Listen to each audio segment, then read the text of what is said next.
Good morning, everybody. Welcome to the stream. The bots are all, here already, so I guess we can give it a go. So, for today, there's probably more reflections on the current squad and their capability to play in second league coming on. We will not have any games, at least if we don't play friendlies, and that won't be around anytime soon. So we're up for some processing, I'd argue. And yesterday we had a look into the squad planner, and I finished that due to an appointment. Afterwards, I had an idea about, a video for YouTube, so I did that. That's online now. Apparently, from my level of YouTube skills, well received, I guess. Within the first few hours, that is. So if you're interested in possession-based football as a lower league team, you can give it a look. Yeah, that's that. And now we can just go into the details of this club, because we've got all the time in the world. So let's do this. So he's more or less a target forward. We've got balance though.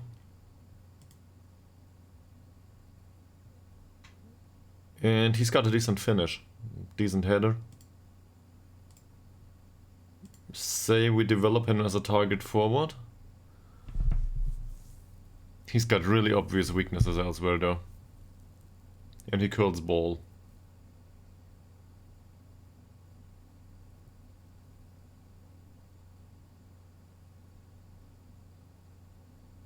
So some of his finishes will be really dangerous, I guess.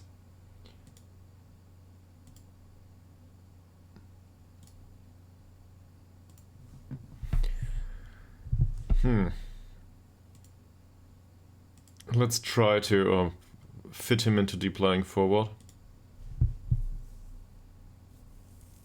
Because his strength and balance are decent for deep lying forward. He's got the size to be, I say, somebody to respect as a target forward. Same with the heading. It's not that bad. We can use this. On the other hand, in our current lineup, we use some sort of more technical approach, I think. So this will probably suit him just fine. If we can get his passing and first touch up to a certain standard. That said, at the age of 19, he's got a long way to go until he needs to reach that level. So that's totally fine. He's in the U19s now. I don't know if that fits him. Doesn't matter though. There's just not much point of concern at this point about that. And in case you've seen the video, I sorted this according to our primary lineup last season. Yeah, going forward we will need to see who makes it into the first team, who doesn't, and for what reasons. Also, let's get rid of these, and I think we can exploit the trial mechanic here and bring in some additional trialists for the first team, because obviously all of these trialists are for the U19 only. Or it doesn't work that way, I don't know, let's find out. Let's find out. So on the shortlist for English players, we want somebody that is not attached to any club right now, and that we do not have knowledge of. So players like this. Extensive isn't perfect though, is it? Yeah, extensive is the uppermost category. Alright. So we can say knowledge level is none. Or is it scouting? No, that's not.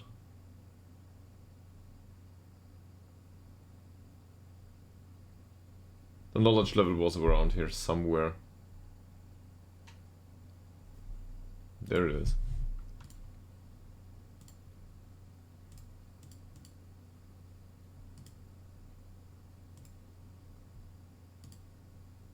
yeah, these are candidates for either they are or with us already, or these are candidates for re-scouting, I'd say, or first scouting, that is.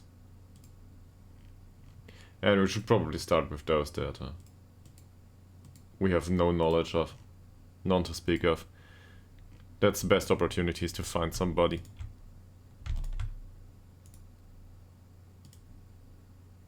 It's 17 people.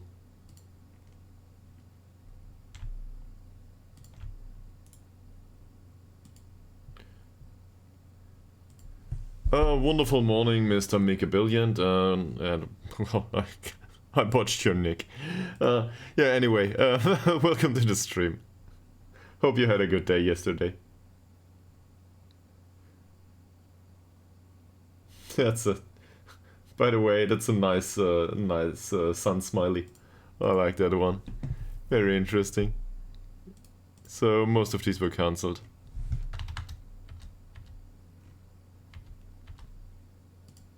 Who is he? Well, doesn't matter.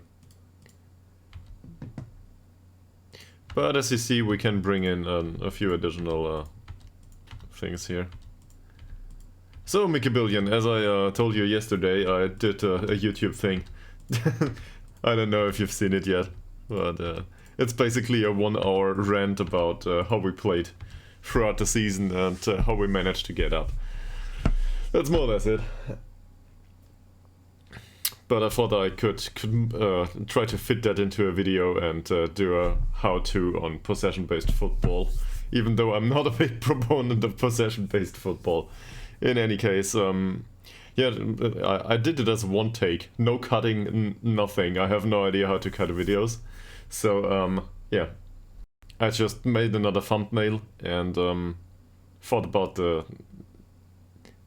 I guess about what I wanted to talk about. I didn't even write a script or something, and just went through the players like this, and their respective roles and duties in the system, and what we instructed them to do, and why does it work.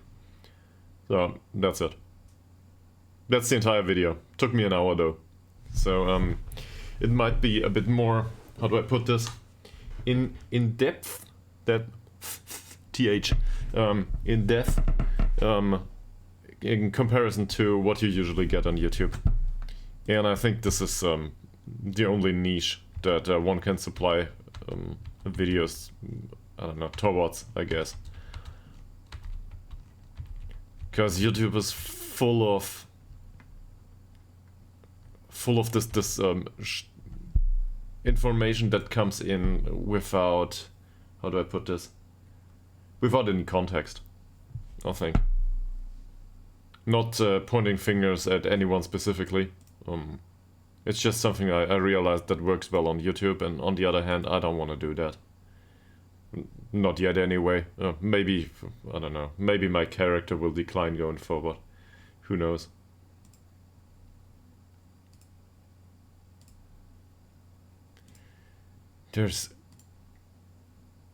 Can we bring in some of these? Those that we do not have knowledge about?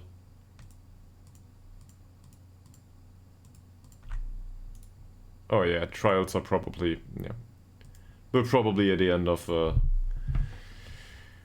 our capacity for trials though. Yeah, but on the other hand, for half a day of a video online, usually nobody cares about my videos. So it's nice to see that somebody cares. And I don't know if this has to do with any of the Twitch followers, but I even got a subscriber on YouTube now. Up to 5 subscribers on YouTube. Don't know who it is though. So yeah, there might be some overlap with Twitch. I don't know. It's more or less a fun exercise at this point.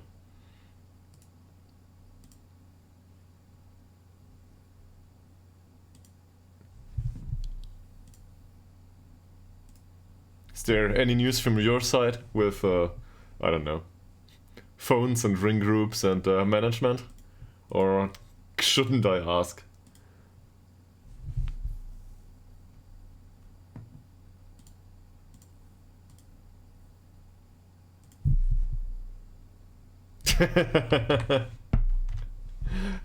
Glad to hear that. Yeah, bumpy road it is. Yeah. Well, in that case, you had stuff to do other than watching my stream, so this aligned just nicely for me not keeping my promises and doing another stream yesterday. To be fair, at least I produced content. And coming next week, I won't be available anymore. Not to that degree. So there's also a slight warning. I might get a phone call today because I have no idea where I need to go next week for my new job. I realize that this is a bit funny, but yeah, I will need to find out. Like, I signed a contract and all, and well, I can appear somewhere, but there's multiple, say, buildings throughout the city where I might need to show up for work or from home. I don't know. So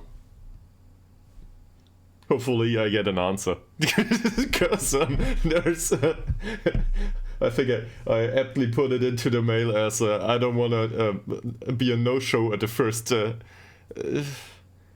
I'd say I'm anxious about being a no-show at the first day. That's probably not a good first impression, not to turn up if you're expected to be somewhere. So I have no idea, and I'm not sure what to expect, seriously. Whilst there's always a lot of talk about the kind of job you do and so on and so forth. On the other hand, it's a bit of a change of role for me. I'm there to learn new stuff. That was communicated, so it's part of it, and well, it's a part of some sort of program, but I don't have the details. Like I got a few sheets of paper and so on, but you know, it's all blah blah until you turn up and do it, right? That's what's going on right now, or it's not going on yet. We will see what happens. Yeah.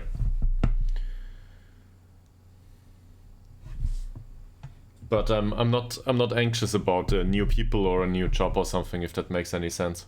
It's just not. How do I put this? It's probably not me. I don't fear new people. Or people with different perspectives. You can probably tell at this point. I'm a bit of a weird one for a computer scientist. I like to talk to people and organize and communicate stuff, you know. All of that the usual suspect in IT probably doesn't like. At least that's the picture. It's usually communicated. Yeah, well.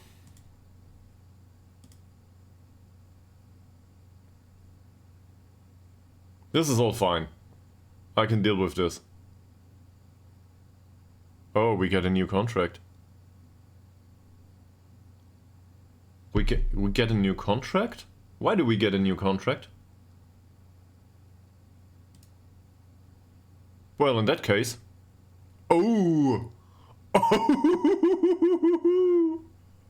Oh! Look at that! Something changed, man. Yeah, how do I put this? But I think our budget might have increased slightly at this point. And now we need to do it all over again. Yeah, I got rejected too, but apparently... Oh. So it's about the money for you. Or what is it? I'm sure this hey, no swearing, so no, seriously, swear all you want, doesn't matter. Nice. So I'm sorry for you, but apparently it worked for us. Don't know why though. Will we take another contract for that wage? Yeah, sure, why not? I don't care about a wage. It might be, yeah, it might be.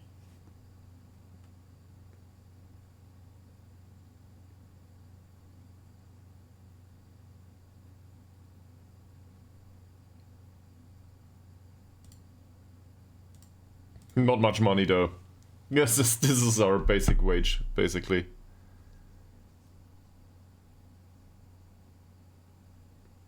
I'll take this. I don't care about it. Can we get a contract extension after promotion, maybe?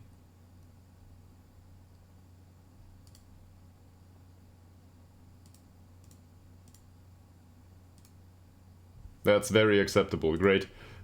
That's the weirdest thing of them all. I don't care about my personal contract. We turned professional. So...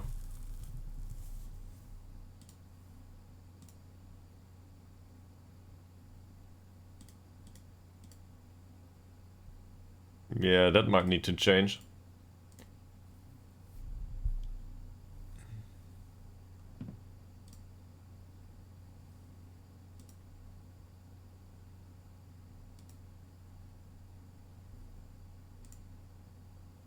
I have no idea what to do with this. I basically never manage a professional club. I will be all over it. I will need a lot of help. Seriously.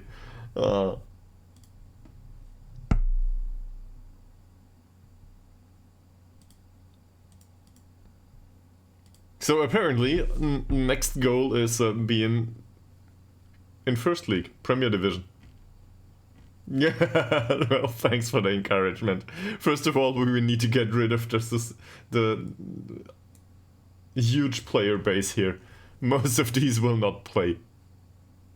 And we need other training schedules going forward. Where is it?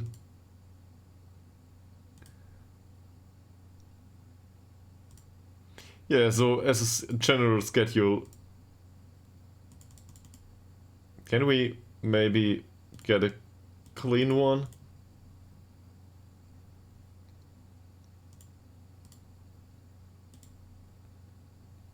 There we go. There's really weird things going on now. Now we can rest after matches and such stuff. So usually on Saturday we have a match, right? That looks very decent. This is what I was going for, yes.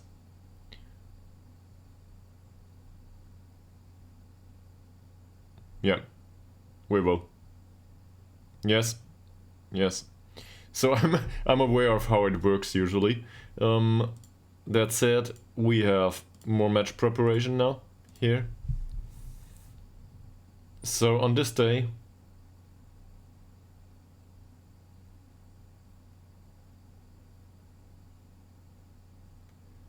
I guess we can do serious match preparation every single time. Sharpness increases slightly that way, that's good. I'm not a firm believer in optimal training. I'm a firm believer in optimal training for a certain squad. So, or for a certain schedule. There's a lot of information about do this or that. Yeah. Yeah, it depends. It depends on the training workload. So I tend to go with this here. It's quite simple. I do not want to increase injury risk all too much.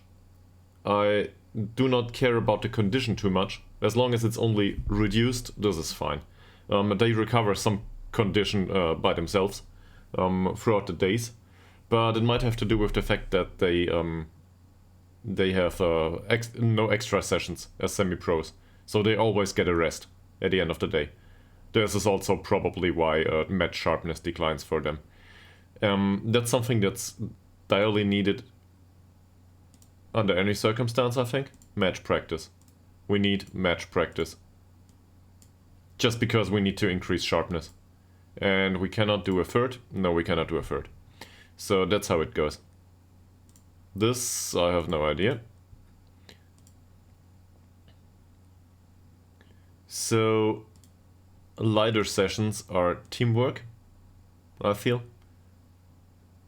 And at this point, sharpness is slightly reduced due to the rest session here. What we can include here is some sort of tactical session, maybe. something like this. Yeah, it's greatly increased injury risk though, so that's no good.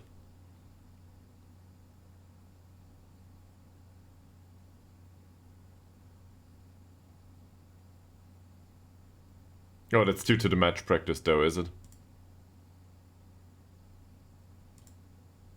Yeah, the match practice has greatly increased injury risk. So what we can do is what you recommended actually. We give him a rest here, or a recovery session that is. So injury risk is normal now. Condition is greatly reduced, fatigue is slightly reduced, sharpness is slightly increased, and happiness is greatly increased. That's how do I put this? So the condition isn't great, but that should be just fine. And if we slap that on this day instead, it's a bit away from these here. Because on first day we probably want them to be in recovery mode. Yeah, sure.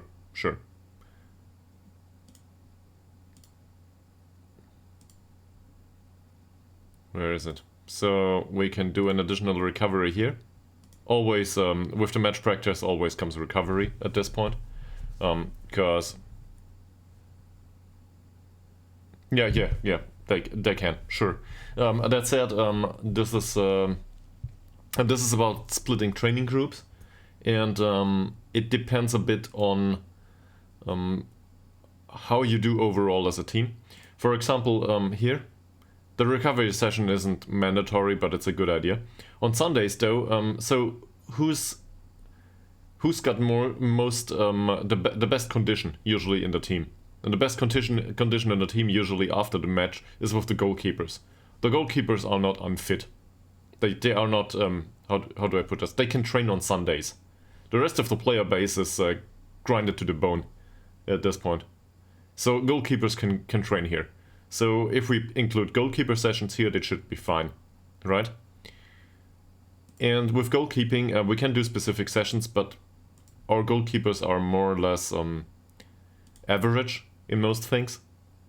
So it's not like I'm concerned with this. We can do a specific goalkeeping here 2 times. And the goalkeeping unit will have... Well, they will not do much. Actually. But for them I feel it's good. We might even do 2 recovery sessions, it depends a bit. Maybe it's better to have 2 recovery sessions here. Sharpness. Yeah, but the slightly reduced injury risk for goalkeepers is just fine. They are not on that amount of a physical challenge throughout the game, usually. At least in comparison to the rest of the player base. Obviously, it's a job after all. So having this here, the extra sessions can usually be used for some sort of tactical stuff. Not necessarily this kind, but we might. There's a slight increase in injury risk for the goalkeepers here. Not sure why.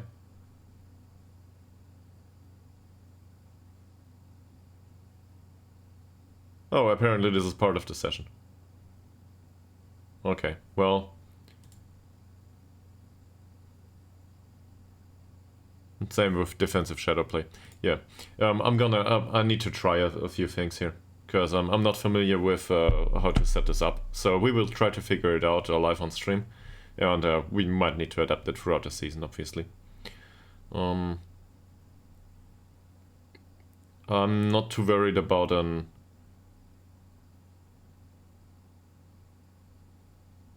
reduction in condition here. So thought process. We need physicals in 1 league above. We just need it. Throughout the season, it might not be a good idea to train much of that, but we can give them some of it. There's a great increase in injury risk here. I'm not sure if this session is a good idea. So now injury risk would be normal. Condition would be slightly reduced, that's okay. Sharpness would be slightly reduced, that's not so good, but on the other days with the match practice we have a slight increase in match sharpness, so that's fine. Happiness is greatly increased. It's increased overall here. And on this day we should probably... yeah, there's a slight increase in injury risk, not sure if this is a good idea. We can do some overall training. There, and that's the same for everybody. That's alright, I can deal with that. Same here, overall training probably does the job too. Condition is greatly reduced that way. Maybe some tactical. Well, it's not greatly reduced, so that should work just fine. And let's do the recovery in the end. No, I don't think it matters though. Okay, and for this day, so the question is probably what playing style do we need to cover? What's the primary concern? What needs to increase? And given that we play a possession-based system, we might argue, okay, we gotta improve ball possession and blah blah, that stuff. But on the other hand, I do not think that we are good at anything. That's a weird thing to say for a club that just got promoted, but attribute-wise these players aren't great, right? It's not like we can dictate play going forward. In the second league we will get devastated all over. So the first thing we need to fix is a lack of physicals, and the second thing we need to fix is probably just overall improvements. And that's a perspective that I often have about my club. I want everyone to be involved in everything. I want them to train, first and foremost. Yeah. But on the other hand, rest is bad. Like, rest reduces sharpness and team cohesion. It greatly reduces fatigue, and condition is increased, but the same can be done with a recovery session. Yeah, that's it. So to use a lot of recovery, I think can do this too. Recovery doesn't reduce the well, there's no reduction in team cohesion and stuff, because they do the recovery together. So I'll try something like this.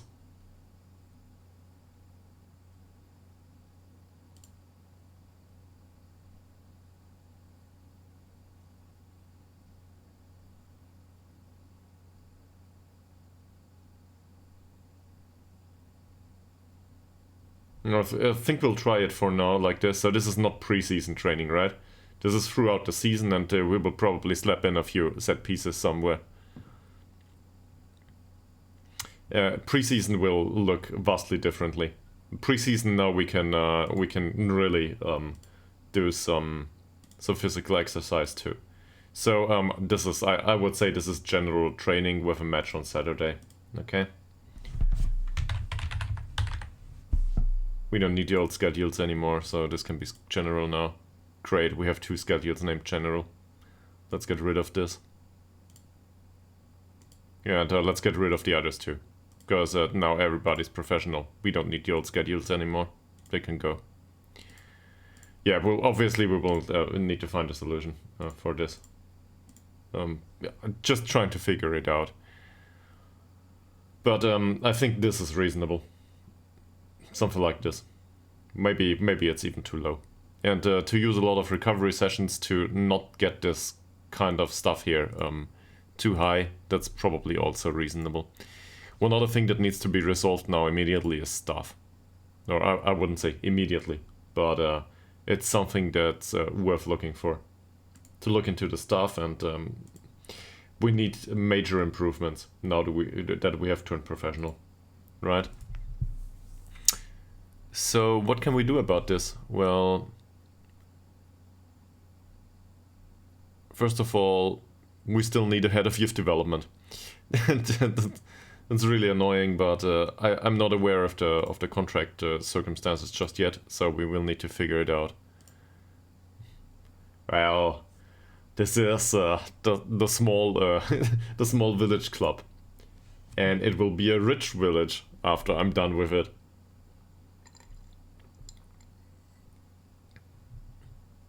My coaches are all bad too. Or you're talking rating? How's monies in your club? Overall, how's finance? You have good finances, okay. So then maybe your chairman just doesn't like to spend. Yeah, sure, right. I guess so throughout this season there's not much to tell there, but I asked every single time, every time I could, about an increase in coaching staff and so on. That one additional coach will not help, by the way. It doesn't matter. And we need to turn all of these part-time... Full contract? No, it's part-time. We need to turn all of these part-time contracts into full-time contracts, because all the training sessions will not help if the staff is not available. So the staff needs to be available for that training, otherwise, well, there will be no training because the staff is at home or whatever they do as their primary job. So that needs to change. And we should probably start with players or staff that we are definitely willing to keep around.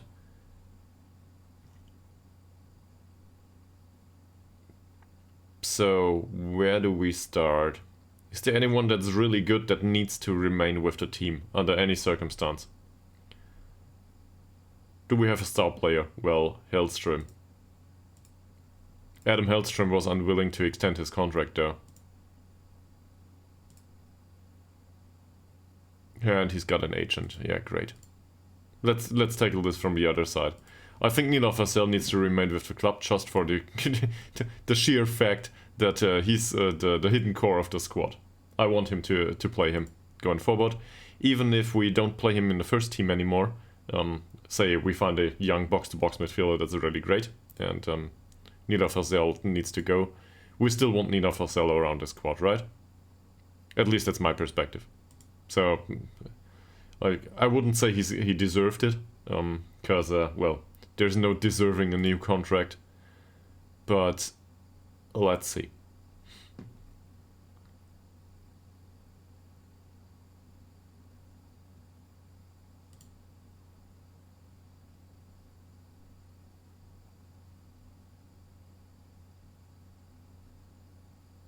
He wants to be a ball-winning midfielder, though.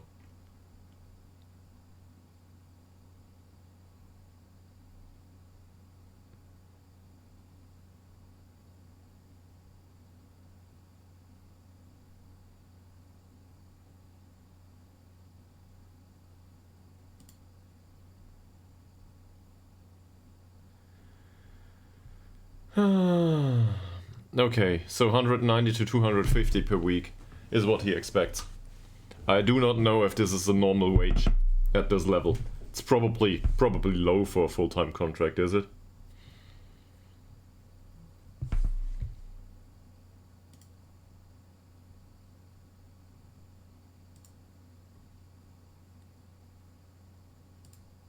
Let's not do that just yet. Let's go towards somebody else. Let's say Antoine Pouget. So, whilst I don't think he will play that much,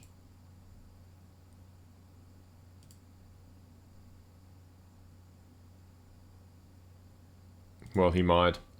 He might, because Lilledal might leave. I'm trying to find a foothold in what's good wages, what we can afford, and how much we are willing to pay every single one of them. Obviously, I didn't include my browser just yet into the stream, so I will need to do this by myself again. but we had a wage structure for this.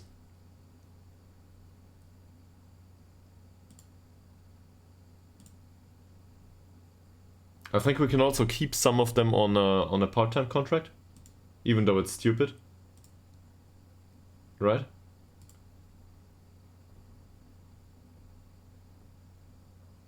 So our budget isn't 12k though. The budget for the players is definitely not 12k per week. We were not allowed to spend like that. Our budget is 4.5k, and for some reason, all of a sudden, this sounds reasonable.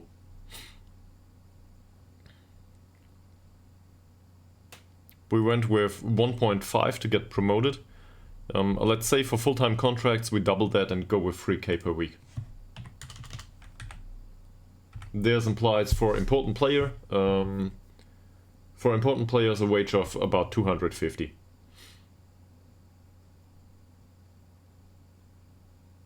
If important players get a wage of 250, we can probably spend on the staff, say 200 or something. They might not like that though. So, on the other hand, youth players might get 16, and backup players might get up to 40.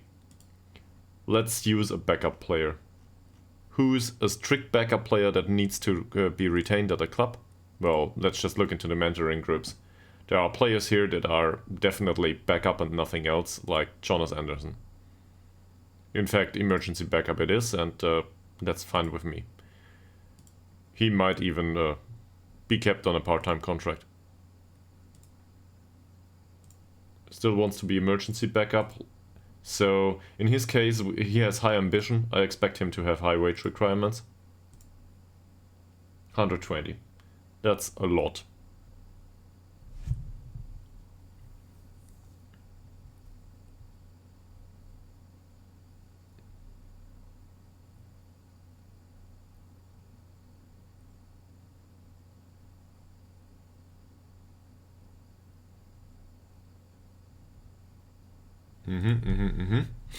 So far, so good.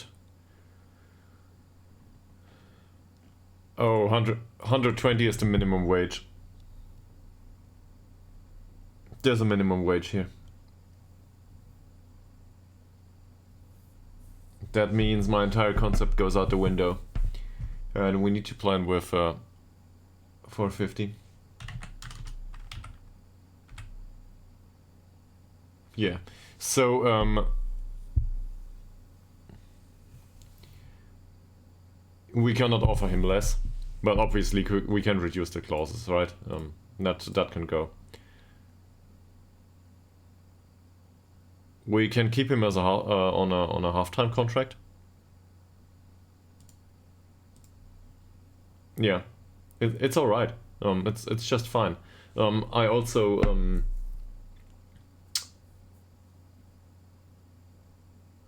I think it's okay to have a minimum wage, and at this point, like there's 650k coming in, right? So we calculated yesterday, prior to knowing that we go professional, that we can spend about 12k on the wage budget if we want to. Like we can also spend 18, but per week that is. So that's a lot of money. To have a wage budget of 4.5k is really low at this point. And that's alright with me. I like a small budget. But on the other hand, we gotta be careful not to hand out contracts to everybody.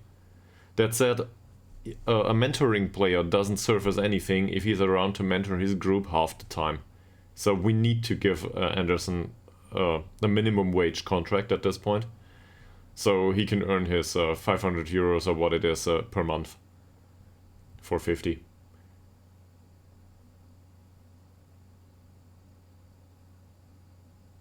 So, given that he wants a minimum wage, I guess we can give him this. That said, the wage structure of the club will be skewed, because the important players will want to earn more money, and the backups earn too much, relatively speaking. Yeah, I will get rid of all of these. Sorry. I'm in a thought process here. It's not like I'm stuck here. So this will we will do something like this. Because down there's no wage requirement, so he can have that. And then optional contract extension is no longer required. We will just renegotiate it once it happens. Oh, okay, apparently we are so close. Well, let's get rid of this. This is fixed spending. And try something like this. Wonderful. Oh, come on. Seriously, man. Yeah, it's a high likelihood that we get relegated, though. 5%, great. Well, it's better than nothing. So, this is for our emergency backup. If this is 120, I gotta experiment with this for a second. Say we get the chairman to increase the wage budget, which is difficult to achieve. Oh, forget about it. So we plan with about 9k of wage budget. 8.5 it is. Yeah. So a wage budget of about 8.5k would result in, given the distribution we want, with 4 important players, 7 first-team players, 12 backup players, and 30 youth players. That would result, if we give a third of the wage budget to each of these categories. Bond. Who's Bond?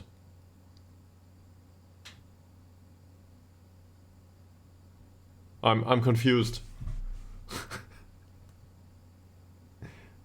Oh, we're rated. Hi. Well, that rate might notification might come up later. Welcome to the stream. Sorry, I'm amidst something. Yeah. So we're trying to figure out a wage budget for the new season. So you came in just at the right time to be, well, I don't know. If you care about budgeting, it's perfect. Welcome back, Kumquat. If you do not care about budgeting, well, then there's probably no games to be had today. Sorry, no friendlies coming on. But we just got promoted. So, yeah, a lot of stuff to do. And I have absolutely no idea on how to manage a team in the second league. So, we're in for some trouble. That said, you're all very welcome here. And in case you're interested, there's also the entire series so far is on YouTube. So you can endure that there if you want to. Including a session about set pieces that took me about 2 hours, and Mika Billion suffered with me, if I'm not mistaken. Yeah. That. So, spend everything on the starters, yeah, that's great. But the problem is, spend everything on the starters is... oh, yeah. I'm not sure if they are capable to play there. Like, there are some that don't have you suffered. Okay, yeah. So, this is Mika Billion is my suffering body. That's it. We'll get better starters. Yeah, sure. So, welcome to the stream, and this is Ytterhogdals IK. Did you come in by accident, or did you come in, I don't know, for another reason? Because if you came in by accident, more or less, you know nothing about the stream, so I might as well tell you. And Mika Billion can go on a 5-minute trip somewhere. Kumquat probably too. Because we're playing with a small village club in Sweden. I'm close to affiliate for, well, we need average viewership. It's not about the followers. Also about 10 or 15 of these followers are people that want to sell me, you know, template stuff. So, visuals. But yeah, we are somewhat close to affiliate, that's true. But it's more about average viewership, and in that sense, it's more important to me that it's interesting to you. Yeah. Fine. So again, back to... yeah, as Mika Billion just said, we're managing a small club in Sweden. So we should probably put up a map here. Ytterhogdal is in the middle of Sweden, it's in the middle of nowhere. I usually say I stumbled into the safe on accident, but the thing is, the financial circumstances of this club 3 years ago were like, we cannot afford scouting, we cannot afford decent staff, we cannot afford decent players. If we want to sign players from other clubs or, I don't know, amateur players even, they usually tell us in abundantly clear terms that they do not want to have to do anything with the club. So they do not want to be affiliated with the club at all. This is the level we're coming from. So whatever you're used to in Football Manager, it doesn't work here most of the time. Yeah, low rep, and in real life it works like this. So this club is financed by the farmers. Hopefully I can show you. This is rock bottom. Like the players earn their wages planting potatoes during the other times when they don't play. So yeah, at least that's how I imagine it.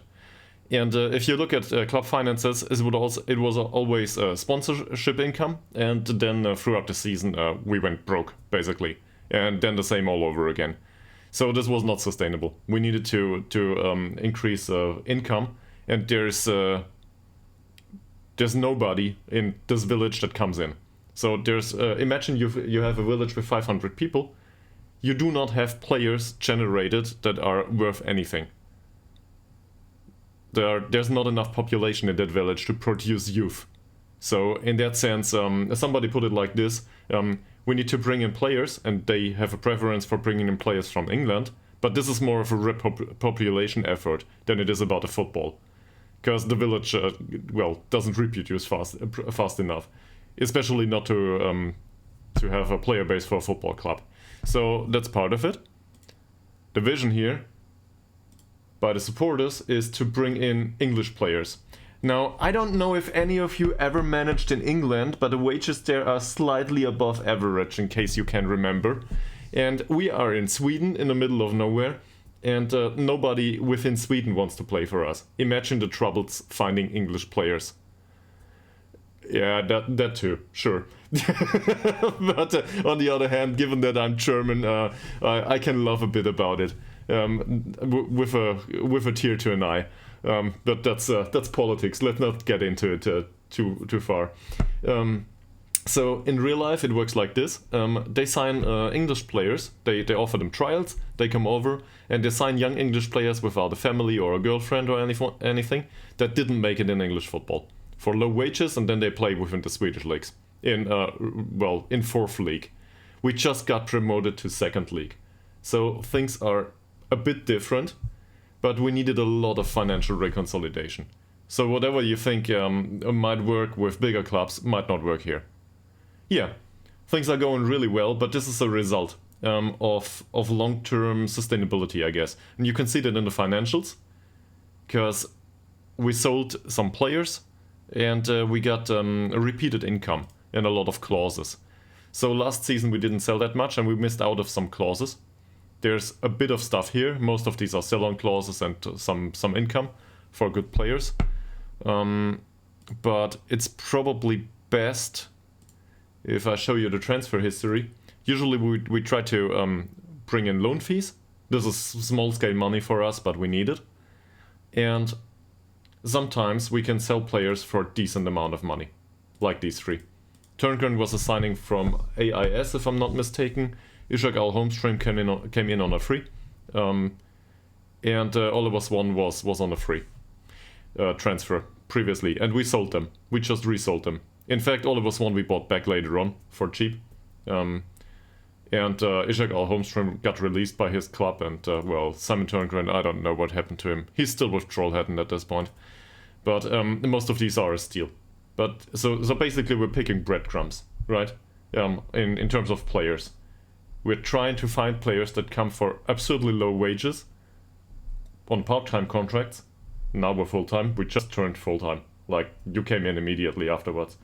And thanks for the follow. Thank you very much. The club reputation, where is that? It's probably bad. I don't know. Where do I look this up? So a reputation might have improved a little bit. Yeah, 1 star. Yeah, it's definitely low. There's also did you ever manage in Sweden, any of you?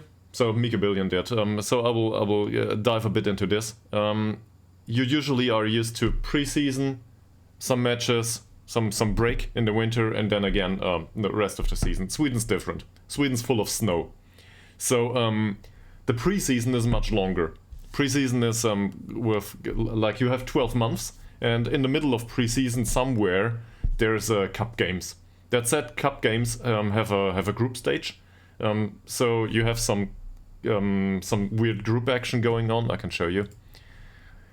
And as a lower league club, you do not end in the cup in the group stages usually. We did this time. We defeated the second league club as a third league club, so that went well. And now next year, the first time in forever, we can play the cup, like actually play the cup and not only the qualification rounds. And that might give some income and more importantly some match experience, because with 12 weeks of preseason and no training whatsoever other than, well, the training on the pitch and friendlies, there's no match experience to be distributed. So you're sitting on stream, skipping forward for 12 months, and nothing happens other than the players declining, because you have seriously bad coaching and there's no experience coming in from anywhere. Friendlies don't count. So yeah, that's the usual circumstances. And now all of a sudden we've got we've got money for the league coming in next season. Well, it will come in throughout the season. Where's the rules? Oh, come on. I need the First Division North, please. This is North. This is it. Yeah, exactly. I can. But I'm a lower league manager, so this is... I wouldn't say this is entirely new to me, but it's rather new to me. And this kind of money... Like, usually we had a budget of 50k. With everything. We couldn't afford scouting because the scouts, they spend it all on hotel rooms and prostitutes. I'm serious. They traveled the country, came back with one report, and it cost us 1,000 euros. And 1,000 euros is much too expensive for us, so we just cut scouting. There's no way to finance this with the club. So all of a sudden we have a scouting package. We have requirements in quality, and the blatantly obvious example, this is the amount of money we pay our part-time staff right now. You might have figured out without seeing any of this stuff that they are really, really bad. This is strictly due to financials. So a perfect example is the goalkeeping coach. This is the only one that we could afford. It's not about him being good enough. This is the only one we could afford. We will probably not re-sign him. But at the same time, financial circumstances didn't improve much.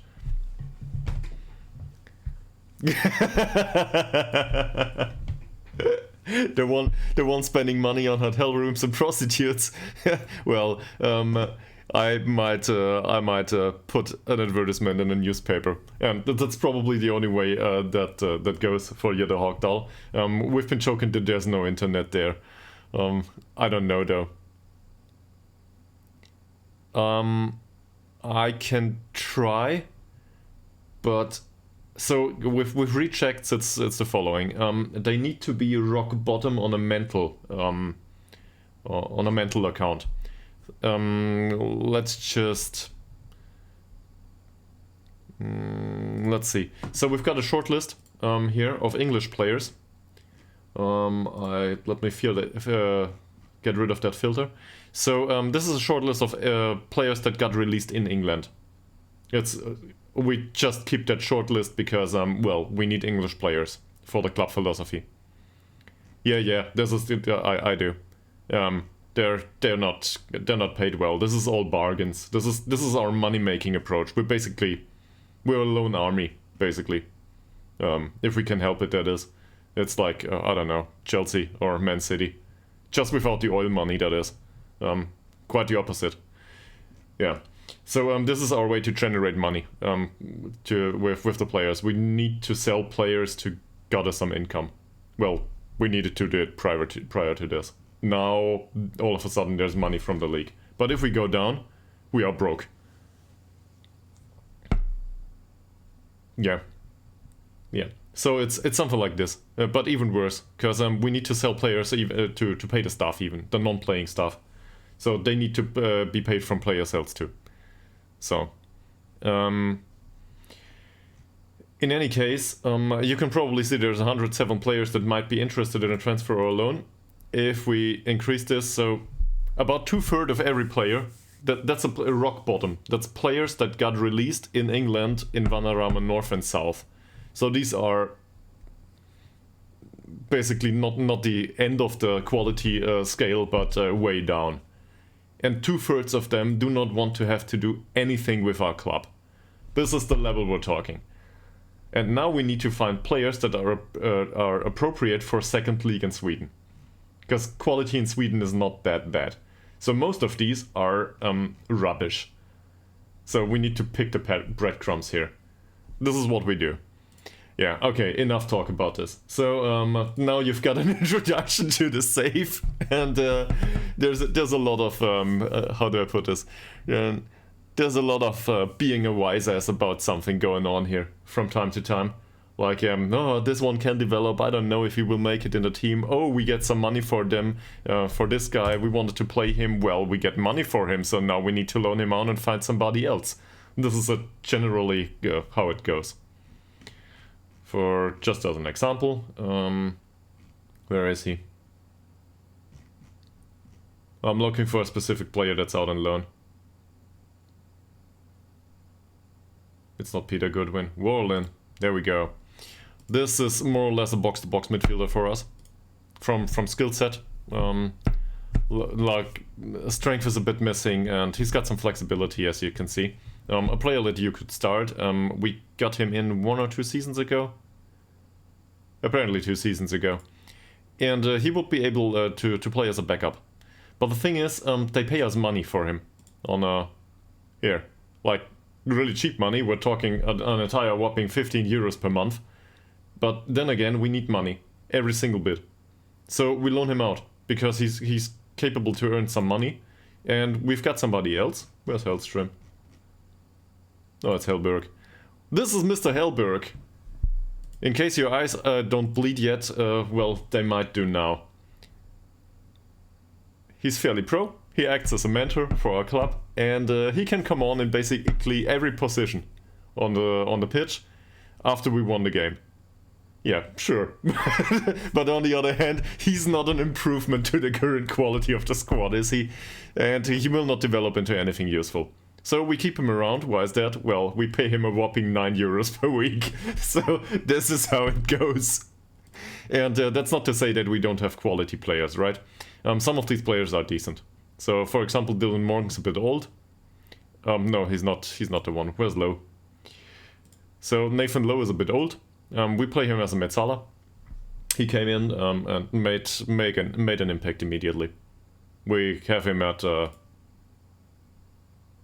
15 goals and 4 assists throughout the season. 15 goals for a midfielder is rather good, I'd say. And most of these were long shots, I think.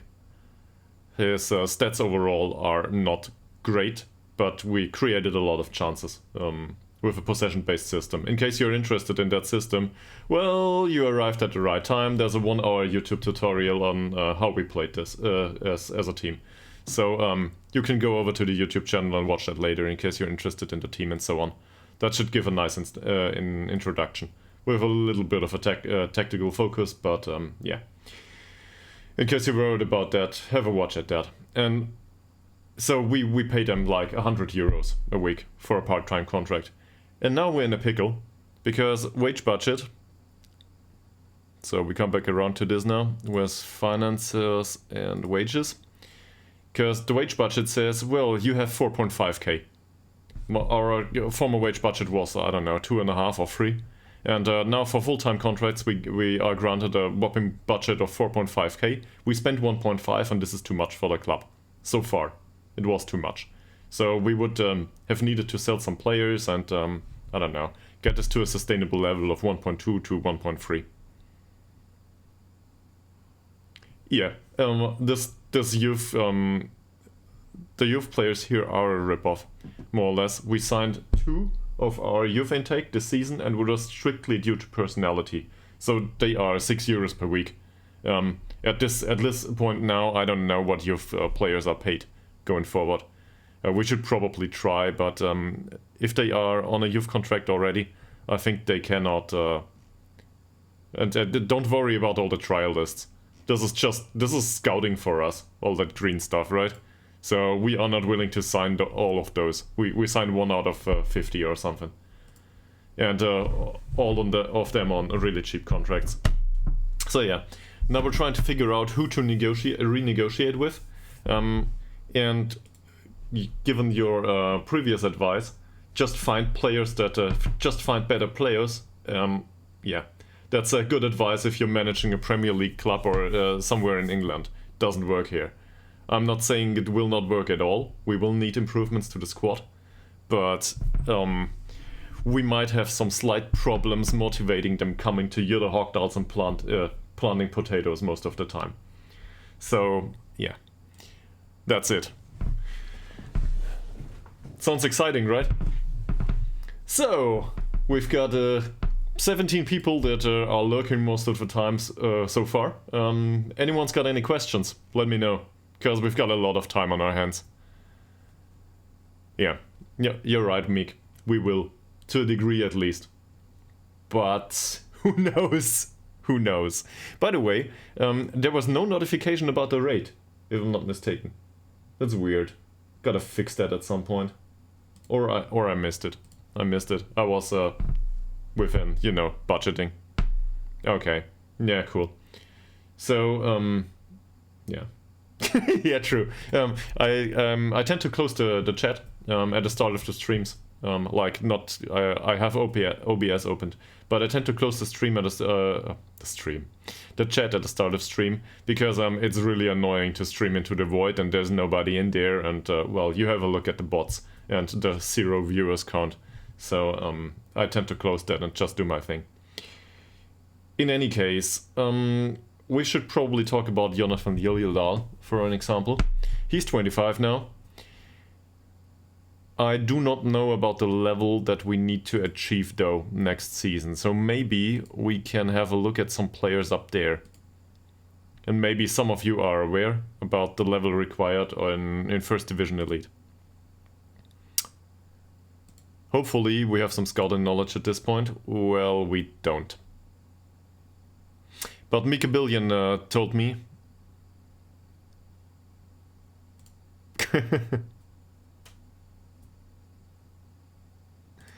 forget about the star ratings though. Forget about them. And also forget about the growth mindset. We cannot afford to put it all in 3 players and then one of them gets injured and we go down. I want to play this stream on a sustained level. So we will make sensible signings that contribute to the team for a low amount of money. And if the money comes in, there's secondary goals here. One of these secondary goals, so I didn't look into this just yet, but just so you know, you might notice there that there's a slight discrepancy between where we play next season and the quality of the facilities. This is basically a traffic cone, and we're trying to if we push weights, it's I don't know, boxes for bottles or something that are filled with water. This is the quality of our training. So we need a training center, and we need it now, but we cannot afford it, so we need to make 150k immediately, or 160 or what it is. I think the first iteration of a training center is 160k. I will... So I've had some success with the approach to develop a sustained model, and part of this transition is to find out what's sustainable. And that might not go that well, or it might go great. But I'm unwilling to finish the save in case it doesn't work out, if that makes any sense to you.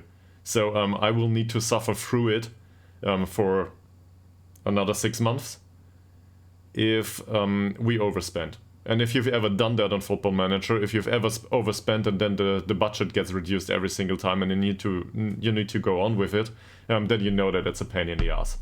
So not going there. We will do it in a sensible manner, if I can help it, that is. Might not go well because I lack the experience as a person. but we'll see. Yeah, so what do we need going up? I guess we need a core to the squad, and Zetterberg is an acceptable backup goalkeeper.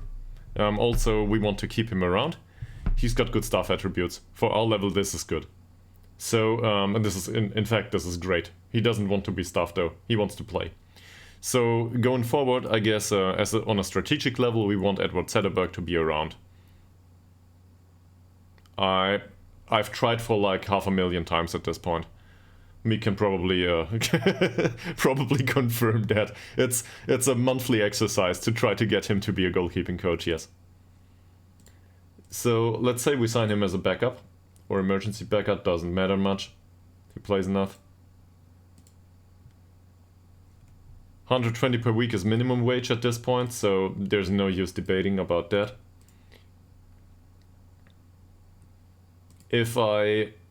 I'll show you. It's not that important. We have enough time. Yeah, staff only it offered, yes. But he doesn't want to be. And I don't want him to be staff only. I want him to be a player and a coach. Because he's useful for the team. Also, 120 per week is really low for staff wages. They want 250 upwards, usually, if you don't sign the crap. So, this is cheap on several levels if we can achieve it. And this is what we're looking for. So let's say we reduce all of this. And that stuff can go. 1 year extension of the league games, yeah, that's fine with me. I don't care. He's a viable backup option, so that's okay. Doesn't have great personality though. He's consistent. And he likes big matches though. So yeah, maybe we can play him till 40. And that's too far off because, well, he doesn't want to be staff. You're right, I can put him on staff row only, but in that case, we would need to offer him an appropriate wage for a staff member. I do not have to know, but we need 2 keepers in case one gets injured, right? It's risk management. So we can, the bench, at least in the last league, was 7 players and 5 substitutes.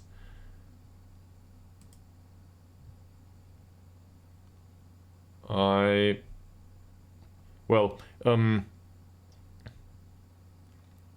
think this is just fine. He will accept this. You'll see. Or maybe he doesn't. Well, like, the promotion wage raise might be important to him, but it's not about the money here. This is about the role. Also, I don't care. He has contract. It's fine though. See? Not a problem. We can just force him into this. This is minimum wage. And now we've got the next problem here is in case we get relegated, we need to do some basic risk management.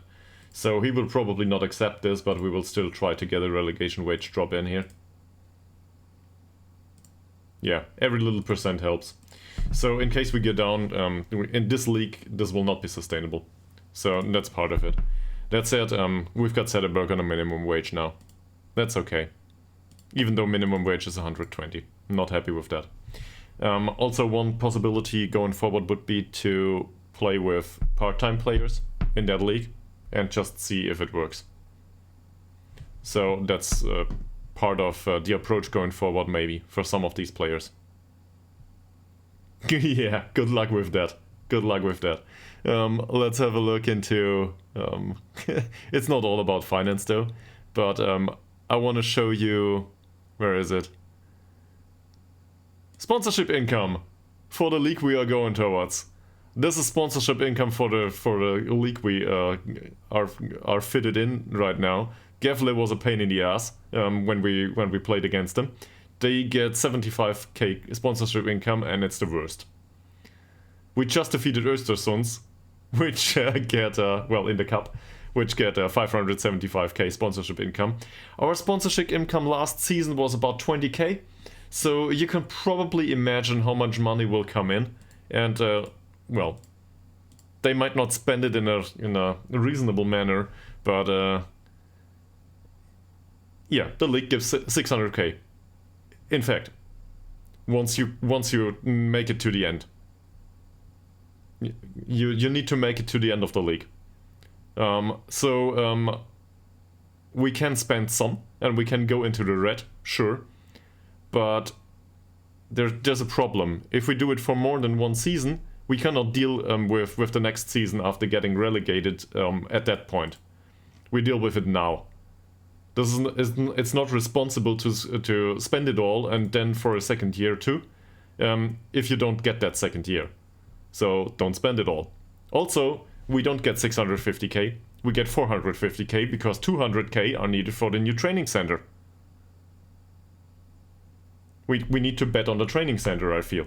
This is required, even if we go down, because this will increase the sustainability of the entire club. So in that case, a better youth setup and a better training center are things I'm willing to go for. I want this. This is more important to me than, how do I put this? This is more important to me than putting it all in one basket. I want to spread my bet. If that makes sense. Doesn't mean I do not want to stay up though, in case that comes across in a wrong way. It's just, I think about these things a bit differently from time to time, I guess, from multiple perspectives. And that's sometimes that weirds out viewers, I guess. Because usually you're used to, yeah, hype train, promotion to promotion, you know, back-to-back promotions and that stuff. I don't do that. It might work out fine if you do it like that, but I'd rather have a season of reconsolidation and good financial circumstances, good player sales, and then we go up at some point. And it works. It shows. So far. I cannot promise Champions League in 2 weeks though. That probably won't happen. On the other hand, Ytterhogdals, the way I leave them, are probably sustainable afterwards. So that's part of it. I do not know why I skip forward. There's a lot of time to be had here. Yeah, so Liljedal was annoyed by his playing time. I do not think we will give him playing time in the next season. So he might need to go. Or we'll leave him on this contract and, well, let him rot in the stands. Doesn't matter much. Dylan Morgan I'm happy with so far. I think this is one of these cases where we want to extend a contract.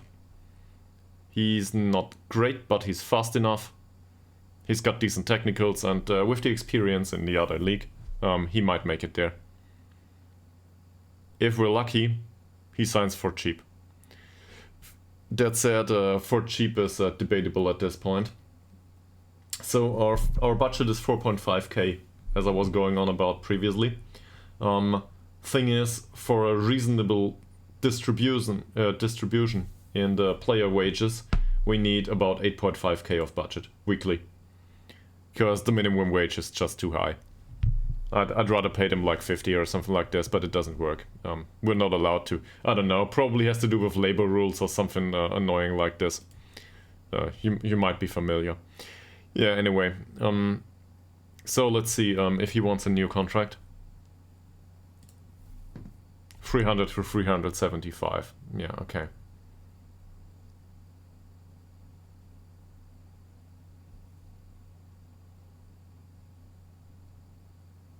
He wants to be first team player, I guess. That's fine. It's what he does anyway. That's better. So let's see if we can get him for 300. We need to start somewhere. So if we set the maximum for these players at 300...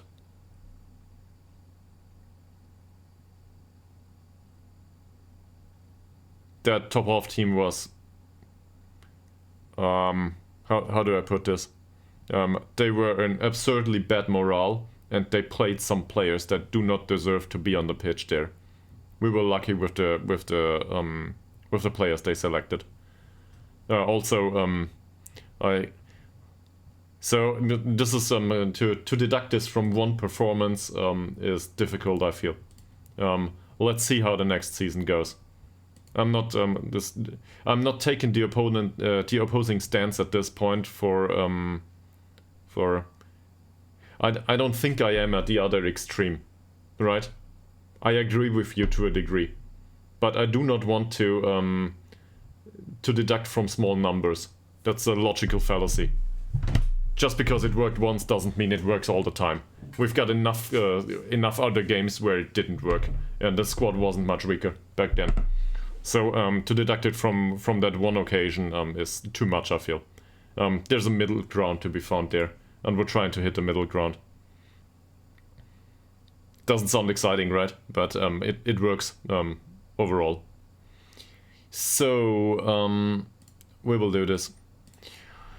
Let's try to offer Dylan Morgan in a contract. Finally, he can earn some money. That might even be enough to pay, I don't know, half a room in Sweden. If he takes a roommate, he might live by that. So no more planting potatoes for him. That said, his personality is not great. He's just balanced. He's a consistent performer though, has good pace overall. I want to go back into this just for a second. He's not susceptible to injuries, so that's fine. We need a sports scientist, by the way. They might have recurring injuries, I have no idea. Yeah, so let's give him a contract. Can we do this at the end of the season and as a squad player though? Apparently not. Okay, so regular starter it is, that's fine. 275 is lower than we expected, that's great. So let's try to get him down to a decent wage.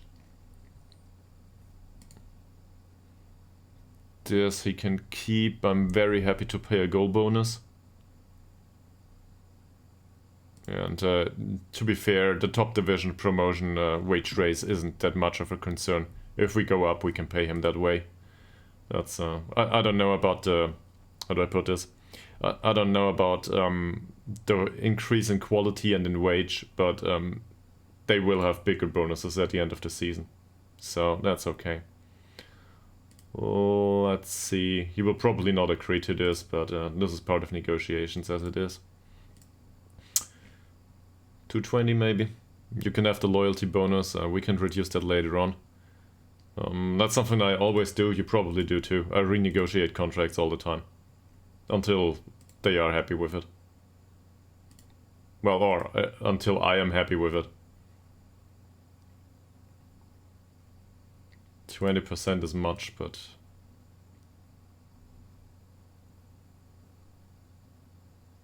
close to finishing off the discussion.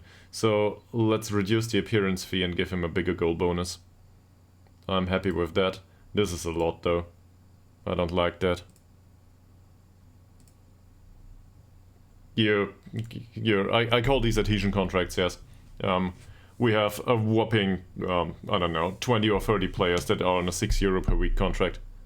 So, they get nothing, and they have great potential. This is our money-making scheme, yes. We exploit the youth, basically. Just how you do it in management. It's the way you do it everywhere. It's not related to football anymore. Alright, so you get your appearance fee, whatever. We'll pay him for 250 though. Not more. This... I don't want to be... I don't want this to be responsible for not succeeding. We need some successful contract negotiations.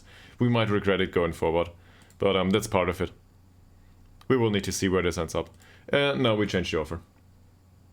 This might take some time. This works. This is great too. So we want to have the relegation wage drop in, even if it's just 5%. He doesn't even agree to that. Great. Where were we? Morgan. Yeah, so this will be me for the next 2 hours probably, doing that kind of stuff. If you've got any interesting recommendations, we will probably also look into, I don't know, new players. It's 2027 though. Most of the Wonder Kids around at that point are new gens. Yeah. Can we reduce this? Well, we might not get promoted, but at least that's gone. I don't want to pay an agent. This seems to be necessary.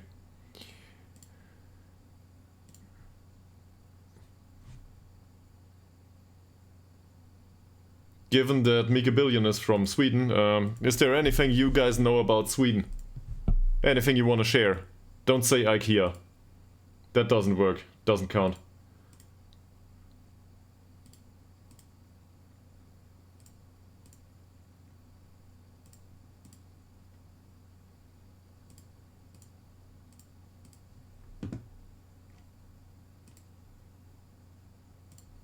Nothing, apparently. That's not much.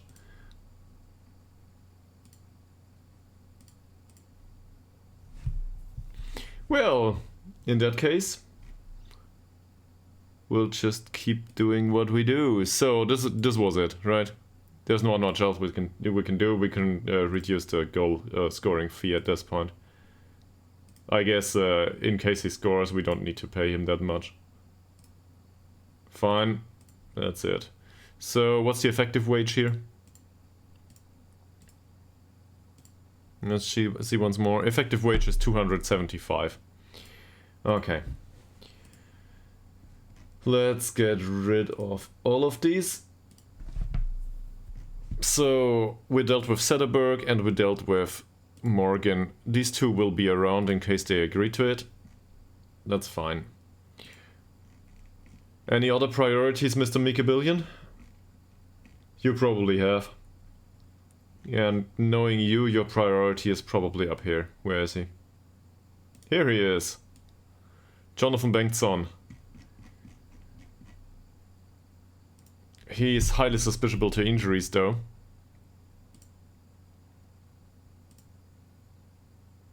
On a really cheap contract right now.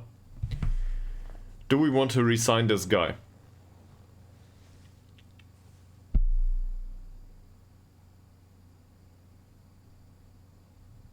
I guess he's fast enough to play on that level. The rest of it... Do they? Do they? Doesn't have great well, he doesn't have a great personality. He's susceptible to injury. Low and Morgan is prior. Alright. You heard the boss. So, in that case, forget about Speedy Boy. Yeah, I agree. By the way, Sederberg is not prone to injury, is he? No, average. That's good. It's kind of funny that you picked the ones that performed well. Well, Morgan didn't, overall. Morgan's not that great, right? He didn't have a wonderful season, 7.00. It's okay-ish. It's not low level.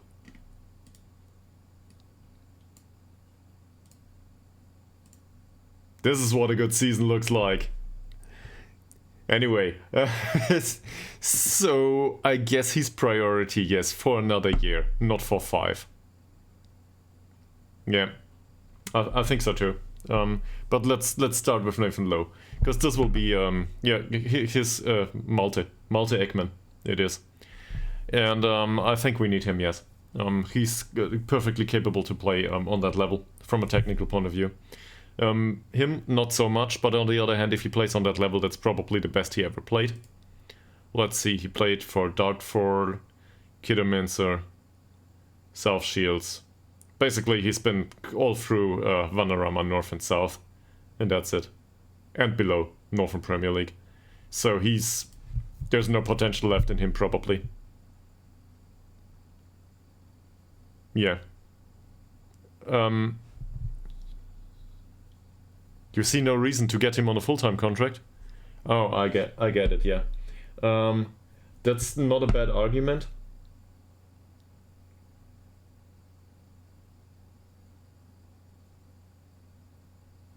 It depends a bit, yeah. That's me looking in the sky now, because I think about it. So I've had different experiences with this. I guess you all encountered that type of player at one point. You bring in a 30-year-old, you don't think much of him, and after a season you realize that he improved. So I don't know if there are other transfer rules. He's bound till 2028 and with an extension if he does an appropriate amount of league games. So, yeah, we've got him under contract. The thing is, he might still develop more being on full-time training. And I do not know that yet, so it's hard to assess. I think this is something that might be true, but yeah. So I get your point. That's a good point. You finally got me at where I'm coming from. Usually, it's about efficiency, and you are right in that sense. Forget about the 3 stars though. The star ratings are utter rubbish. We don't care about them. We play Malte Ekman as a 1-star player in his role. I'll show you. Just so you can get some correct expectations for this, if I can find him, that is. Malte, where are you? There he is. So this is Malte Ekman. Malte Ekman is a former, let's say, playmaker. Yeah. Their star ratings include a lot of crap, like current form and so on. So forget about the arrows too. He didn't improve that much. We play him as a regista. That looks a bit absurd. His off-the-ball movement, vision and teamwork were utterly bad. But with these technicals he can play more or less a fake holding midfielder. And that's what we do for the entire... Well, we did it throughout the entire season. Yeah, he's a really good passer. And that's what we do with him. Like we trained him to play killer balls and dictate tempo. So now as a... Is there anywhere here on the screen that spoils this? Probably. But if you had to guess, would you guess how many assists did this guy pull off throughout the last season? How much would you expect? We played him the entire season. He played 30 games, more or less. I'm not sure, maybe 27 or something. But he played a lot of time. So would you guess that he had some assists with these stats? No, he does not. And he's... look at it, he's rubbish at it. He doesn't. His free kick taking's 4, his corner taking's 6, so that will not happen. We've got it better. We scored 70 in 30.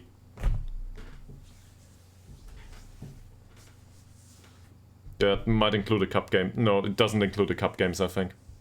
So 70 goals, more than 2 goals per game.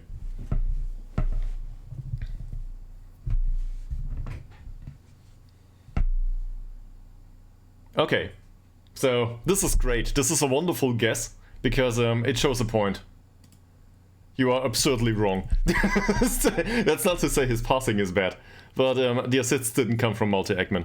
He doesn't serve as a regista, even though we play him as a regista. At least within this tactic, he's been utter rubbish in providing assists.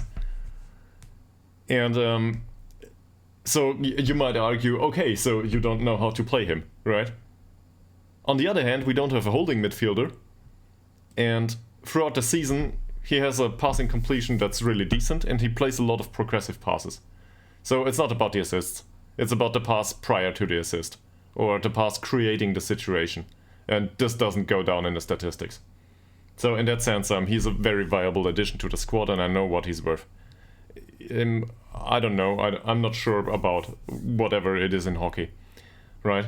But he plays these penetrating passes that how do I put this? Not the ones that penetrate defense specifically, but the ones that end up with one of the wingers, or with one of the midfielders that ran into the half spaces. He plays these passes, the ones that are close. And he's highly successful with these. Afterwards, usually there isn't a shot.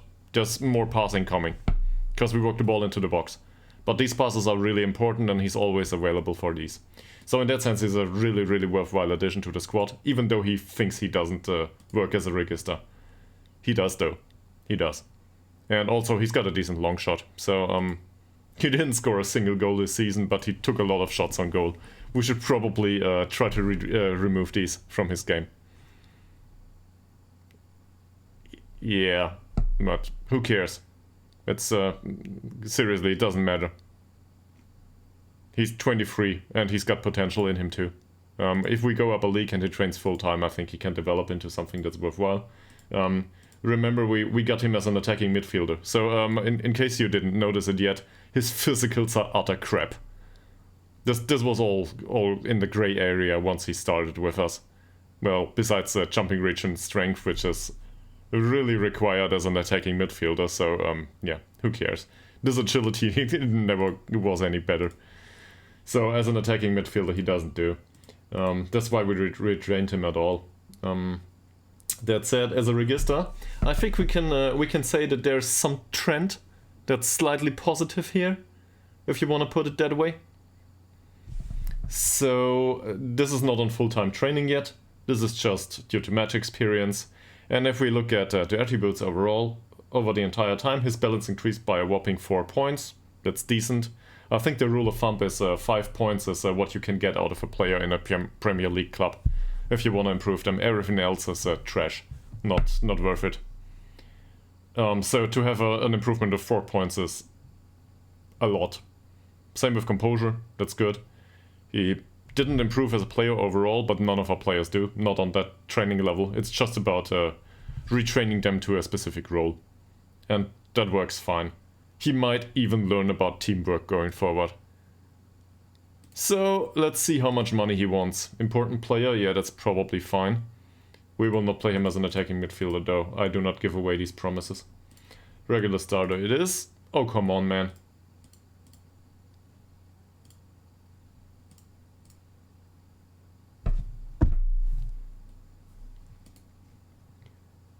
I'm happy with that.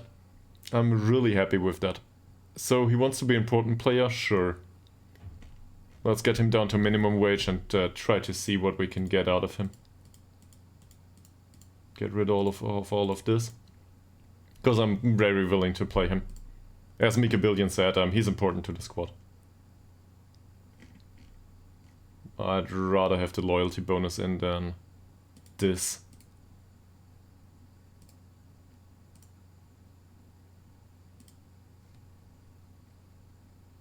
Okay, we'll get him down to a decent minimum, decent wage.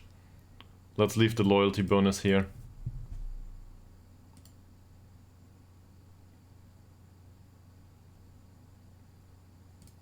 We'll go to 140 later. Apparently we go to 140 now, and let's get rid of this, and maybe we can force him into this. If it doesn't work, we've got a lot of time on our hands. It does though. So, yeah. He's vital to our approach. Yeah, and in that sense, Mika Billion, you probably agree that Nila Forsell needs a new contract too? Or do you want to replace him? How would you put this?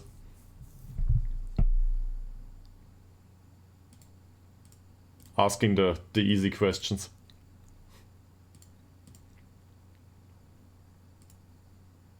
Yeah, give me a second, let's reduce this stuff.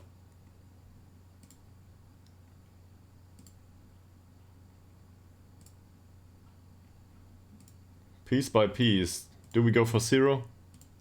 No, we don't. Okay, let's go. So I need to finish this up with multi-Eggman. Where's Nila Forsell? There he is. Come on, man.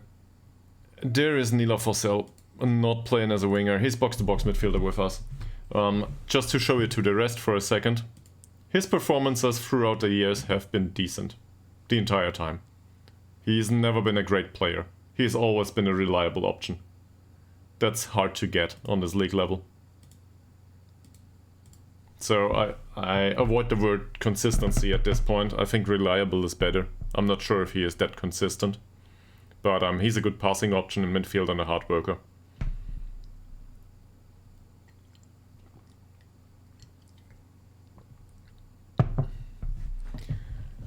Not an easy decision, I feel. Because he considers himself an important player. I guess he always has been, yes. Yeah, exactly. That's why I asked you. Because I want to draw you into this. We get a new player. Okay. Okay.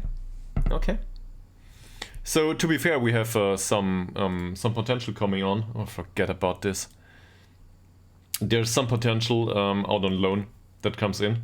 Rafael Sawinski, his physicals are crap, but we see him as a box-to-box midfielder more or less. He might be worthwhile in the future, not for next season probably though. And he needs, you know, a change in personality prior to playing him. I don't want to have an ambitious player on the pitch. We've got, well, this guy will probably not play. I don't like him very much. That's a failure of a signing, I guess, at this point. Rio Mo is not a good option for a box-to-box midfielder. He's a playmaker type, more or less. We could change formation, obviously, but the lack of physicals here is a bit concerning to me. I'd rather not play somebody like this in midfield. He will get the elbow to the face all the time. So that's not a good idea. So is there anyone else that might make it to be box-to-box midfielder? Obviously not Hellberg. So he will not get a new contract if we can help it.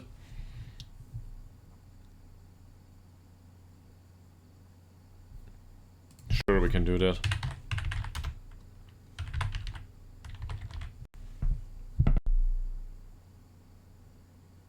He's with Malmö. Other questions? Slightly expensive, yes. But good try, man.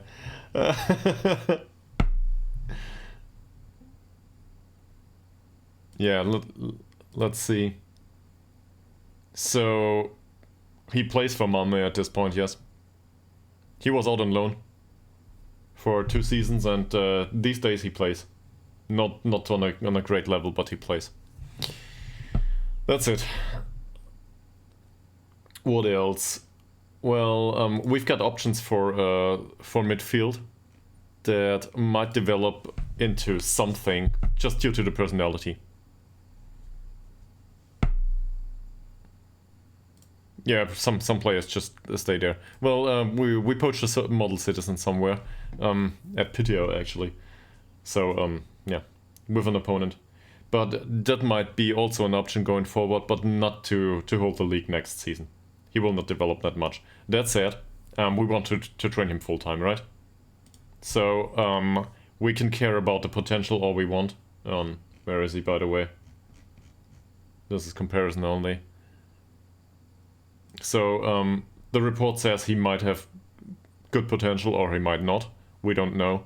But given our stuff, these ratings are rubbish anyway. He might not even be 1.5 star rating at this point. And if I look at it, basically all he's got going for him is passing. He's a good passer. That's it. That's the end of it. We might retrain him as a Regista too, in case we want to. On the other hand, there's with that flair, probably not. So, being a hard worker and all is probably all he has going for him. Will he make it in the next league? Well, most likely not, but I want to keep him around and I want to train him. He's only 20. So, let's give him another contract. I will not promise you anything. You can be youngster. And now we need to see, yeah. So, he wants one of these contracts. Great. We give him a full-time contract and remove all of this stuff here. Definitely not. That's okay. Sir, you are a youth player. You play with the circumstances we dictate, not with anything else. You can have something like this. You don't want that? Fine. We will renegotiate that later on. It's alright. But we gotta sign some of these players on these types of contracts, I think. What about Oliver Swan? Do we want to keep him? He plays as a Mezzala for us. Well, he doesn't. He's back up as a Mezzala at this point. Similar skill set as Mr. Lodo. Long shots aren't great. He is a former captain in the club. He's entirely useless as a winger. Where's Metsala? Under M probably. Here we are. So long shots are here the worst about him. Then there's off the ball movement. No. Well, the league has professional clubs only, as far as I'm aware. But as we know from Mika Billion's save, it is not something that is required in the league. You can play as a part-time club there. So part-time players should be allowed, yes. I think we can go into the league with the part-time contracts too, yes. And just sprinkle full-time contracts throughout our player base. That might be viable too.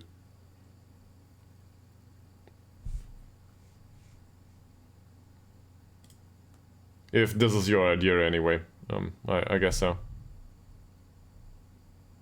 Yeah. I think this is a good approach, by the way. I agree with this. So, and this is not due to being rated and due to you bringing in a lot of people. I agree with this on a factual basis. We should think about the efficiency of the approach always from different perspectives. This is just there's certain metrics to success, I guess, and one of these is financial success, and another one is success at a club, and well, training efficiency is one metric that's relevant to a success as a club. So if the players will not have any effect from training, don't put them there. For example, Helberg would probably not get a full-time contract. Why should we? We pay him a whopping €9 a week right now. So let's not do that. And his contract even allows for an extension. So what's he around for? Oh yeah, mentoring. And at this point he's really cheap for mentoring. Just slap two I don't know, we probably will not get Wonder Kids, but slap two players in here in the mentoring group with him that have good potential, and hopefully he can be a positive influence on them. If he can't, well, not much money wasted. That's a low-risk move. So we will keep him around. And he will never play. Or barely. I consider this reasonable management. Yeah. Yeah. True. True. So going up, we will need to keep some of these players at their current contract. Theo Eriksson was entirely unhappy with the goalkeeping coaching for the majority of the season. He's basically the player that we're trying to play going forward in the first league. He's one that might develop. And we need better goalkeeping coaching for him. So, given that, we will extend his contract and we will pay him some money. He thinks he's back up, that's okay, we will pay him more. Doesn't matter. And let's get rid of all of this. If we can help it, that is. Probably we can't though.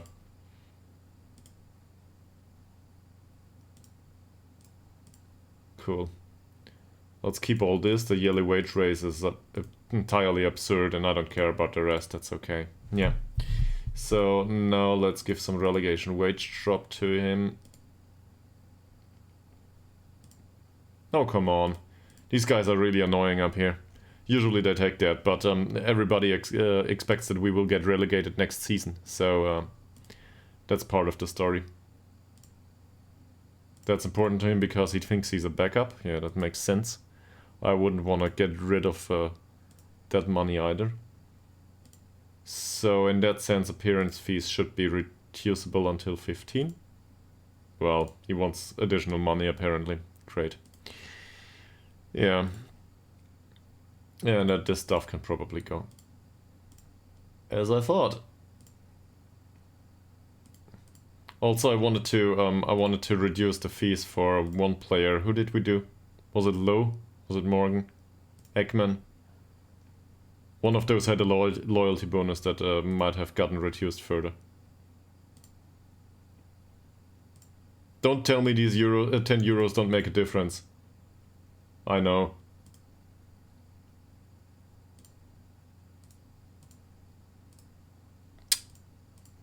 Oh.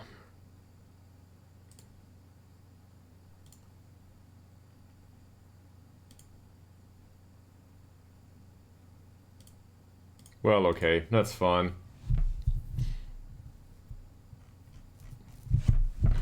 Why is that? You only go with a basic wage? So clauses are great. They have an okay. So this means I will not try to educate you. Okay. So I don't know about your background, from your professional background or anything. It should be. It should be. And this is because clauses are a case of hedging. So, are you aware of circumstances of I don't know, hedging in financial markets or something like this? It's a case of risk management, if you want to put it that way.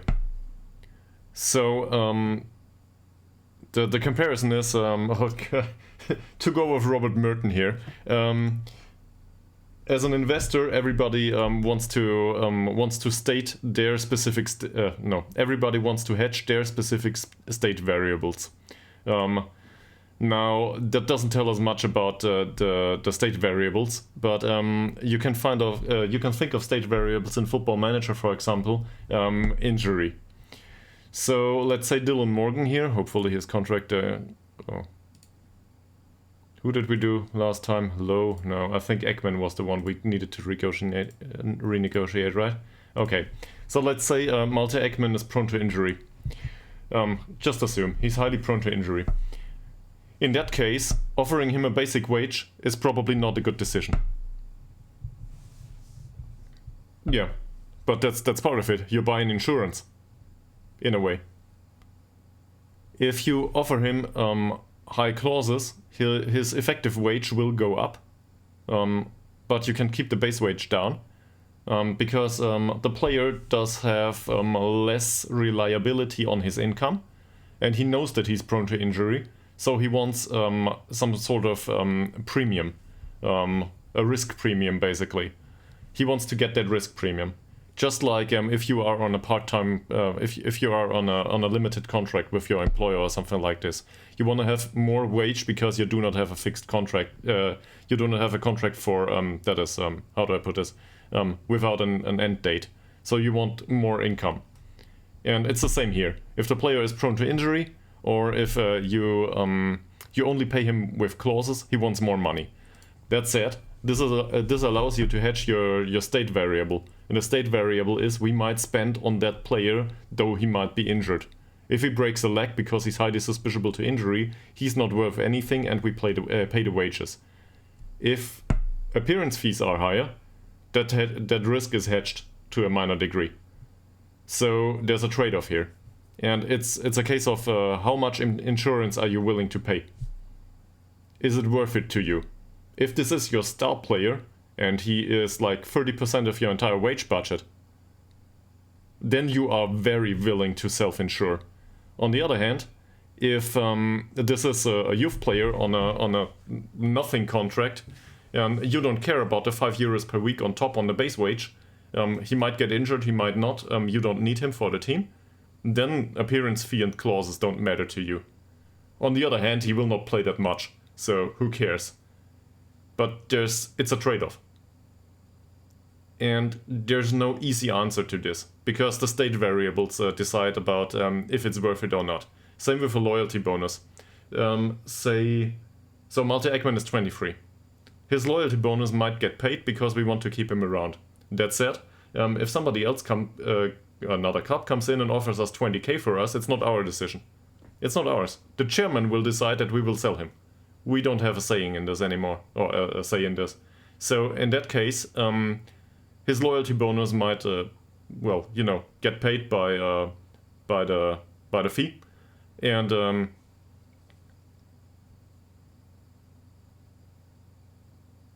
yeah. So I include contract clauses if the clauses are good for the club, I feel, and this is hard to do because the player obviously wants the opposite most of the time. But for these adhesion contracts that I try to put up, I usually go into like the clauses that allow us to extend the contract at will or something like this. Because these players in their youth, they are desperate to make it into professional football. That's all there is to it. So they accept everything.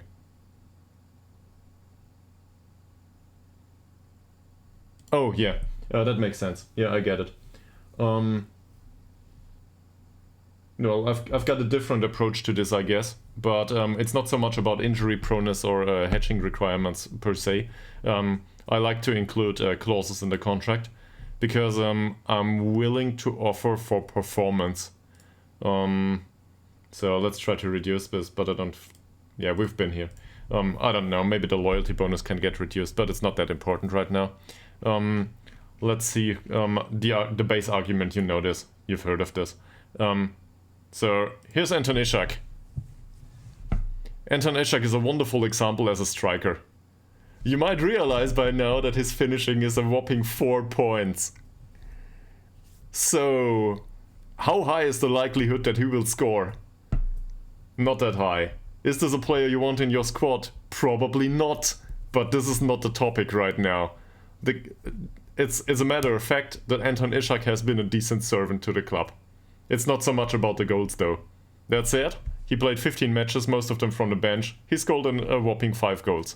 So that's okay-ish. One of these was a hat-trick, by the way. So that stuff happens.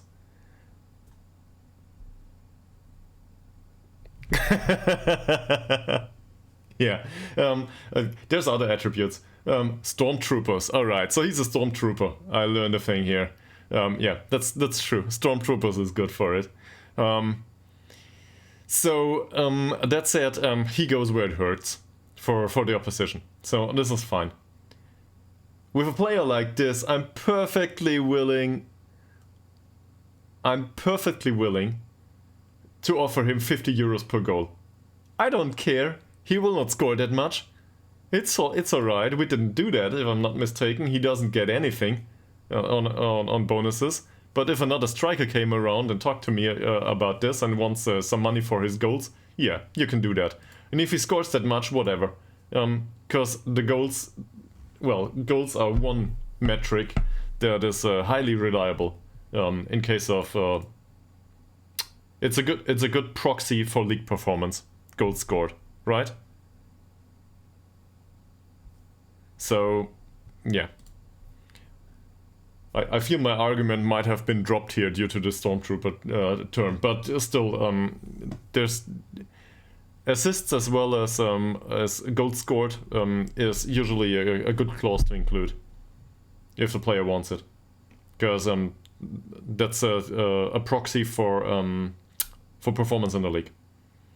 The other clauses like appearance fee and so on, this is more related to injuries. I don't know. I generally dislike to pay fees for non-performance, I'd say. So yeah, seen from that perspective, I like to pay clauses, because a clause that is included usually implies that the player performed to a degree. Yeah, and that's something I'm willing to pay for. Great, we have an additional coaching role. Oh no, we could lose a Rio Mo. Mickey Billion, do we want to pay? Do we want to keep him? Yeah. And I expect upper management and jobs to make reliable decisions with their employees. We've both been disappointed from time to time, I guess, right?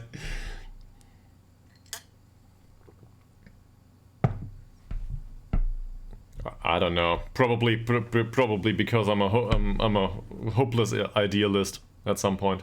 That said, I will have a new job going forward. Yeah, I don't know either, man. I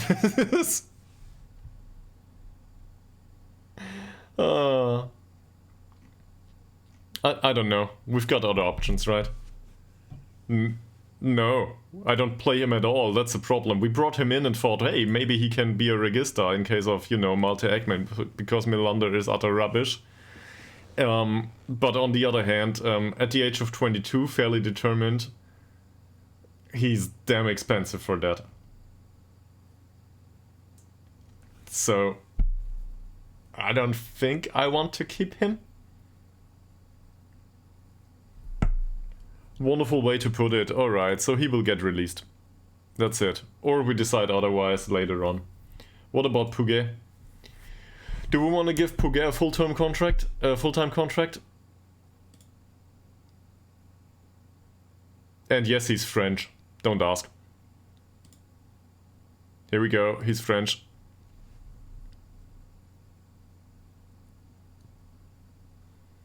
So, for an inverted winger on attack duty, he's got most of what's needed. Decision making is shit. He might play on support duty, but well, that's just not the way we play in this formation. Do we want to offer him a full-term contract? Yeah. But you don't know him yet.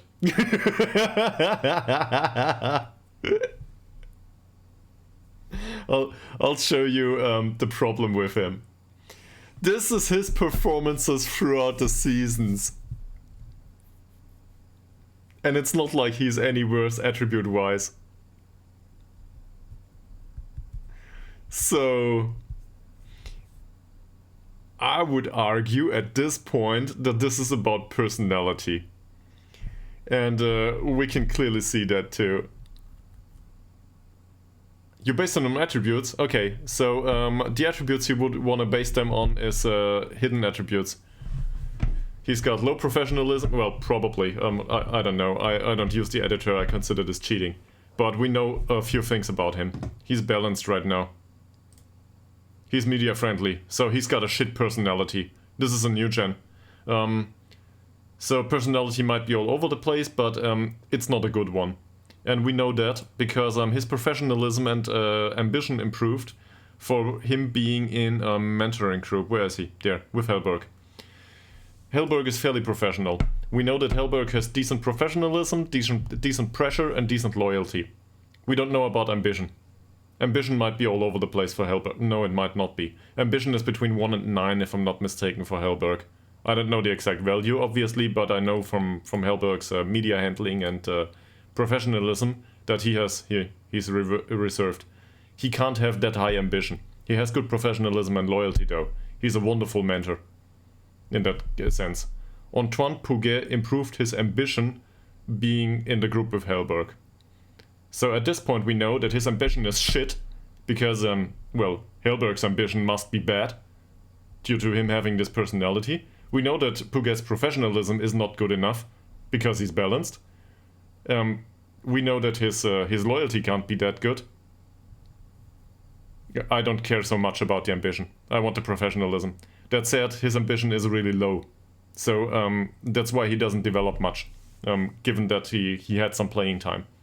Because with these ratings, as an ambitious player, he would develop, because ambitious players get more experience per game, if I'm not mistaken.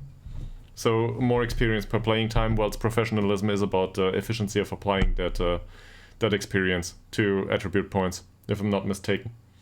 But I never data mined that myself, so this is third-party knowledge, if you want to put it that way. It's been that way in Football Manager for years, though. Decades, even. Yeah. So, given that background and the player performances, you now might detect that he has shitty personality. And not that much potential, because his personality is bad. So, let me put it that way.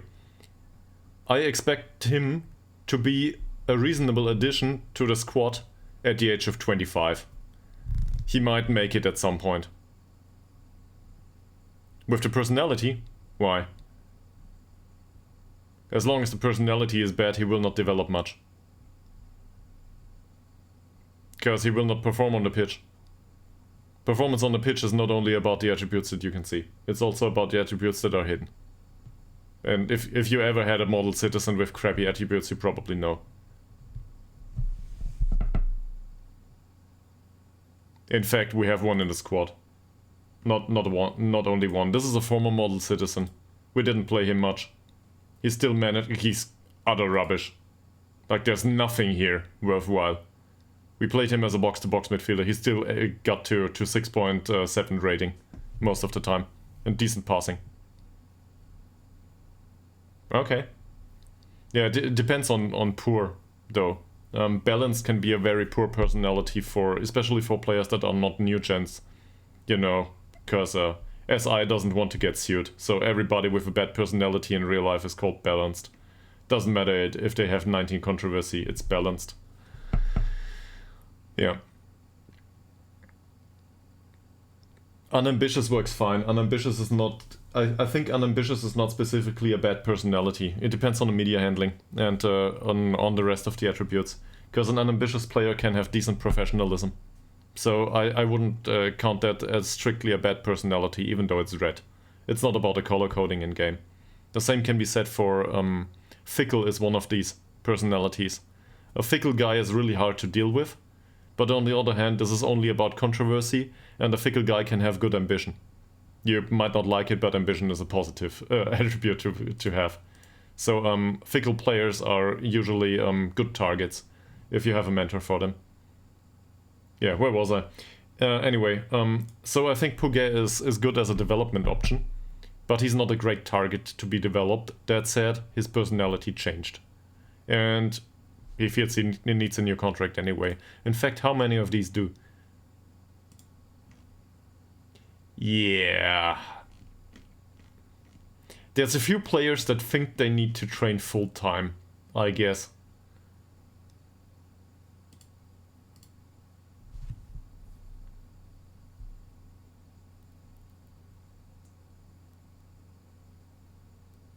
Okay. Well, to me determination is about utter rubbish. It doesn't matter. That's a two-part story. First of all, determination is relevant for the performance on the pitch, but statistically speaking, it doesn't influence player development that much, because the experience they get from on the pitch with high determination or low determination doesn't really change. It's not statistically significant. And on the other hand, determination is basically a given. Even a player with 2 points of determination will have determination 18 once I'm finished with him, because he will get fined every single time he doesn't play well. So I don't care. I will discipline him into being a determined player. Everybody can have determination 16. Doesn't matter much. So in that sense, determination is useless. Same as work rate, by the way. If they don't have work rate, yeah, they will have bad performances on the pitch. Find them. Just find them. Or give them official warnings at least. They will get there.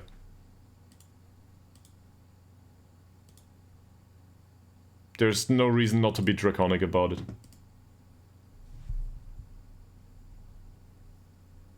I don't think so, no. The determination doesn't influence development that much. I disagree with this. Determination is not relevant. It's relevant for the for getting that win on the pitch and for the mood on the pitch and that stuff. If they go one goal down, determination is important. I do not agree that this is a major contribution to development, from what I've seen. And it's been a few years that I read articles on this, but determination shouldn't be statistically significant. It's a minor positive influence because the team might score with full of players with good determination. So in that sense, it might improve the match rating. So they get additional experience. But this is a very minor concern. It's not as sustainable as the influence of professionalism or ambition. Doesn't say it doesn't have a positive influence, but it's the lowest of the three. By a landslide. At least that's my experience. He wants to be breakthrough prospect. Fine. Yeah, that's good. So, he wants a release clause. Yeah, nobody wants to buy you, Puget, and last time somebody came and offered 16k for you, you couldn't agree to a contract. So, this guy. Seriously.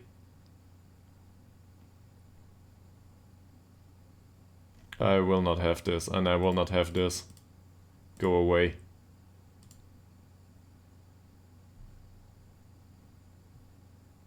He wants a relegation release clause, under any circumstance.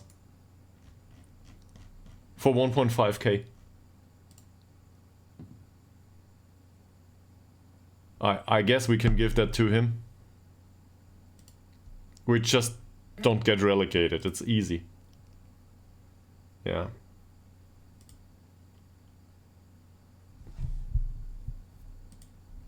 There we go. Apparently we are two of the kind. We might disagree on some things, but I enjoyed it, by the way. So in case this comes across in a wrong way, I enjoy being challenged with some assumptions. So yeah, happy to have you. Seriously, you're very welcome to come in and do that on a repeated basis.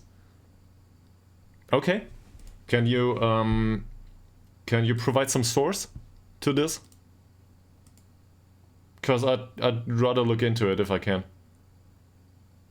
Yeah, I'm aware of his material.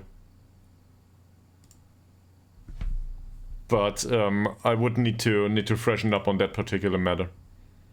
Because most of this is low grade. How do I put this? Well, Sealant adheres really well to what works on YouTube. Let me put it that way. I want to see data, not flashy pictures. And there's no... we would need some statistical analysis for this. So I want to have significance for this.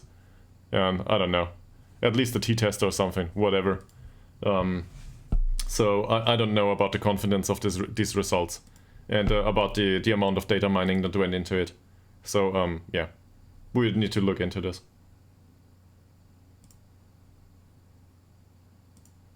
But if it's available as a video, it should be available as a dataset somewhere. And with a written article and some statistical analysis. That's important to me. If this stuff exists, then I'm willing to look into it. I can also look at the video. But, yeah. Oh, come on.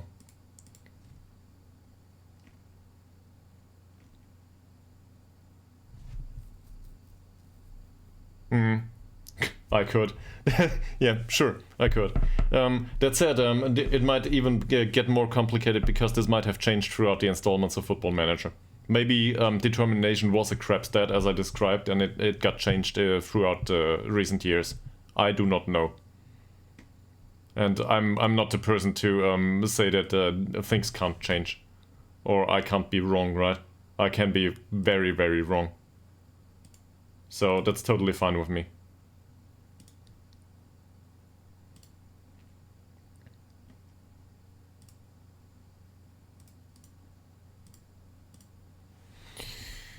Great. So we cannot change anything here. The release clause we do not want to reduce at all. I hate to have it at all.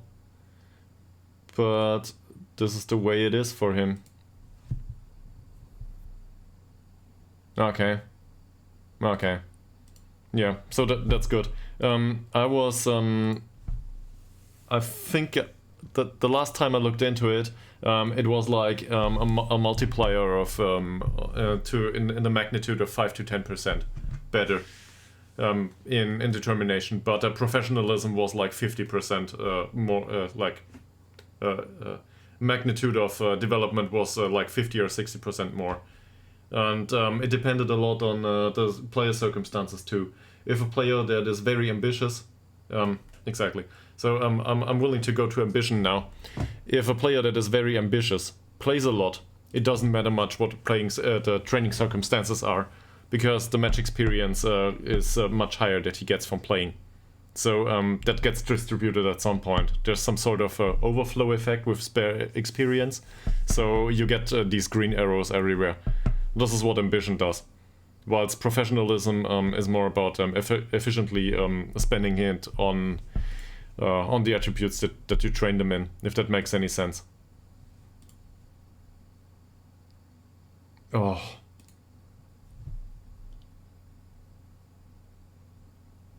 Yeah, sure. But this is a relative measure, right? Basically the concept is under the age of 18. No, let's put it another way. There's no hard border there. So let's say up until 25, wherever the sweet spot is, the player gets a match. There's not really an end to this. The player gets experience from natural development all the time.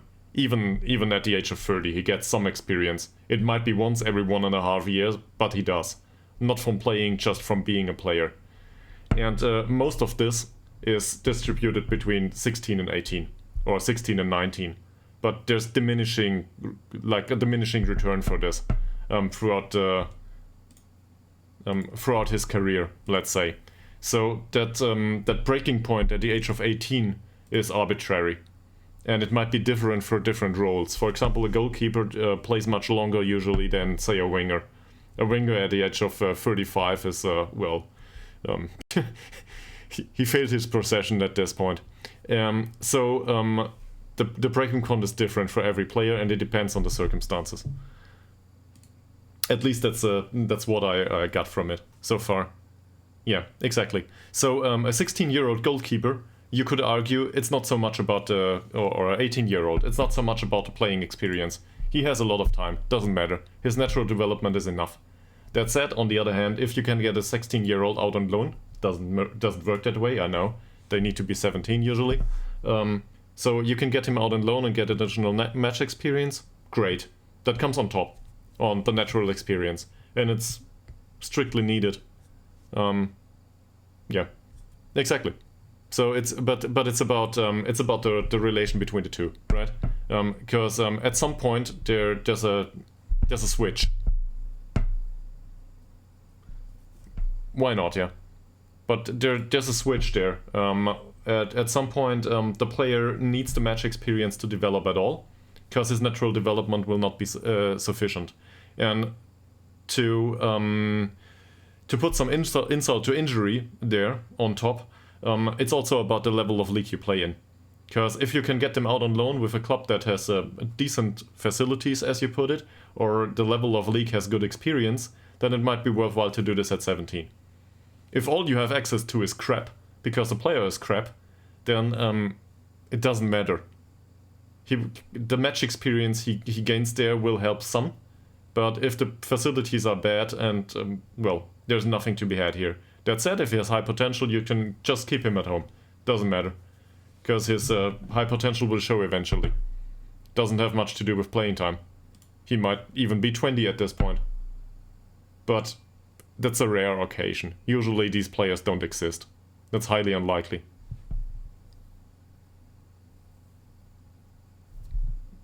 Yeah. So you probably know. Better than me. So I'm happy to stand corrected on some of this. I enjoy this, by the way. I hope you know this. I enjoy this. So I don't think he's viable for us. Personality isn't great. Short, simple passes. How's media handling? Oh, media friendly. So that's a big no for me. I couldn't know. But yeah. I hope you get that. I think this is how do I put this? It's a topic that's worthwhile debating. Cool. So you managed a few leagues that I didn't. That's good. That sounds like a lot of fun. Seriously. I'm willing to do some of these too. I usually start unemployed and then end up with some club, and that's it. Mackenzie Hunt. Is there anything useful about this player? Well, not on the level we're going for, right? I was asked recently about managing Formula 1. Was that you, Make a Billion? Or was it somebody else that asked me? Somebody asked me.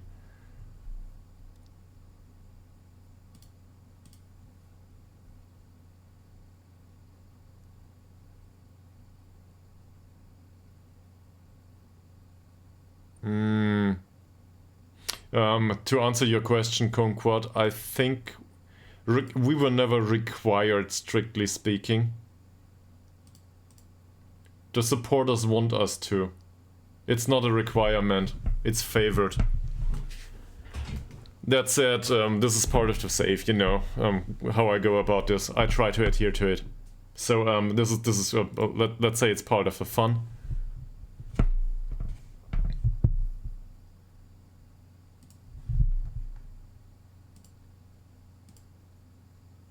How do you mean it can't hurt? It's not that important to them, relatively speaking, yeah. It decreased in importance, I guess. Yeah. Yeah. But still, we true, and some of them might even be crappy enough to sign for us. But we did a few English signings. It's not like they don't exist. So in a way, I can answer Kumquat's question in another way. Let's have a look at the squad. Get rid of all of these because they are not part of the squad. Come on, go to the U19. These two. So the question we might ask is how many English players are there in the squad right now? Let's see. Can we have... There we go, nationalities. And if we look at this right now, there's probably enough English players in the squad at this point. So it's not strictly a requirement anymore. We've got some. Now they want us to sign English players, so we will go with it. But we gotta be careful though. Well, there's no new match here, but the league rules...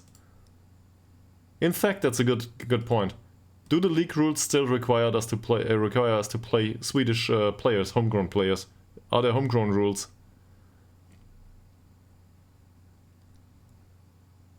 Where is it? This is discipline. This is liability. 9 Swedes. Okay, it was 7 in the league here.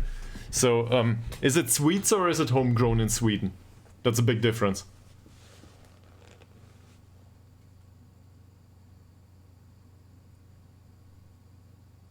Homegrown in Sweden. Okay, so we're basically still poaching for English players at the age of 18. Great. Or, well, 17.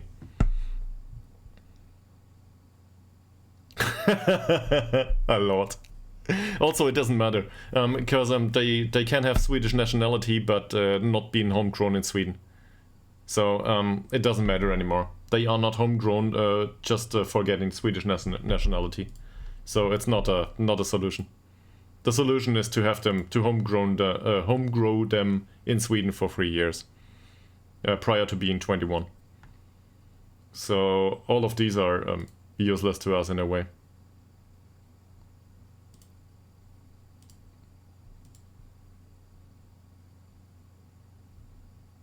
Thanks for the follow. Thank you very much. Hopefully we will make it in the next league. Holland. What the hell? We need young guys though. Young people are good. Is there any potential on any of them? Should probably look into them just for the personalities. There might be a model citizen in there and I'm not aware. So him, for example, he's unambitious. Do we want to get a replacement for Speedy Boy and retrain him on the other wing? This is highly unlikely to be successful, but yeah. I guess he's unambitious, he's got good flair, also he's a sprinter. This is not a footballer, this is a sprinter. Get off my lawn.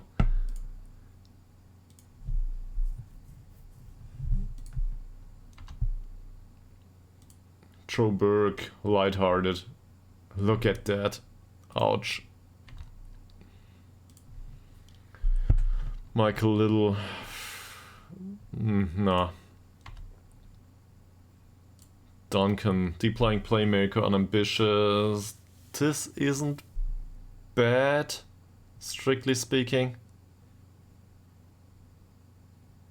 He's too old to be homegrown anytime soon. If this guy were 1 year younger, I would probably go for it. That said, some things here are a bit lacking, yeah.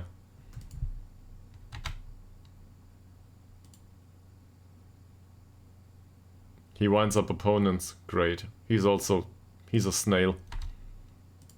No way.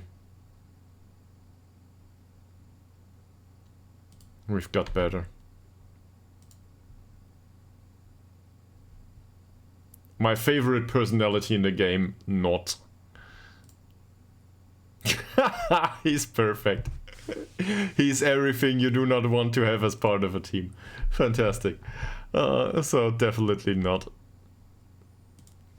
Red Priestall.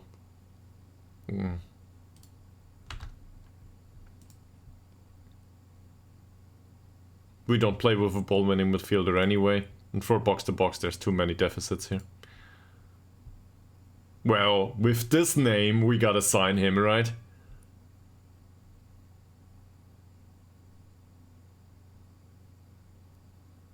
He's no good, though. I don't know what to do with him. He's a decent tackler from a technical point of view. I don't know. Somebody asked about I think it was Exploding Birthday Cake recently, that asked about tackling attributes and relationship between them. He's... I guess he's got technique. No strength though. For target forward, well, okay, he's 18. It doesn't stand a chance. Ha! Heaven in you, welcome back. Thank you very much. Celebration, in fact we have celebrations going on, I didn't show you. So my girlfriend realized that we got promoted. She doesn't know anything about Football Manager, or at least she doesn't want to. But she realized that we got promoted, so now we've got that paper stuff hanging here. This is celebrations. This is all we can afford at Ytterhogdal, celebration-wise. So now we celebrate. He's 17, that's better. He can be homegrown.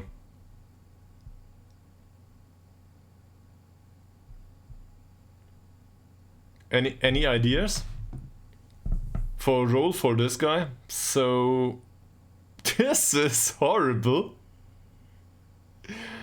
This is absurdly bad. Jumping reach 1, 61 kilograms. Apparently, well, I don't know. He's not a dwarf though. we had players with 1.60 m, so he's not one of them. But I don't know. Something might be going on with him. Below average injury suspiciability, balanced personality. This is a new gen. Level-headed. I think level-headed is not the worst of him.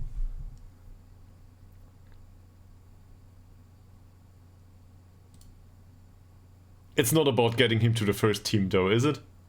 Well, it might be. But he's got decent free kicks, decent passing, vision, technique. For a 17-year-old, this is all okay. Dribbling's shit, but I don't care so much. Long shots. 17-year-olds usually don't come with long shots that are acceptable. Decision making's good.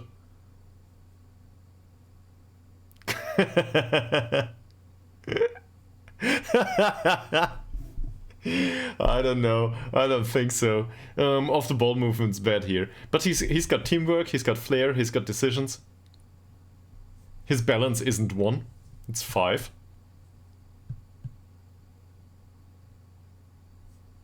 Your manager. Oh, your manager. Okay. Yeah, well, I don't know. Oh, we would need to offer him a full-time contract though. Can we give him a youth contract? How much is a youth contract at this point?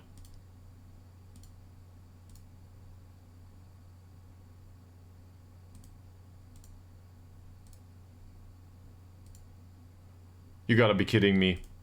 This is not what a youth contract looks like these days, does it? A youth contract is not 120.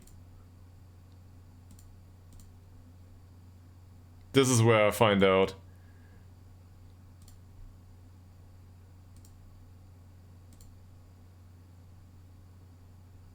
$150? Are you kidding me? No, there's contracts for €9 a week. He's just annoying.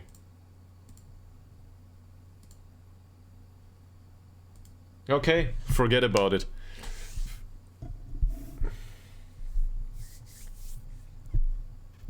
Little Yoda looking dude. I think mine is just average. Mr. Alp wants an improved contract. Do we need second opinions on this? He can have a new contract, but not with us. We need a replacement for him at this point. I wanted to get rid of him prior to being promoted anyway. Get the fuck off my lawn, seriously. No way.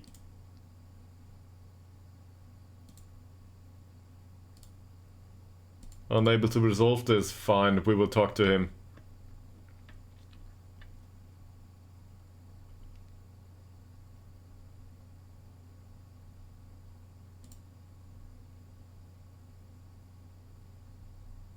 Yeah, move on, man.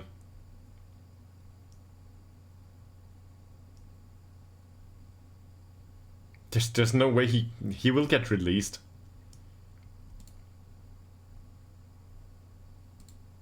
Not a bad reaction though. We gotta be honest here. Not a bad reaction, I didn't expect that. He's balanced though. He's balanced and media friendly, so don't think he's a good long-term addition to this. Yeah.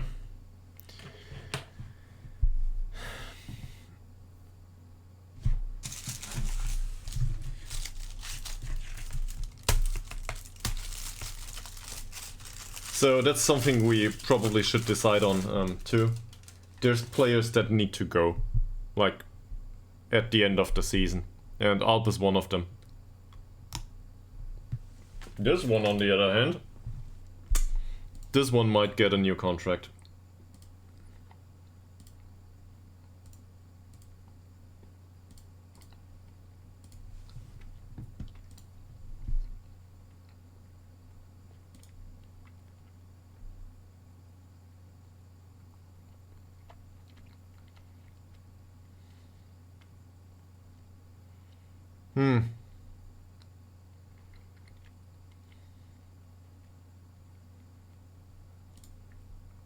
Yeah, let's promise this to him.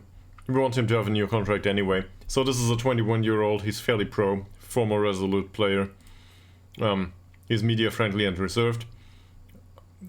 The reserved is more important to me, let's put it that way. He's got decent pressure, decent professionalism, determination is good. Forget about ambition at this point. Overall, his personality is fine. He didn't develop that much, I think. So playing and training as a wingback on support duty. Yeah, I will not say that this is good development. But the time frame is much too short. He played well though, overall. It was okay. He was part of the team. And I think we can get him to be included going forward. Regular starter is probably a bit much though. Come on, man. Okay. Fine, then you remain on a part-time contract.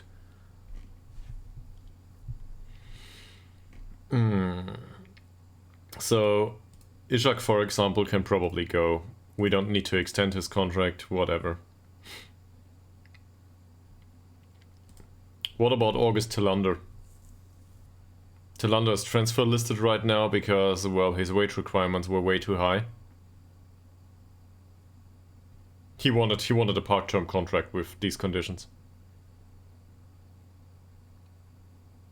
Yeah, sleep well. And everybody else, you're welcome to stick around. We'll see. And I don't know where you're located, so yeah, whatever. have a good night at the other side of the planet.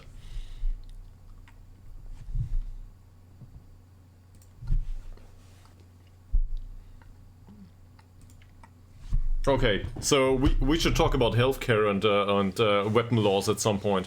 But anyway, hope to see you soon, Pond. Great having you, and thank you very much for the input.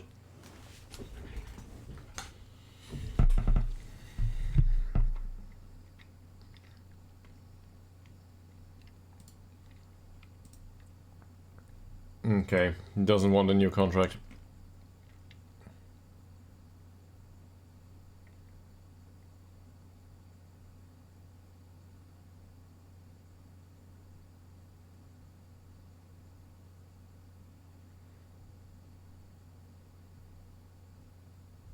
I'm not sure I understand.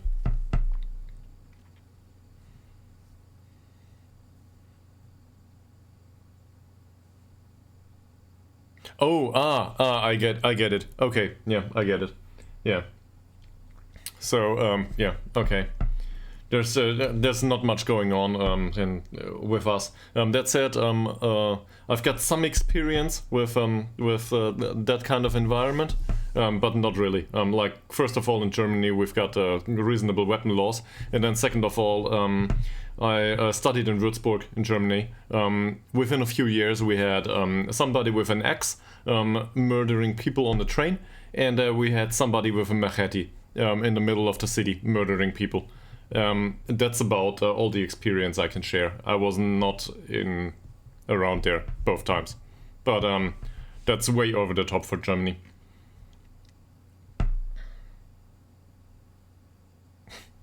Yeah, Gotham. Well, Gotham would be great. I don't know. Let's not debate this. This will probably get straight into Twitch's how do I put this? Let's not violate the terms here. If we can help it. And going about these topics might probably get there pretty soon. So let's not do that. You know, an American platform has different views on certain things. Yeah, me too. Twitch might not like it though. So let's not talk about anything like that. But I guess violence is much better than nudity. So in that case we're safe. But still, let's not do that.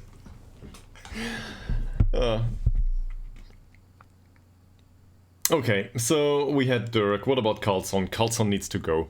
We need to get rid of him. He will not get a real contract, so he's set for release at this point. Let's set him for release.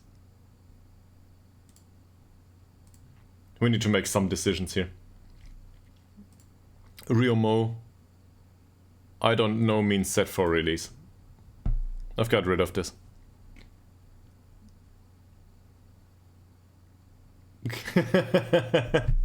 If I've got the time.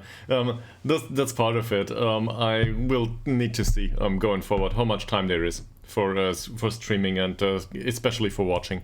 I'm like watching half an hour a day, and the rest of the time I stream myself or do stuff for YouTube and so on and so forth. There's some handling coming with it. You're probably well aware. So there's some stuff you need to do around it. And seen from that perspective, yeah, but yeah, okay. I might be able to do that, but on the other hand, how do I put this? I do not want to anger my future employer, so yeah, you can do that. Sure, but I'm not editing that much. It's more I don't know. If you stream for 8 hours and then afterwards your girlfriend is home and you gotta eat at some point, you're the person responsible for, well, the apartment because you don't have a job right now, then all of a sudden the day becomes awfully short and there's not that much time to watch Twitch anymore. So I might come around though. In fact, let me give you a follow at this point. Apparently, there it is. Yeah. I'll try to be around in the evening somewhere. So but just it's I'm a difficult person to have on the stream. Yeah, I'm glad.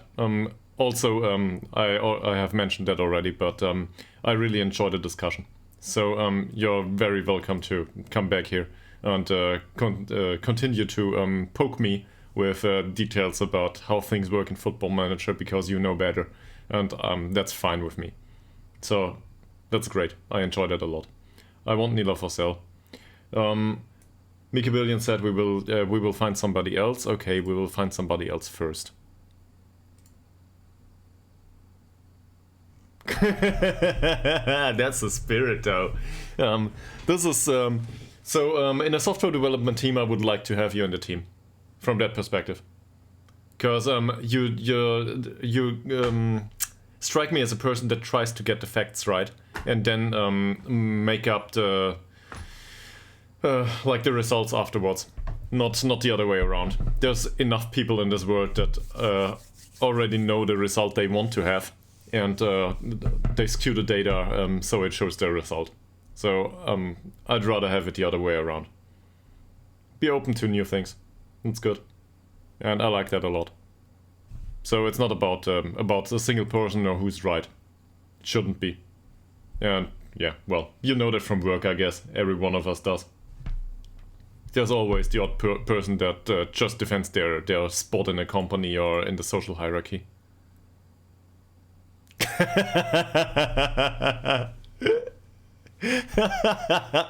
Yeah, that's a nice approach.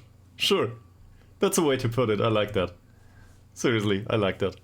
I always told my employees, sounds wrong. The ones I was working with, I always told those, especially the, is it inferiors? Subordinates, I guess.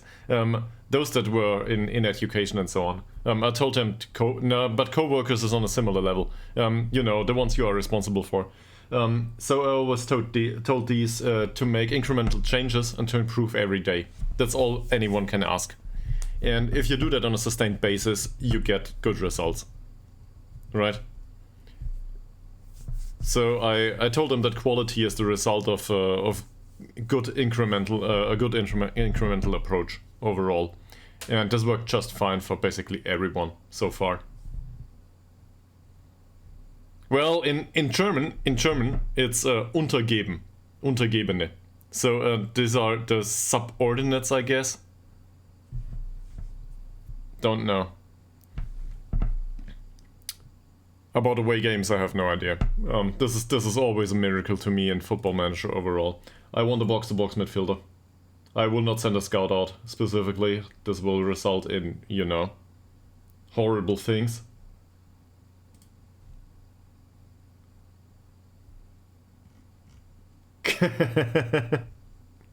Good to know.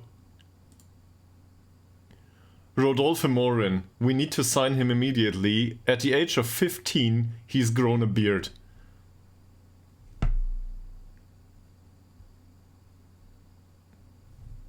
Well, most of the time, your co-workers that you are supposed to work with that have been in the company for 15 years are your inferiors, if you want to put it that way.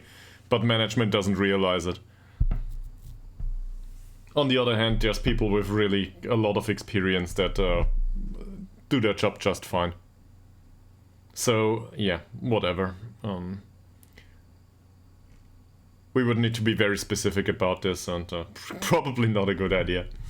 These are trialists here that I think they came in.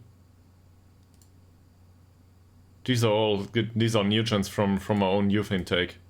Probably not the English guys though. Deep playing playmaker. We want a box to box though. Great. Great. Apparently we can give some trials to some players. Maybe, just maybe... There's a box to box. Luca Woodhouse. He's with us already. He's driven, he's 23. This is not bad. From physical's perspective. In fact, this is not bad at all. 311, okay. Okay. No swearing, Chris. But, yeah. This will not work. Or, well, we need to hedge the risk.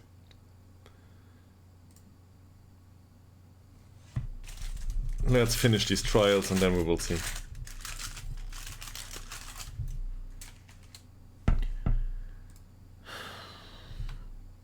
Yet another few trials. There should be an accept all button, by the way. Probably every other streamer complains about stuff like this. Or there is and I'm not aware of it.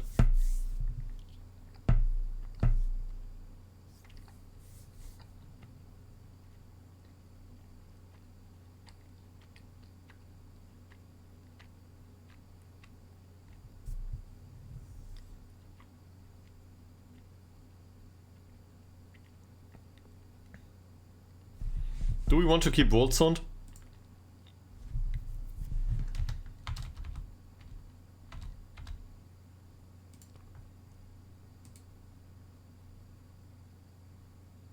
That pace. Wow.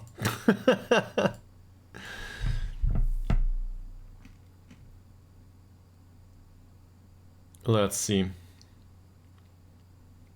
So I guess Ishak is not of high importance at this point.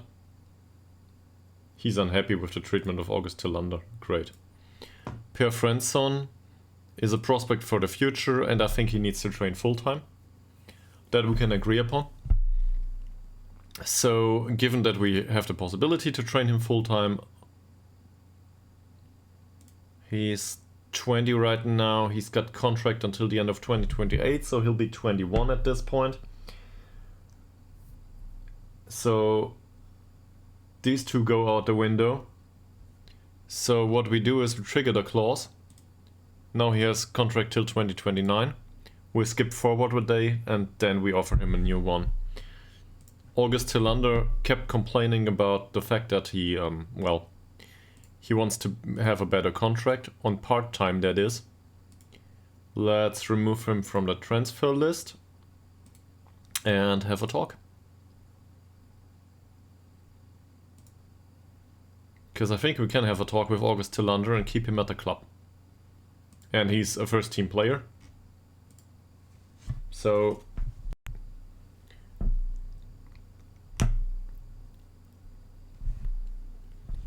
I'm not that excited to find another player that is left-footed, plays on the right wing, can play as an inverted winger, and is willing to come for our club. There's like 0 players in the entire world that fit that description. So we might as well offer some money to August Tillander. He's a decent addition to the squad after all. This guy?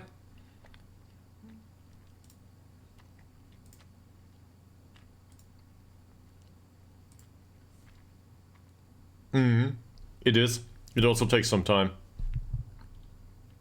I'm not sure about the league names. Apparently I am, yes. So it's super retten. Okay. By the way, Pont. So I don't want to be an ass about it. I'm happy to have you, but didn't you want to go to bed? You can stay for another hour, no problem.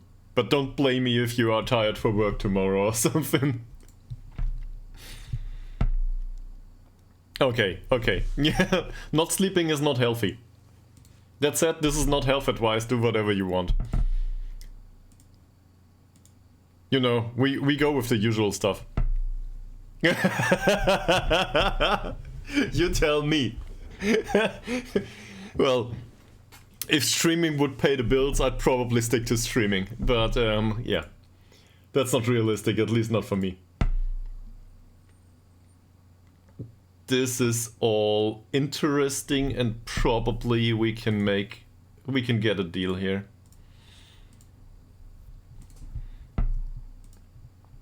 Yeah. Being unemployed. It's just like in The Sims. It's good to have somebody that's unemployed. Usually they have a much easier time being happy in life too.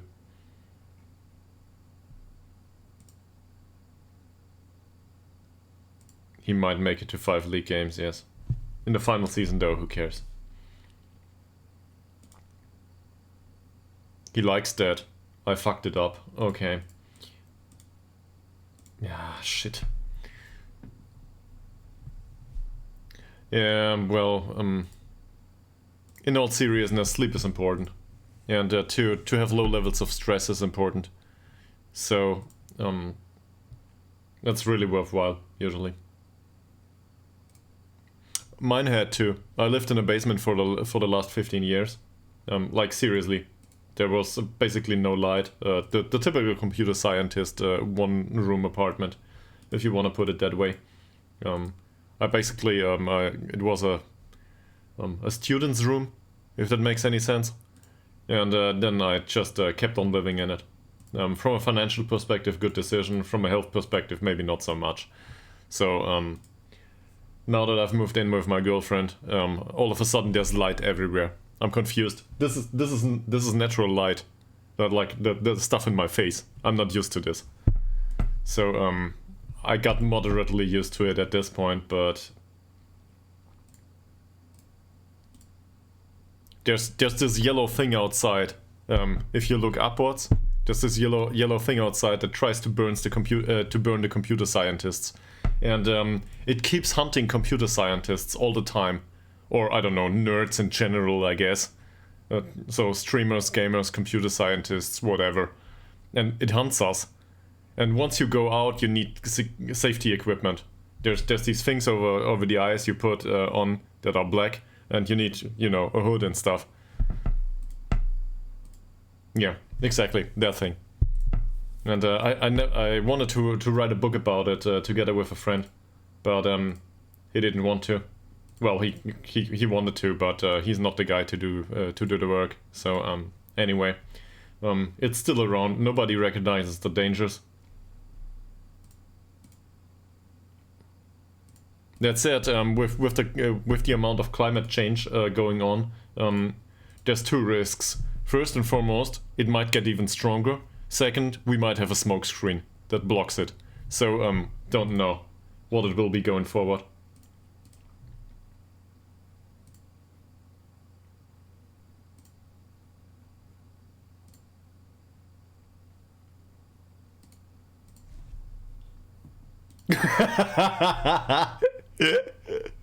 Climate change is not something you can shoot at, so this is nothing Americans deal with. Yeah, true. Climate change requires that you do something for society. This is socialism. It cannot stand. Get rid of it. Oh man, I will have so many haters at some point in America. Or specifically the United States. Nogongo wants another contract. Yeah. You do shooting for fun. So I guess that's part of it, yeah. I just don't feel like the yellow monster in the sky will react very positively. Or at all. It's invincible.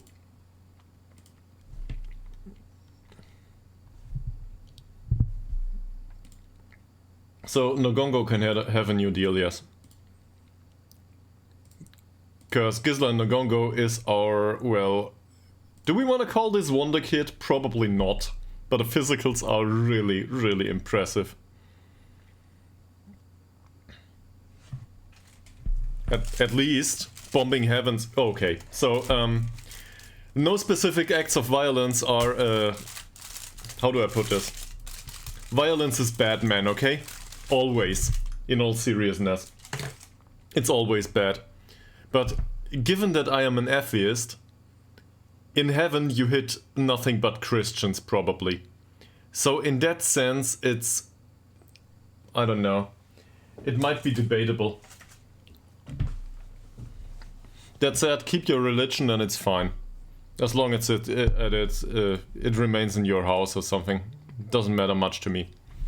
Everybody's got their own freedom to decide for themselves.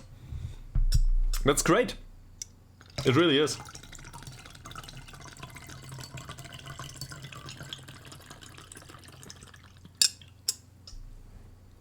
You know, my imaginary friends are on the internet. Yours might as well be somewhere else. Doesn't matter to me. So, Nogongo.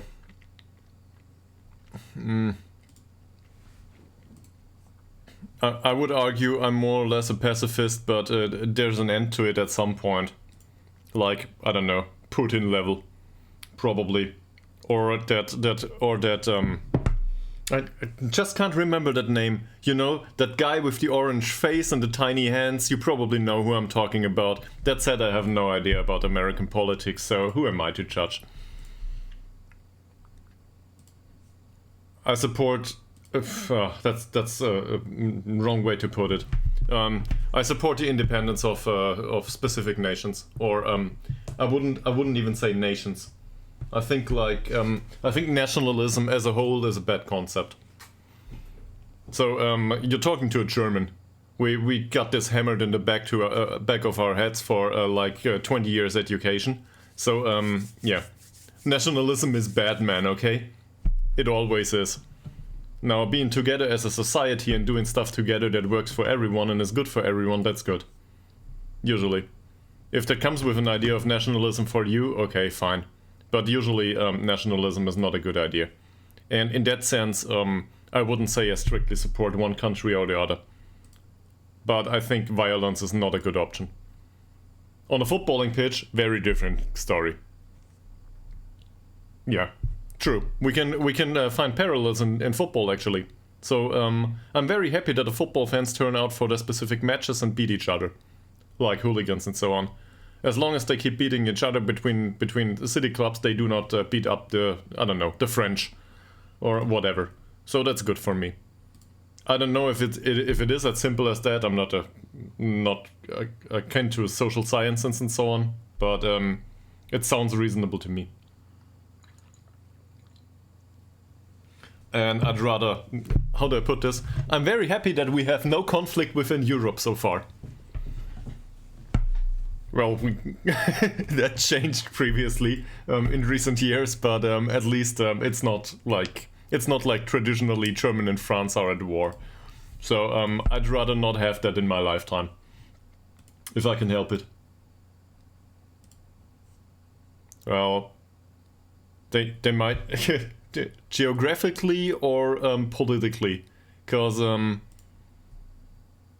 this is, by the way, this is entirely unpopular on a Football Manager stream, so thank you very much for bringing that up. This is whatever. This is what nobody wants to hear about. But yeah, I know. I just skipped over that. But I also consider, for example, Moldavia and Transnistria could be considered part of Europe, geographically at least. But on the other hand, I would argue that some nations to the east took it upon themselves, or their leadership took it upon themselves to not be part of Europe. I wouldn't say that Europe strictly pushed them out. It's the other way around. So in that sense, no, in that sense I think Russia is no longer part of Europe. It could have been. It would have been very welcome, and the United Kingdom decided for themselves.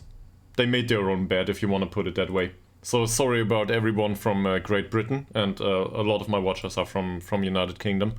But yeah, you decided that for yourself, and now, fuck around and find out. That's how it works. Maybe we'll let you back in at some point. And that's not me being arrogant. It's just UK is a good addition to Europe. I think it's very worthwhile. But if you go with that kind of politics, yeah. I agree. That's a hard one too. That stuff to pacify, not in a violent sense, to get peace into these regions is one of the major things that European Union accomplished. That and monetary union and so on. But, well, if you don't want that, you don't get it. And now afterwards they find out. But what can you do? It's not the rest of Europe that wanted to that voted to get them out. In fact, we wanted to keep them. Off they go. This is horrible, by the way. That release clause.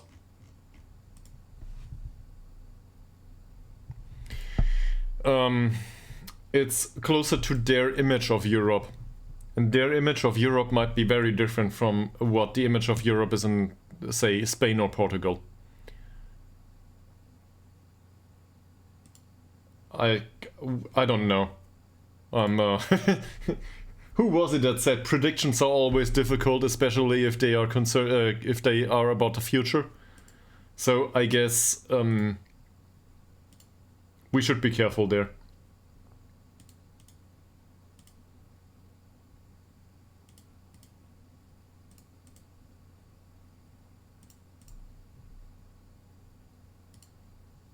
There's a difference between what is likely to happen, what is what is a possibility, and what we want to happen. or what we do not want to happen. For example, I do not want imperialism to get rewarded. At the same time, it might be in the future. I don't like that as a person. I think these concepts should be of a bygone era. They aren't, though. We see that all over the world. They aren't. And this is not strictly a Russian topic. I didn't like it when the United States invaded some countries either. I'm opposed to this kind of behavior in general. Also, as a German, if you wanna bring up, yeah, it is, sure. But on the other hand, it's there's a lot of countries throughout the world that are like this. Who knows? Maybe even Europe ends up in something like this at some point. Think about back about the Libya situation, for example. It's unresolved to this day, to a degree. There's a lot of conflicts going on in Africa that nobody knows about or nobody cares about, and that stuff has not been resolved. It's not like we're like Europe or United States are the police in that sense. But on the other hand, the help they offered so far didn't do much.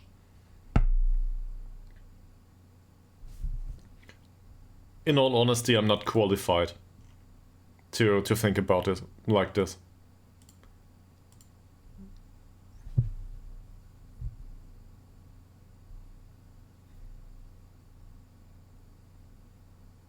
Yeah, that's a good argument, but it's not like we don't want to have them, but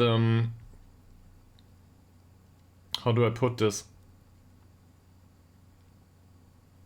They do not have to be like us as a people, right? Europe is a very, well, maybe with the exception of the Serbs probably, but Europe as a geographic region is very colorful, and it took some effort to, over generations. So not my generation, I'm 37, but throughout the generations it took some effort to realize that this is a good thing. And we still have the dumbasses that are entirely incapable of accepting that France is over there and it's fine. These are our neighbors and they like to torch cars. That's the way they do things. At least right now. So that's the way it is. But we are good friends with them at this point, and that's great. Have a trip there. Go on vacation. See something else. It's fine. It's just over the border. There isn't even a border anymore. This is great. And there's people from Africa all over southern France. And it's great that way. It's okay. Let them come. But on the other hand, people have a really hard time integrating into that kind of system. It takes generations.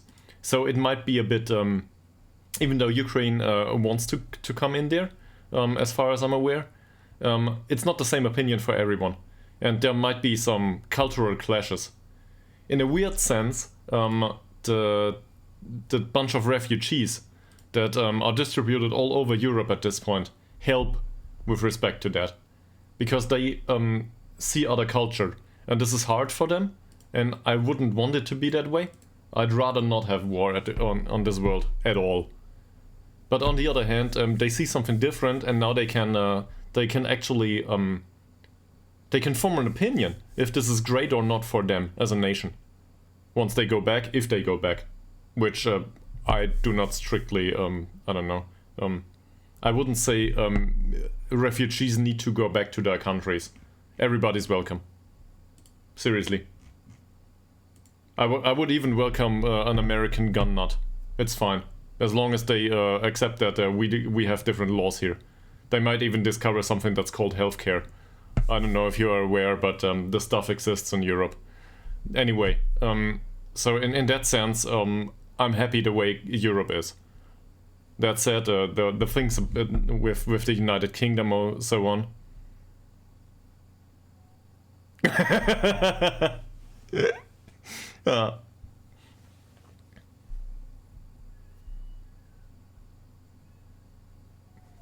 It's not like I'm anti-American though, right?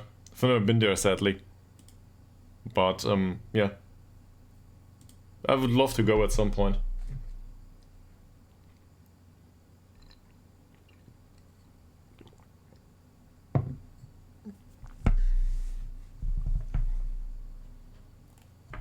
It's a weird thing. As a German, this is a special situation too. I guess so. It's a big country, right? Just like every place in the world. Southern America is not all the same either. So, why would it be? It's the same for China, by the way. So I've never been there either. But China is huge. I cannot possibly imagine that everyone in China considers themselves the same. So there's a lot of... You've been there? Okay, so maybe you have some experience in that regard. But I guess Eastern China and Western China are vastly different too. If you want to see it that way. Cool, so contracts. We need stuff. Can we place AdWords? Yes. You've been to West... I have no base of comparison at this point. Maybe somebody else in the stream has something to say on this topic. And, yeah. But I also feel like this is... yeah, that's what I think about right now. I think this is a highly sensitive topic from a streamer's perspective. So it's probably not a good idea to discuss this on stream. Even though I might agree with some of your opinions.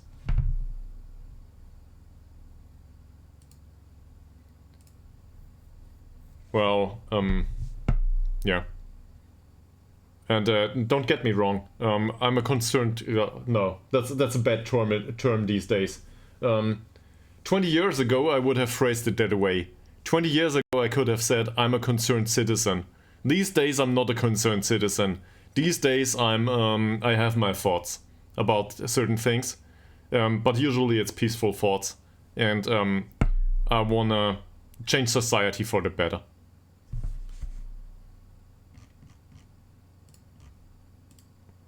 And I feel like it's that way for most people in most countries, and it should be. So in that sense, streaming and I don't know, the internet in general brought together a lot of different cultures. If you think of it, 30 years ago you didn't have the possibility to talk to, well, or write with somebody over there in Germany. Or in Europe. You had no idea. These days, I can find somebody in France and talk to them all day if I want to. Probably. My French is a bit rusty. Okay, well, but that's a coincidence. Again, Dirk wants a new contract. Well, he doesn't accept new contract talks.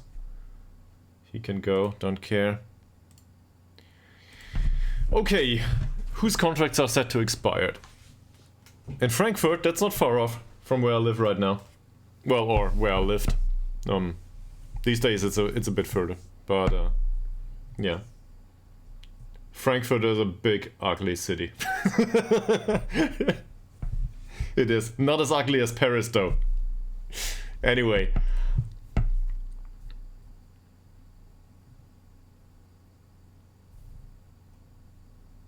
Oh, yeah. So that was prior to me noticing some of the stuff. I was born in 1958. So, yeah. I didn't notice much of it at that point. I was a young kid.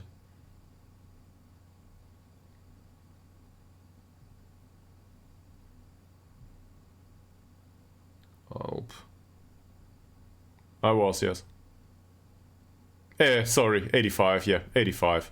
My bad. Yeah, that happens. Well, if I was born in 58, I would probably look really well for that age, right? So,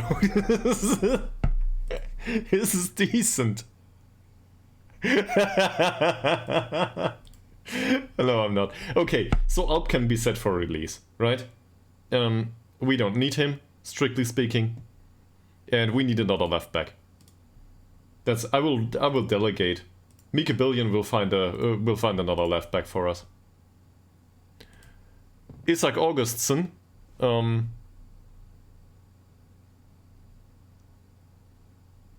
love it. Yeah.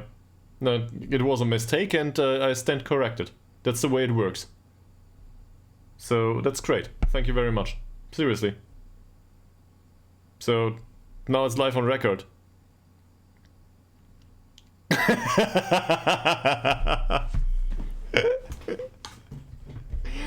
Oh yeah. Oh.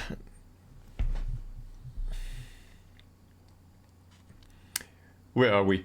With this guy, he's got good personality, but he's susceptible to injury. Same age then. Great. I'm not sure about my mom and my dad. I would need to, you know, that's some of these dates that you have in the back of your head somewhere if you look it up for half an hour, but you never need those. So yeah, I'm a really bad son in that sense. Sorry, mom and dad, if they ever see this, which they will not. But I'm still sorry. I've never been able to keep the birthday dates of my parents in my head. I don't know. It's just me, I guess. Okay, yeah, well, that's probably fair. That works. I know the date, but not, I don't know the year. I always forget about that. Anyway, he's transfer listed, for some reason. And we cannot, come on. We cannot get rid of it. So, given that you have a lot of experience, can we remove the transfer status from this player once he is transfer listed and he's out on loan? We can't, right? He's transfer listed and we cannot do anything about it. We cannot get rid of the transfer listing. Because the menu is gone since he's out on loan. This is the way it works, right?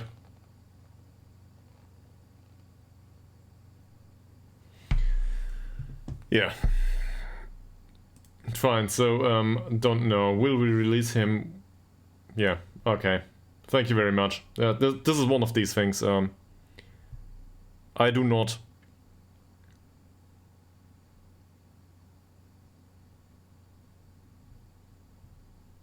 So I do not want to get rid of him specifically. I think there might be some development to be had. He's 21 right now, that said, we would need to train him, you know, the soft kind of training. Because he's highly susceptible to injuries. And Greg Henderson has a wonderful British name, but that's about it. Yeah. So he can go, definitely. At the age of 20, especially, there's nothing to be had here that we want. He's left-footed. Finishing's decent. We don't play with that kind of striker. 200 loaned out. There we go. This is my ideal. Does it make you money? Probably. Sleep well, Pond. And see you soon. So let's release him, and let's release him too. Forget about this. Contract set to expire. Chief scouting goalkeeping coach. Well, the goalkeeping coach is shit. So he will be in a part-time contract or nothing at all. And with John Beck, as a scout, I guess he's decent. Let's see if we can find other scouting staff.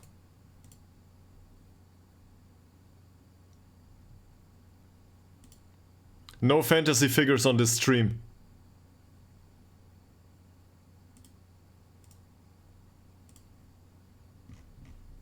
Apparently streamer rules or something. I should do a rule set at some point. Not being serious. But there's... do you know these peoples that... oh, these peoples. People. There's people that talk in like one-word sentences and put on like 10 messages. This is something that really annoys me from time to time. So, yeah, if it's extreme, that is. Otherwise, I wouldn't know what to do about rules. Probably at some point we should ban these people people that come in and try to sell something. That's annoying.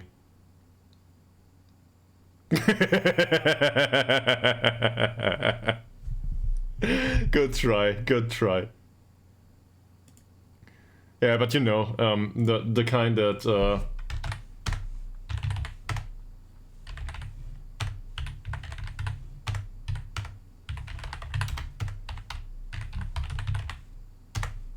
oh, that's the wrong word. I meant whole. Anyway, it is as it is now. Sorry.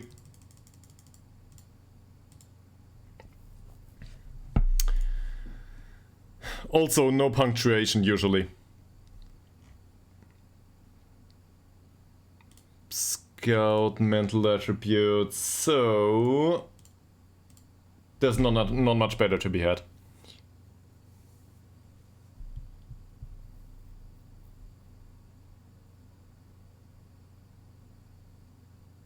I'll remember the word phrase. I'm not aware of this right now. Maybe you can enlighten me, please. I don't understand. Oh, that word phrase. Well, I remember people saying a word for confirmation. Is that what you're talking about? I also remember the game. I'm that old.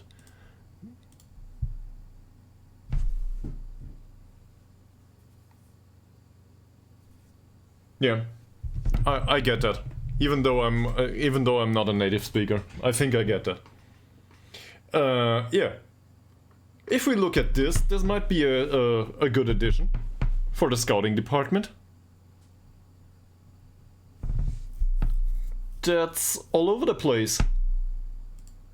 Especially in Eastern Europe. This is wonderful. Well, it's not strictly Eastern Europe. This is Balkans, is it?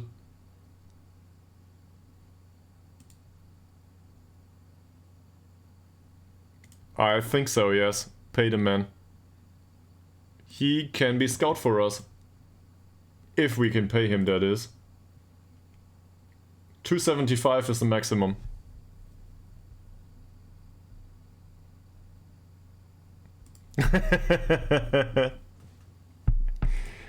I want him for 2 years, yes. But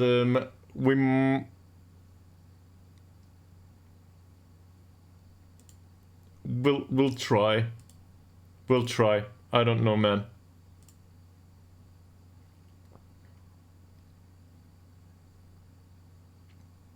So we need to get him down to 275. Because that's the maximum they're willing to offer. We have a new scout. Fantastic. Everybody else can go. That's great. How is he? He's rubbish. Well, he's great, but we have similar. Jacobson. This is a box standard scout for us. This is fine. He's not that young though, so not a viable option for the future. And then we have people like this kind. This is a trap. Did you ever sign a scout like this? So to everybody new to the stream at this point, this is horrible. This kind of scout gets generated in the game, and they do not scout at all. With 0 scouting knowledge, they do nothing other than spend it on hotels and hookers. So do not ever fall for this trap.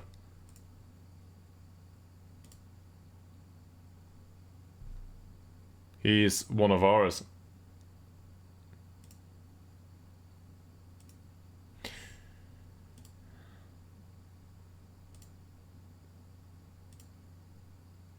Same with him. He's got scouting knowledge in Montenegro, but well, this is North Macedonia. We will not be able to scout there anyway. Our scouting will be limited to Sweden, and that's it. That's it. I'm happy with the new addition to the scouting group department. Now, who needs to go in the scouting department? Did we signed him as a scout, not as a chief scout, right? Yeah, He will be scout. Scout only. So, our scouting department contains... This is better. We have a chief scout, a crappy recruitment analyst, which we don't care about, Mr. Nieberg, who is fine, Mr. Artev, who's bad, and Mr. Beck, who's great. He's got scouting knowledge in Turkmenistan. I think we can probably get rid of that. Artev, also bound till 2028.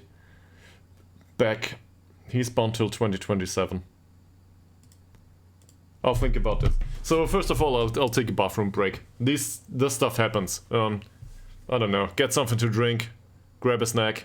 I'll be back in 5 minutes.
Did it take me 5 minutes? Don't know. We're back. Maybe we can finally get some things done. I feel like I spent money without any regard to the overall situation of the club, so hopefully it's worth it. It's not much money though. We can get rid of some of these. Mr. Artev, probably. He is not a good scout. Newberg, on the other hand, he's fine. And the recruitment analyst, whilst being a, a model professional, probably isn't worth it. Does he work on anything else for us? No, he doesn't. Yeah, we'll just terminate his contract at one point. So let's look into coaching. We need new coaches for the new season, and this needs to be resolved. So let's do the stuff. First and foremost, we need a goalkeeping coach. I've had enough of this. So this is I guess a common joke at this point. We look for a goalkeeping coach.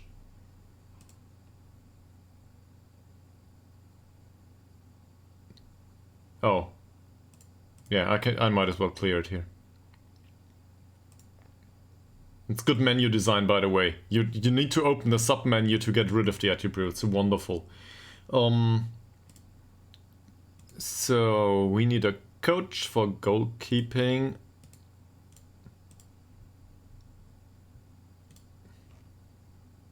Is there anyone available that is worth our... Well, look at that! This is rather decent. When did he become available all of a sudden?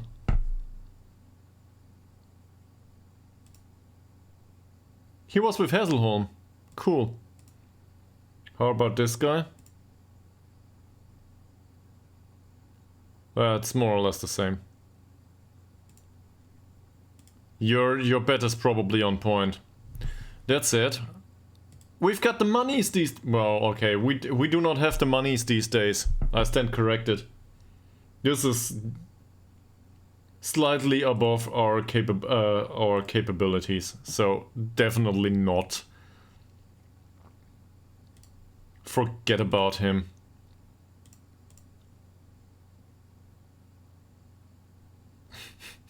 His mentals are great. He's on 160 per week contract. All of a sudden we can afford stuff. Scouting knowledge in Tunisia, that's really important, yeah.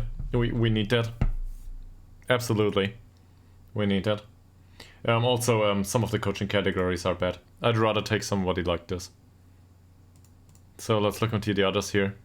This is 29 and 8 on average. This is worse. I realize. So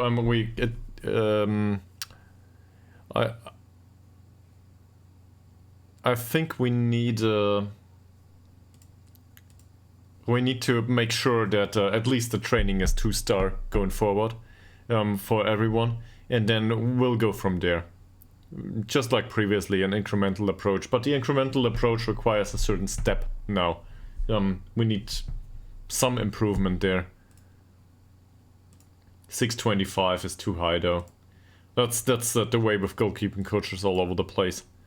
They have such high wage requirements. Or they are crappy, like, I don't know. This one's probably fine.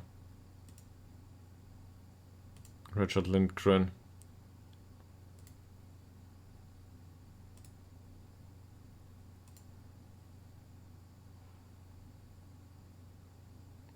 He's balanced. Well, he's temperamental, but his coaching categories are balanced. It's not too shabby.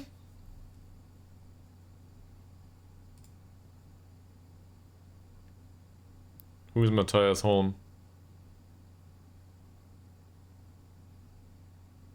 He's not in this list. Is he? Jon. This one? There's one. Jon. Yeah, he's too expensive though. Look at it. Well, okay, we already fucked it up. He wanted 600 or something. We couldn't afford him.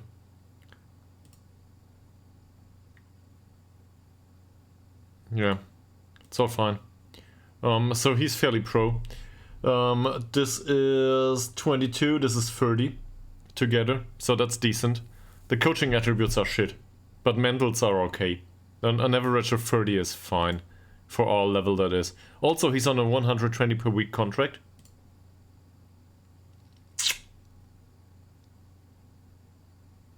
Yeah, but he was crap otherwise. Well, okay. Look at that. So that deducts from the capabilities again. Sure, his coaching for handling is good, but this I would need to slap it into a calculator. But this is probably 2.5-star coaching anyway. This is great, but the mentals are shit. And I am not willing to wait for mentals to improve. Not with coaches anyway. This guy though is willing to work for 450. So the good thing about the coaching attributes is it's not all over the place. This is 6 everywhere. So he doesn't have a weakness as a goalkeeping coach. That's good for me. This is 30. That's great. Level of discipline 16 is fine. He's probably reserved. He's reserved. Exactly. He's reserved. That implies some level of discipline. And he's fairly pro. So good personality overall. We could, yeah. If they have any, that is. Don't be so sure about that. I will use the Meek-a-Billion trick and try to get this down to a reasonable degree. We might need to pay a fee here too. Yeah, because this is an immediate signing. Doesn't matter though.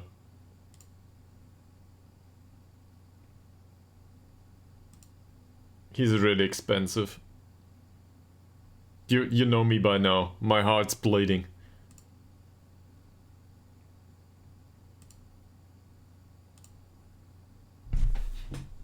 Okay, no 350.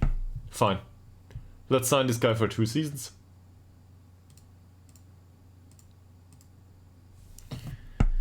So now we have a goalkeeping coach that we can still go back with this.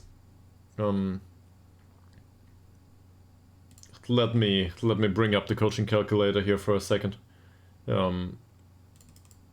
I do not like to make half-hearted decisions based on hopes and prayers, I guess.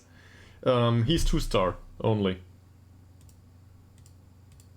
That said, he needs an improvement of 1 point in distribution handling and shot stopping to be a 2.5-star coach. So he's better than what we have for sure, and he's all right. He's not great, but he's all right. For that amount of money, he's probably not wise spending. So let's go to Smetby, given that somebody recommended to do this. Let's see. Smetby got relegated last season, so we should probably have a look into their... There it is. Where's their staff? Here it is. They've got a goalkeeping coach, yes, and they pay him 240. He isn't better. That's not... Well, the mentals are... That's exactly 30. Here, so this is the same. He's got worse personality, by the way. I don't think we'll sign him.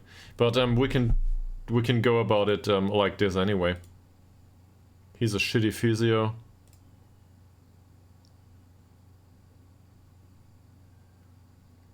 I like the personality.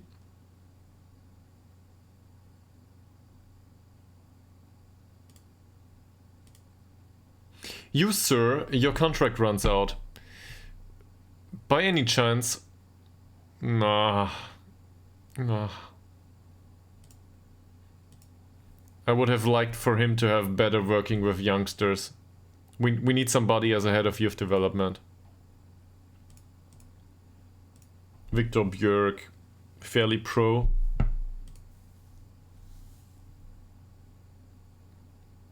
He's U19 manager for them right now. Not great though. The head physio. Look at that. Physiotherapy 4 for head physio. Great. We do not need a chief scout on that level. Goalkeeping coach we already had. This is interesting due to scouting knowledge in France, but that's about it. People management 19 though. Give me a second. Mandic. That's not great. Director of football, we play without one. Doesn't matter. And well, the manager, we are very thankful for him being around here. So Felix Engfeld.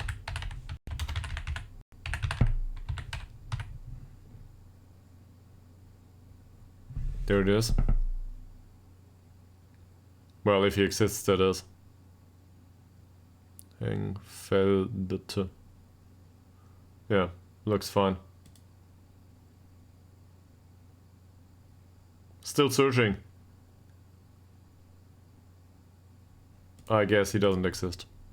It might be available, but I don't know. Yeah, but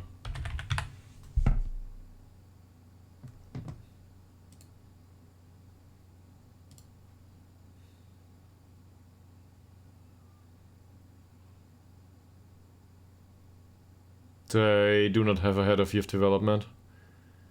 Would this be in the transfer history?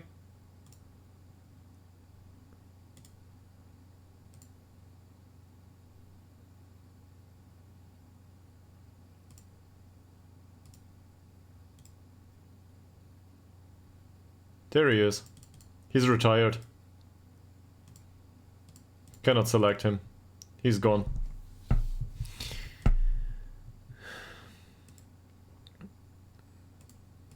At least we found out, right?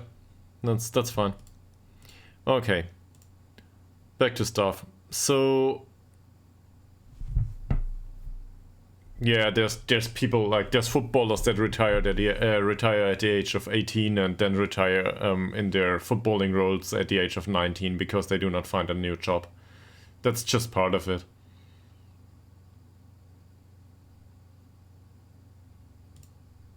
Head of youth development is a thing, though.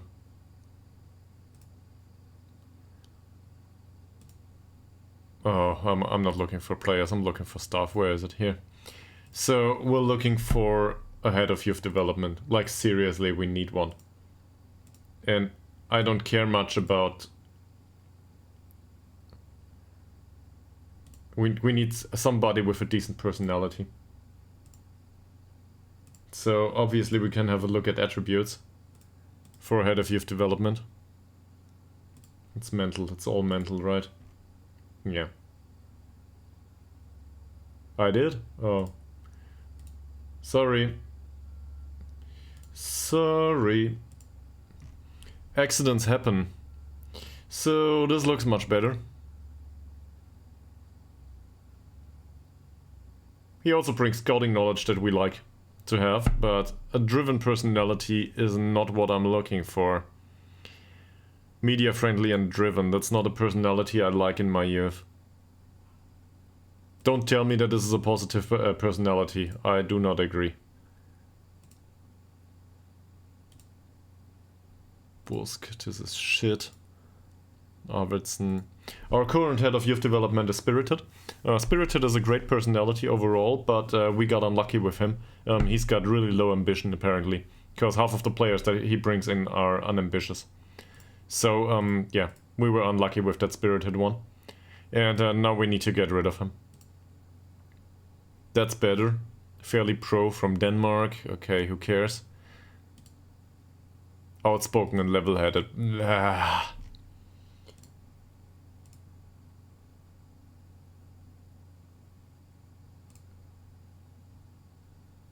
There's two pros, we might as well look into these.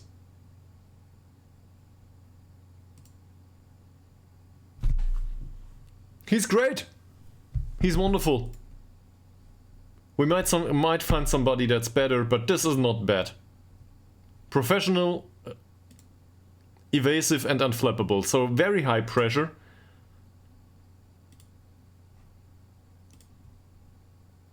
I will need to look this up. What does this mean?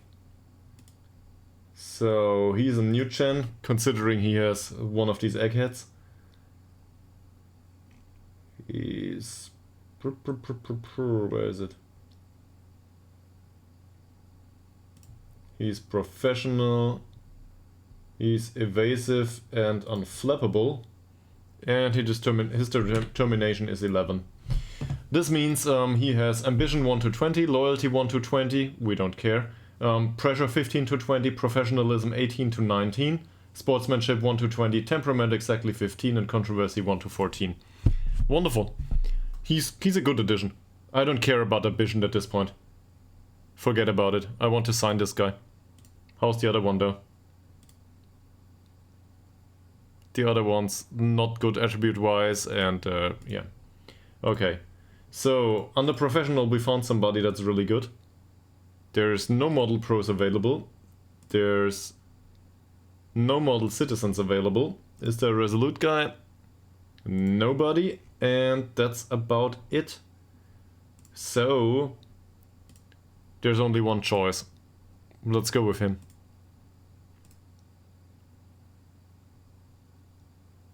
Fuck.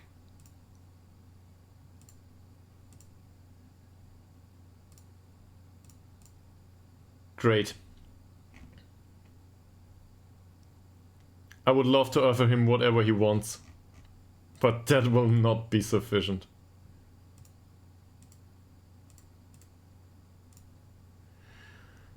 Oh, come on, man. He goes to the shortlist. We want him. Where did he come from, by the way? He's strictly a new gen, is he?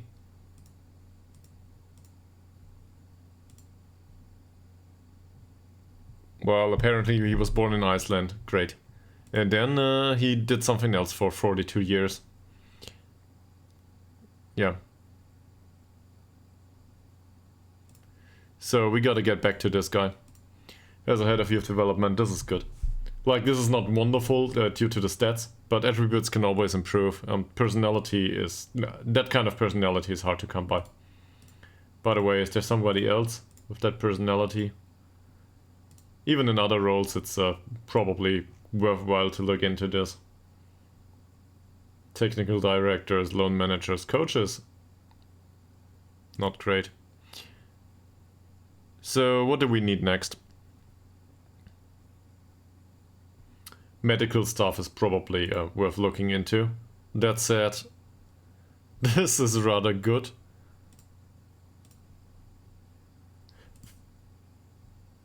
And for medical stuff, I do not think it's a good idea to look into other things than the attributes. Where is it? Physio needs nothing but physiotherapy, if I'm not mistaken. Exactly. At this point, there's 2 people available with good physiotherapy. He's got 16. He's on a whopping 19 points for Sylvia.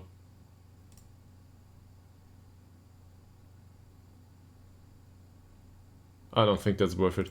Though, the difference between 16 and 19 will not be that much. And ours has 11. And ours doesn't get paid, more or less. No. Let's go with ours. This is not worth the money, I think. Our chief physio.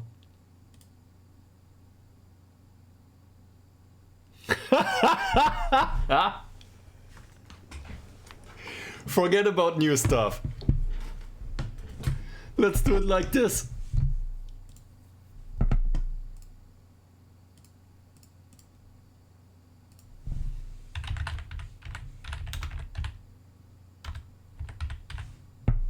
Is it what's the name of the greedy duck out of that old comic with the ducks? Is it Ebenezer Max Scrooge or something like this? I'm not aware of the English one. And anyway.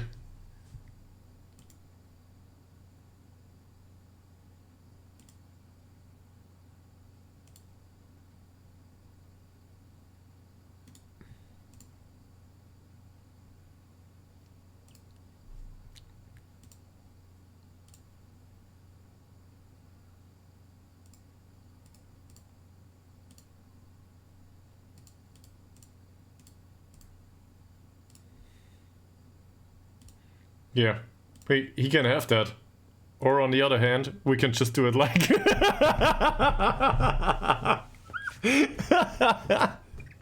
I stand by that.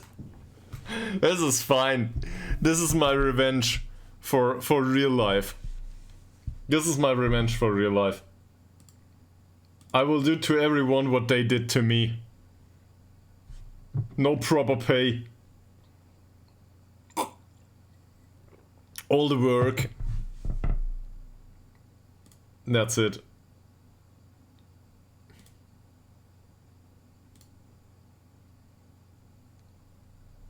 Yeah, I'll do that too. Forget about it. He's just around to be personnel. Doesn't matter much. He's unambitious though, is he? No, he's fairly ambitious. Level-headed, yeah, whatever. He doesn't have much of an influence on the squad anyway. Let's do this. So physiotherapy 7 obviously is not great, but I don't care. We do not have that many injured players.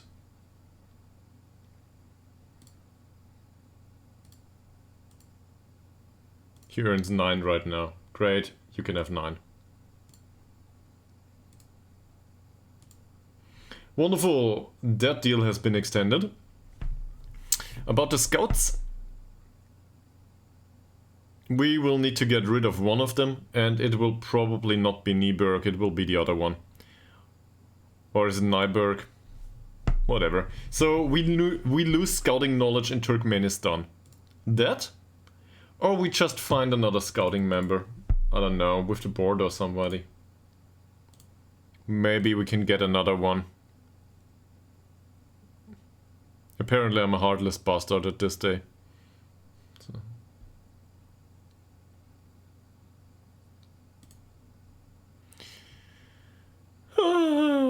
Performance analyst. We pay this guy too much. Much too much. Where did we put him? Find him? Well. Yeah, I realize. So, but we needed a performance analyst. No, we needed a performance analyst due to the fact that our scouting reports were shit.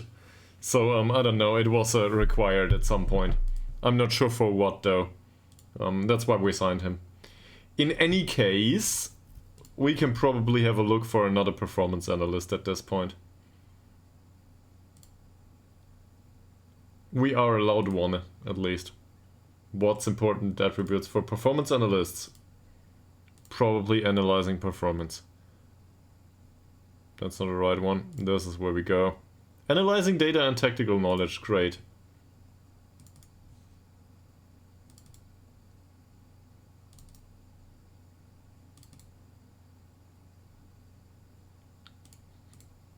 Fucking data miners. This is expensive. What was it? Analyzing data. Here it is. And tactical knowledge. Yeah, okay. Fairly pro.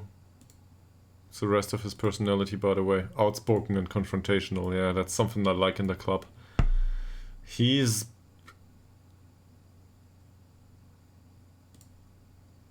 not that bad. Doesn't bring any scouting knowledge we need though. Also very expensive at his current club. Not bad. Evasive. That's a good personality overall.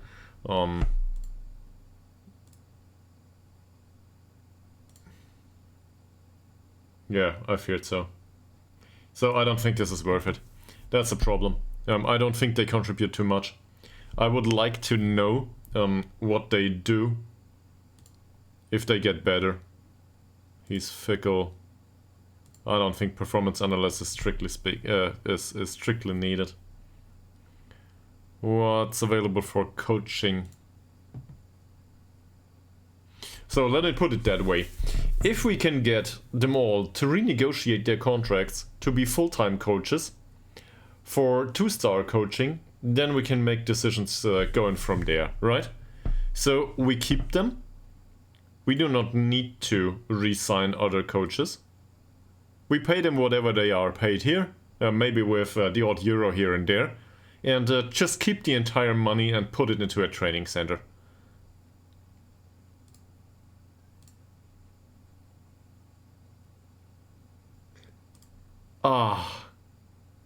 Yes, I do, because I need them to be on full-time contract. They are on part-time contract now, so they are available half of the week. I need to re-sign them. But they don't work the entire week, do they? I think so. I know. Maybe anyone else can somebody here contribute? In case you are aware, do they work the entire week even if they are on a part-time contract? Hell. So does anyone know? Because if they work the entire week even on a part-time contract, we will not extend the contracts.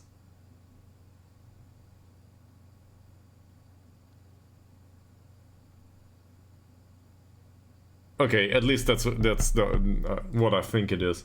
In any case, yeah. I don't know. We probably, I don't know. Maybe we should ponder somebody else about this. Next time we meet him. Fine. You can have your 20. I feel gracious today. Next, gear nesting. Gear nesting is not expensive. He's on 20 now? He wants 25. I'm not sure if I can put up with that increase though.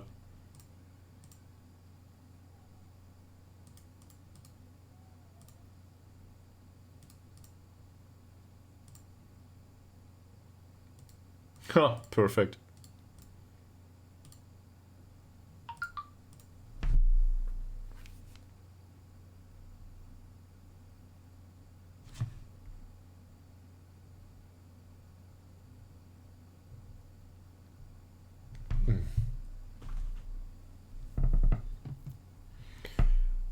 Okay. I just got a message. So I will just tell you about this. I just got a message. Somebody sent a packet to my old apartment. Well, I don't live there anymore, but one of the neighbors took it. It's probably, I don't know, Amazon stuff for €5 or something. In fact, I probably know what this is. Let me look it up live on stream. Great.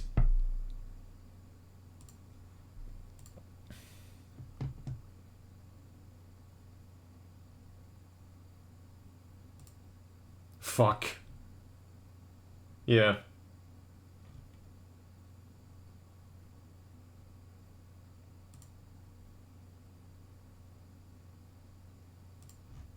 Okay.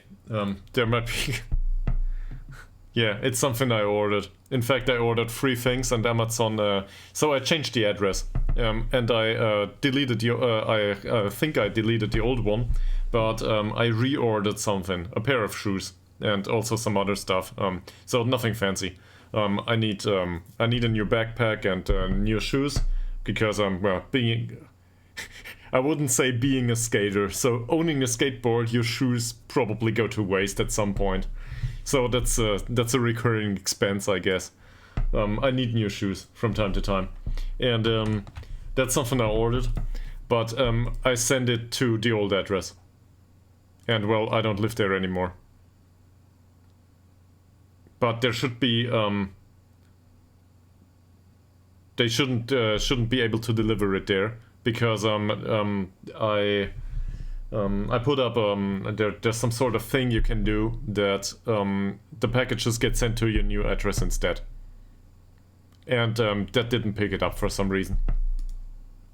I don't know why. So I would have noticed, and that thing runs for half a year if I'm not mistaken. So yeah, considering that I started that in January, it should have been sent at my place, even though I made an error. So it's on me, but it's yeah. I don't know the word for it. In German it's Nachsendeauftrag. So they send it to your new address. Moldstrand. Moldskret it is, whatever. He is not a good coach. But the mentals are decent. He's under contract till the end of 2028 though. Whatever. Let's get him a full-time contract and that's it.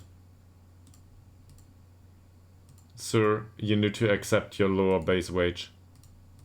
This is too expensive. The club cannot afford this. We do not have any money. I'm sorry to report. You need to accept this.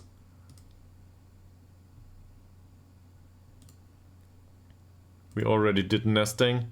Goalkeeping coach, there's somebody coming in and he will need to go. Marius Nilsbecken, assistant manager. That's probably worthwhile. He's not great, but he's decent. And for that amount of money, I think we can afford that, yes. What's his current wage? 25.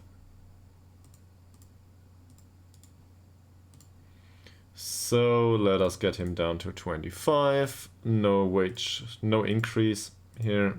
There you go. And that's it. Fitness coach, by the way, we could use a good one. I'm not happy with this amount of fitness coaching. So, given that we join a proper league going forward, we might want to include a useful fitness coach. Where's staff search here? And fitness coaches are particularly hard to get, I feel.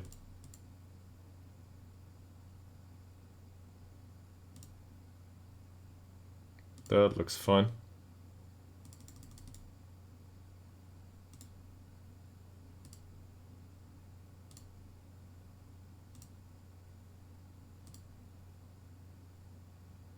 Oh yeah, as a performance analyst we will not stand any chance, that's true. That's better. 3 people! Well... How's coaching? Here, this is decent. Syrian, I can remember this guy. Outspoken, unflappable and media friendly. How are you? 14, that's 28, 35? That's not bad. I don't know what plays mind games means. Give me a second. So he's not a new gen, he's balanced. It's all the way at the bottom here. Determination is 7.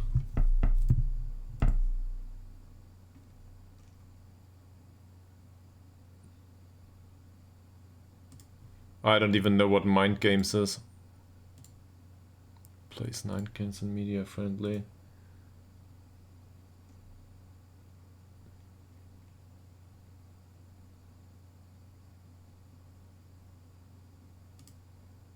Not sure. Yeah, so attribute wise this is all over the place probably. I don't know. For hidden attributes that is. So I'm not sure. Let's reduce this a little bit. There's nobody else with good fitness coaching. At this point our own is better. So forget about it. Not willing to spend there. Cool. Let's skip through a few days. And maybe we forgot about a contract or two. They will come up and they will tell us that they want a new contract.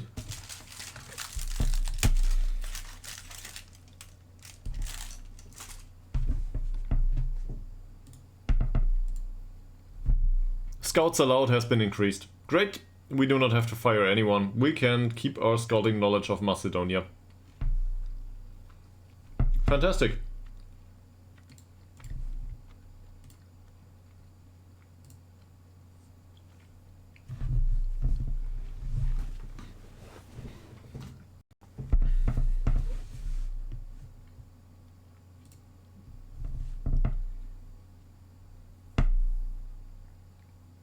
So we made a loss of 3k. Being in the second league and all, probably that will resolve itself. I'm really excited for the sponsorship income too. When do the trials end?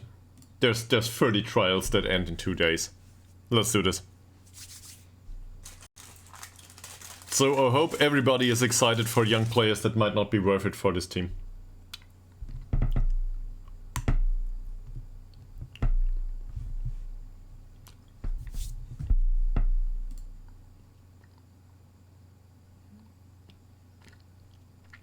Additional scouts. Cool.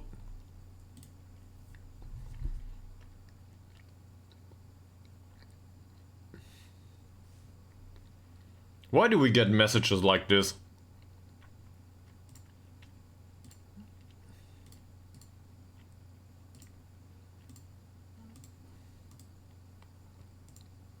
It's probably one of the players that is on our shortlist. Dirk is unhappy. Well, so first of all, Per Friendson is now on a real contract, full time. Now he can make up on his potential, maybe. He didn't accept it.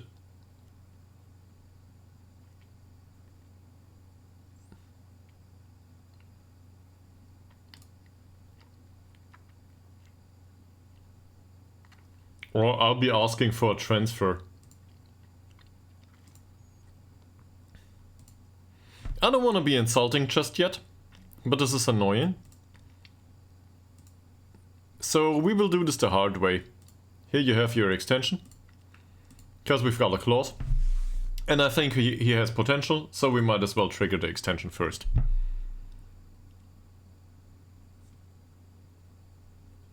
And now we can talk about an additional contract. And maybe, just maybe, we will put up with your bullshit.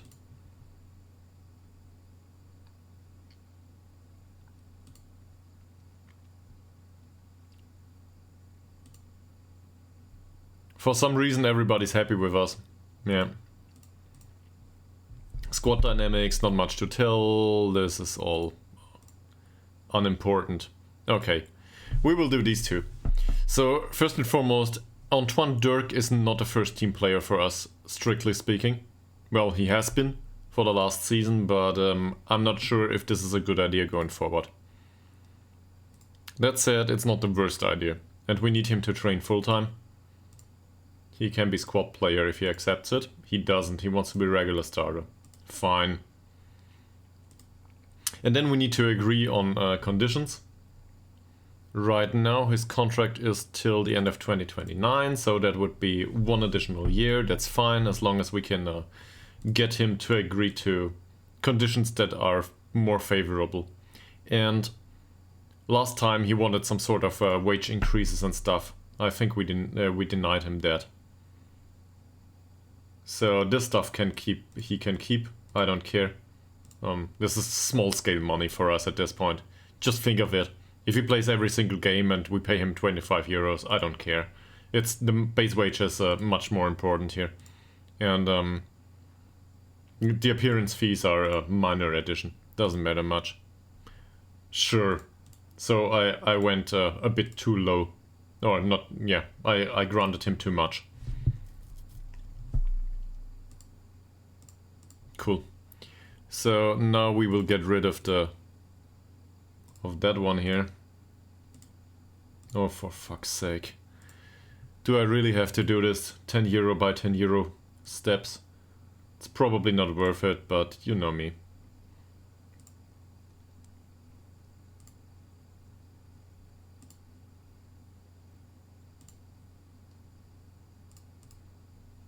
$190 it is. Okay, here you go. Can we get rid of the clean sheet bonus? Work calls. What's this thing called work? I don't know what you're talking about. By the way, I'll start. I got a mail. I will start at 8 p.m. I have like 1 hour of travel time for my new workplace next week, so I will be up at, I don't know, 6:30 or something. It will be wonderful. That complements streaming in the evening just fine, I'm sure. I took that job though. On the other hand, I will probably be available in the afternoon, given that I start at 8. So that should probably mean that I finish at 4 p.m. In the future. So I come home at 5 p.m. and then my girlfriend will tell me that she wants to spend time with me too. Always prioritize your girlfriend. That, or you can prioritize your partner in any case. That or you can prioritize your streaming for forever.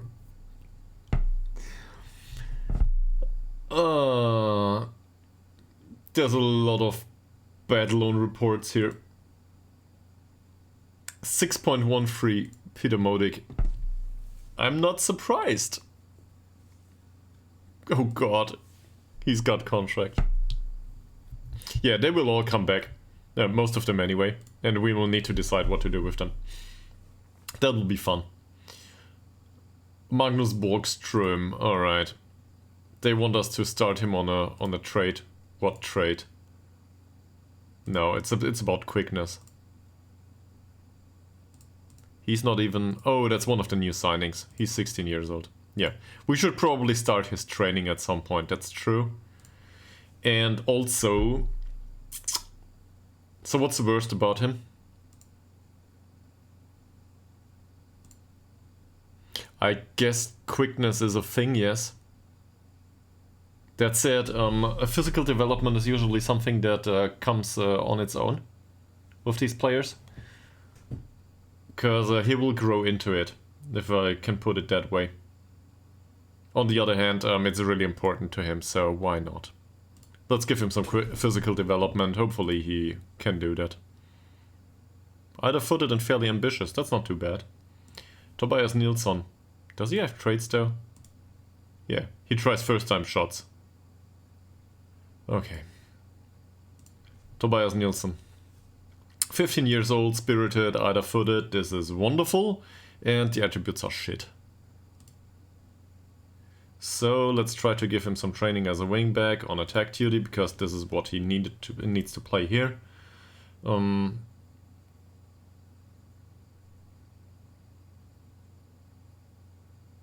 Probably pace too.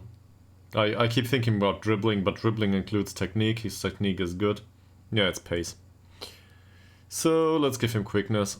Well, acceleration and pace it is. Malte Ekman no longer needs ball control training. I wholeheartedly disagree. I think he needs it, and the other alternative is... Yeah, well, vision and off the ball. What's the worst? He doesn't play as attacking midfielder. What's the worst attribute for you? Teamwork, yeah, great. And dribbling is vastly inferior to vision and off the ball movement, even though it's all on a 9. So he can retain his ball control training. I don't care about Christopher Alp any longer. He will get released. Did we set him for release? Not yet, but yeah, he gets released. Jonas Andersson. In fact, we renewed his contract. That was stupid, but he's available. So whatever. It is as it is. Now, training-wise, he trains as a wingback on attack duty. He needs flair. We cannot train that. He needs off-the-ball movement. Yeah, we can do that. Let's give him off-the-ball movement. If we can. Decision-making is good, though. But, whatever. He's a mentor for us. A highly paid mentor at this point. Yeah, I got confused there. Should probably have listened to Pond. But that was prior to us having that debate. So that was valuable input in that sense. Okay, Marcus Gustafsson.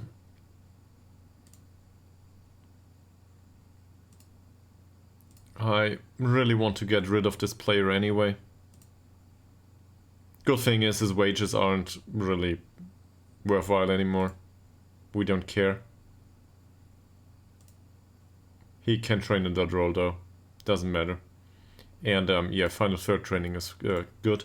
That's true, but he's one of those that complains about high levels of training every time. So I will not do anything about this.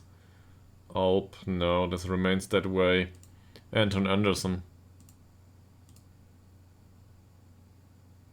What about him? Weaker foot training for all of these.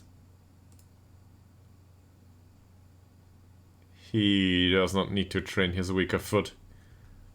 So, pace-wise, this is okay. Acceleration and pace-wise, agility is fine too. He's really weak, don't care. This might improve with time, it might not. Doesn't matter much for his role. Sure, a bit stronger guy would be nice. Technicals though are atrocious. So ball control training it is, and he will probably not be happy with it. Because he sees himself as an attacking midfielder, and with that shooting he won't be anytime soon. Well, he's a winger for us, but seriously, there's no development to be had with this guy. I will not release him on a free, he can remain with the club. Robert Eriksson, yeah. He's one of those that has really good training ratings every single week. But the amount of development we get out of him is inexistent. He trains as a Metsala. Let's see if there is any development. To be fair, it had an effect here, and then he declined. So now it's back from the start all over again. Let's give him some long shot training in case he wants that. Apparently he needs it.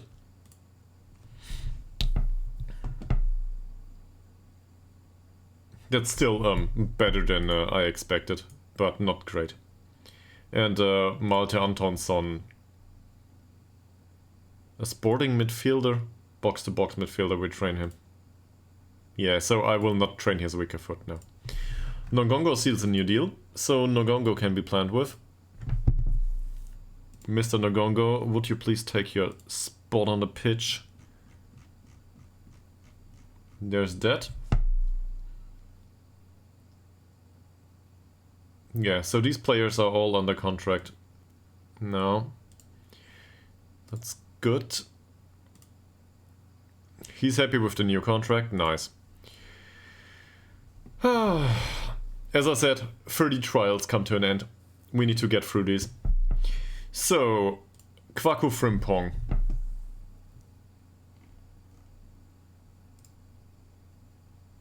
He's a fairly consistent performer and he's balanced. As a box-to-box midfielder replacement for Nila Fossell, he might be okay-ish. Personality-wise, media-friendly and balanced is usually not a good thing. I'm not sure if this is a new gen or if he has been in the game. Might be a player that was in the game. He's English after all. English players have faces most of the time. He's not bad. But if I compare him to Nila Fossell, it's probably a wash. Let's look into this. Yeah, so I guess Mika Billion had something else in mind back when he said that we need a replacement for Nila Fossell. Because he's a bit better on the mental side. Nila will grow into this. The aggression, anticipation, and well, composure is better. There's not much of a difference there. The jumping reach of Frimpong and his natural fitness is way better. On the other hand, Nila Fossell suits the role as a box-to-box midfielder better. And Frimpong, he's not a Metsala, he's not a playmaker. I don't know what to do with this guy in midfield. It's not like he's bad, but the trait says, I don't know, let me get involved in most phases of the game. And I don't think I need him. Especially with that personality. We need somebody better. Matt Young is not that young anymore. He's 24. He's not a bad playmaker type, I think. Balanced personality. Good leadership. Level-headed. Reminds me a bit of Malte Ekman, just with worse technicals. In fact, let's compare these two. So as a box-to-box midfielder, he will not do. I think he's okay for it, but the stamina and strength are concerning. So he needs a role that's a bit more focused. He's got a decent long shot, he's got decent finishing, but it's not great. we've got two options there. Again, stamina. So this leaves us with his mediocre balance and maybe playing him as some kind of playmaker. I'll use deploying playmaker here, but I'm thinking Regista here. He's got the dribbling, he's got a long shot, the rest of it is decent. It's not great though. And he will probably want to earn money. Is there a scouting report? There's no scouting report. Nice trade though. Now we need a replacement for our Regista. A hot prospect. This is no longer hot. This is lukewarm at this point. Because he's too old. So I don't think we will sign him. That said, if I didn't have options within our squad, I don't think this would be the worst signing. He curls balls, likes to pass the ball, blah blah. More of a passer. This is a bit all over the place. I'm not excited by this. Balanced personality, media friendly. Yeah, don't think so. Samuel Johansson. It reminds me of Alpjust verse. I think that describes it. Sia Sultan.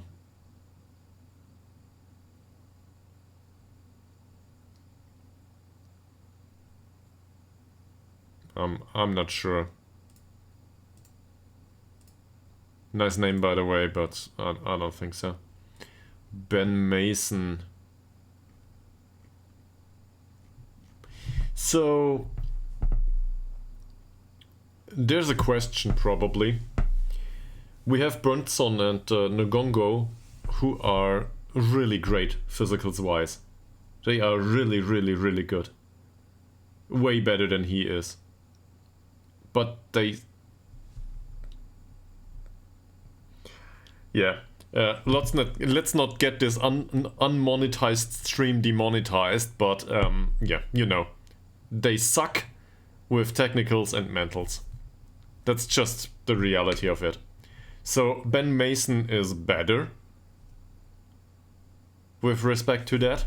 On the other hand, his physicals aren't that great. Is this a trade-off we are willing to make?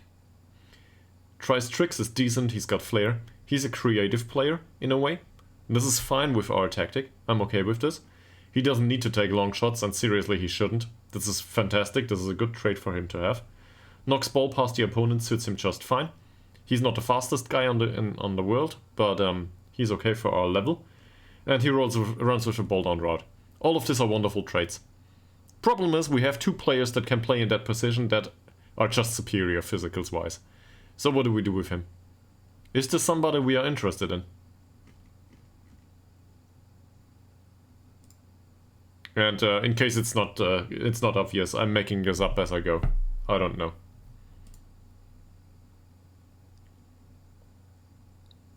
He's way better though. Basically everywhere.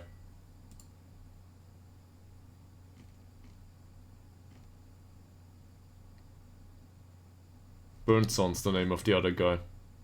Not to be confused with Bengtsson.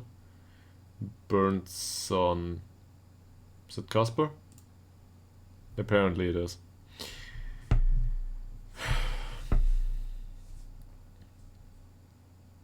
To me, that's an interesting signing. Ben Mason.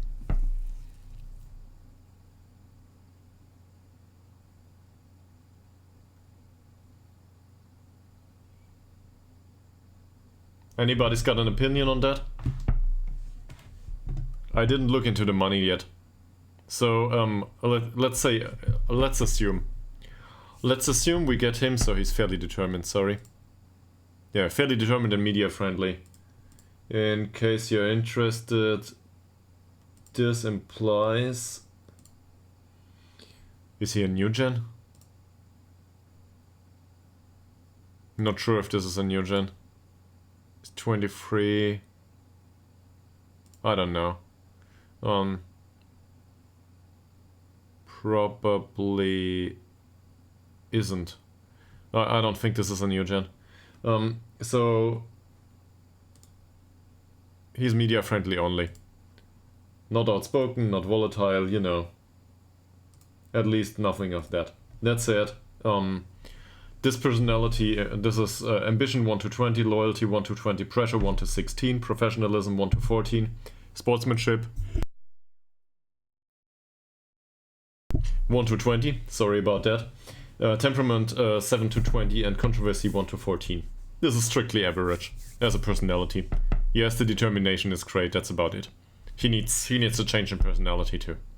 So, assuming we can get him on 120 euros per week as a full-time addition to the squad, is he better than Ngongo and Burnson? Because the other two dominated in a physical sense. He's a bit older, is he? Yeah. So he's a bit older. Burnson can probably grow into this. And Ngongo is 20-something, if I'm not mistaken. 22. So for Ngongo, we can give up any hope at this point that he will ever grow into this other than by declining physically. Which might happen though. He will decline physically at some point.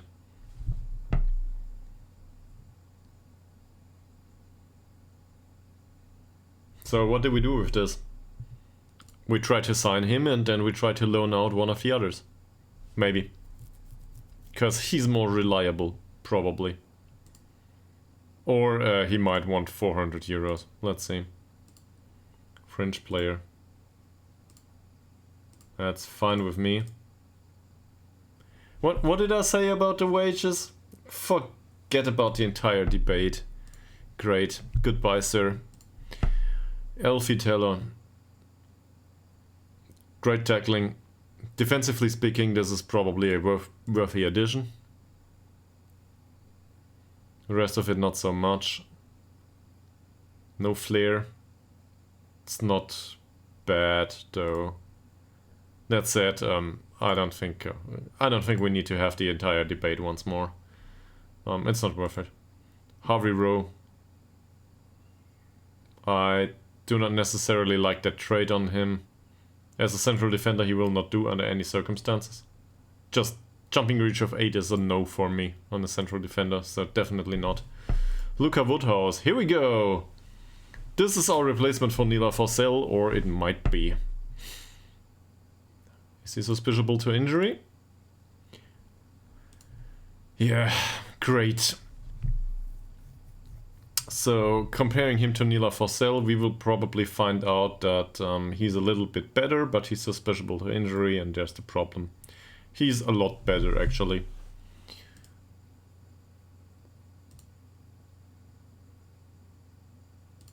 But he will break a leg throughout the season. And this is where risk management comes in. Do we want to do that? Do we want to risk it? Or are we more willing to stick to Nila Forsell, who is worse but might improve? He's 26 though. Luca Woodhouse is younger.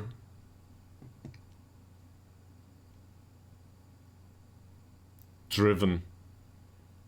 Great. Driven and media friendly. This is not a new gen.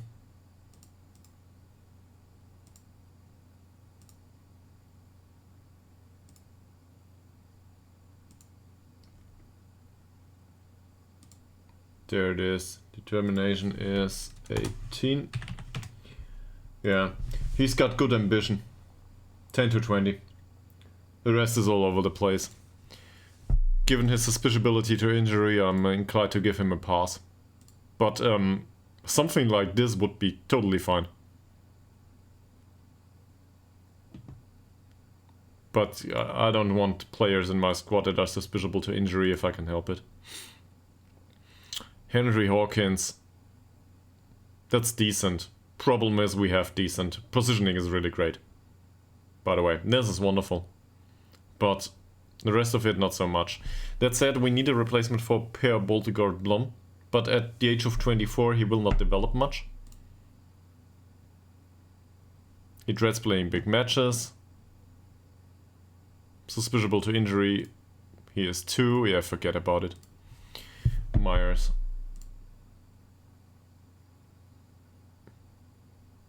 No. Mr. Mavorina Doro.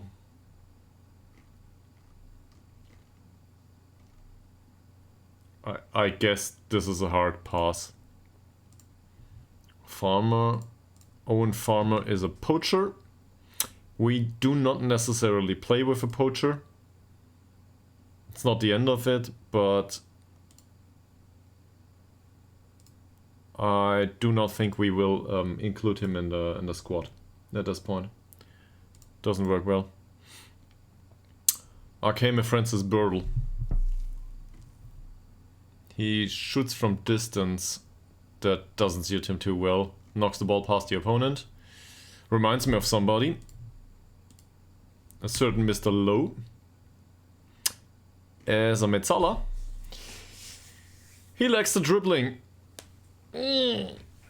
So, knocking the ball past the opponent, by the way, is a trait that I do not like in midfield. Well, specifically in central midfield.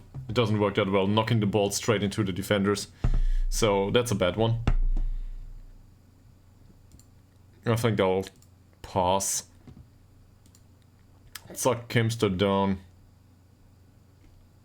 Runs with ball rarely and marks the opponents tightly is fine. That acceleration and pace is atrocious. He will not stand a chance. Sellers Flaming.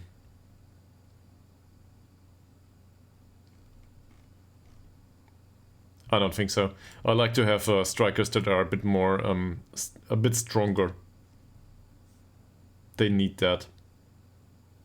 He's fast. Plays short, simple passes.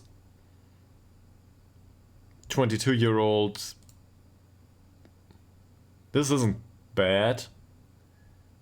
The thing is, this is highly focused as a role. We can probably see this immediately if we compare him to Smilovic, who needs a new contract, by the way. Yeah, look at it. So, Freddie Cook is a better defender, but as a player, he's worse overall. Smilovic is a bit more versatile in his capabilities, I might add. He can play a pass for a possession-based system. Cook, not so much. Axel Lancashire.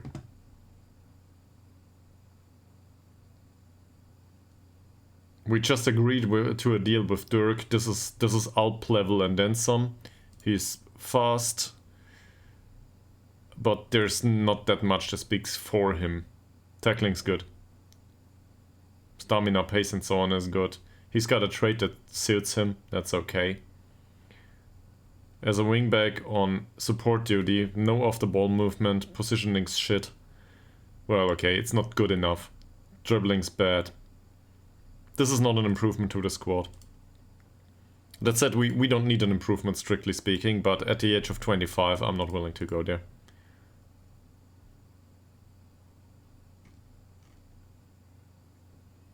Ha!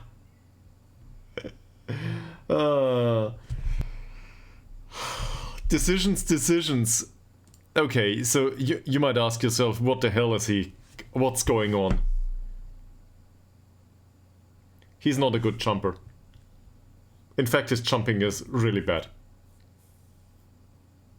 These mental attributes are outstanding for the level the level we came from, let's put it that way. His passing's decent. In fact, this is a great deep-lying forward. Vision's a bit lacking. He's 23. Plays with the back to the goal. His dribbling is okay. He has a decent long shot. He's really slow. Like, seriously slow. Now the question is, can we include somebody like this in our squad?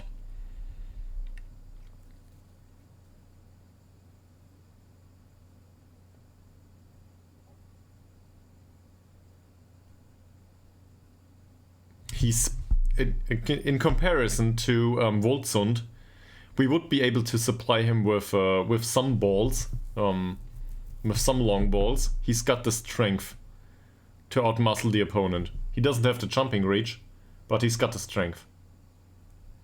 And with that off-the-ball movement, he might, close down the passer, I guess. So come towards the ball. Pick it up. He's got the technique for it too. Creativity is there.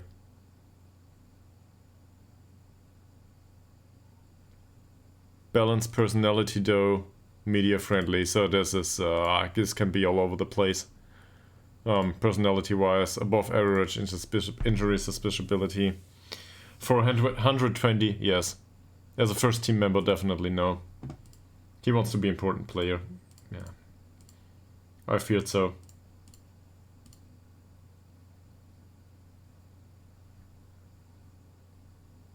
Huh. Explore a move to a bigger club should the opportunity arise. Yeah, no. Forget it. But this is a case for the shortlist to me. Well, the real one, that is. Not the one with the English players. Because I think he can be a good addition to the squad as a creative option. So we need something like this. Harry Wright.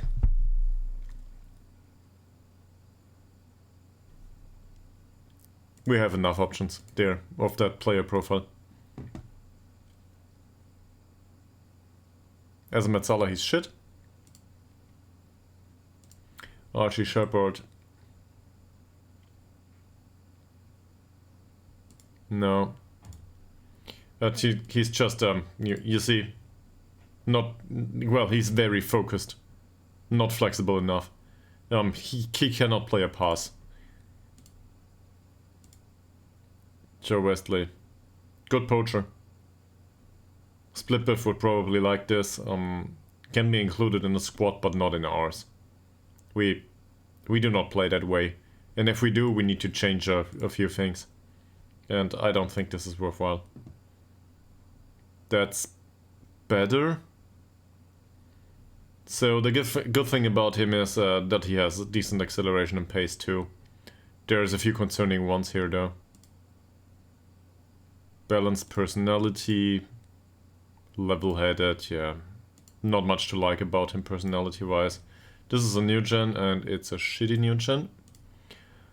Kasper Wallinder, same. Håkansson. What the? No. Pedro Henrique.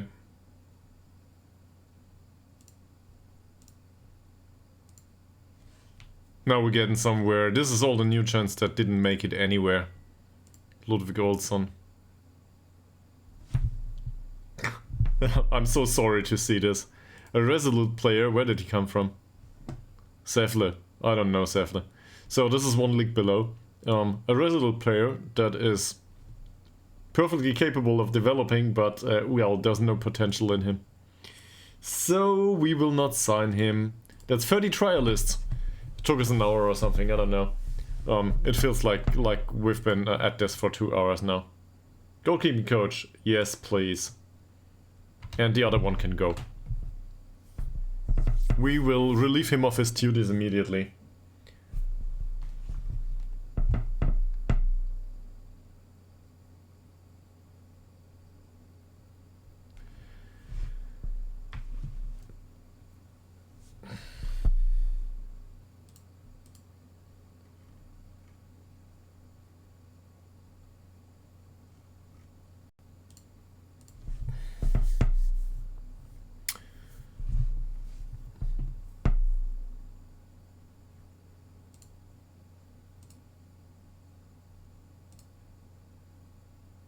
Alright, goalkeeping coach search has been completed. We can ask him to recommend a signing and get him to the training immediately.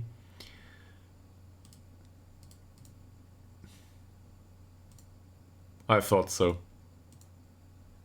So this is the best we can do right now.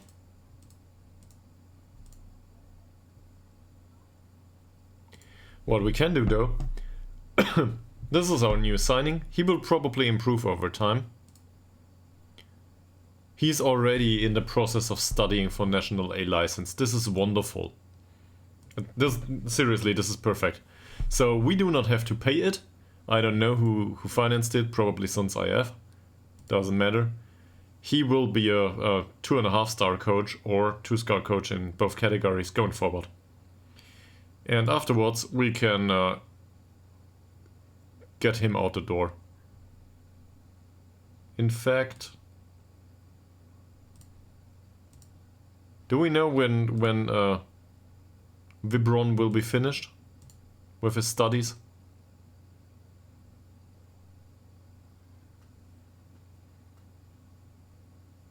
Okay, this is great.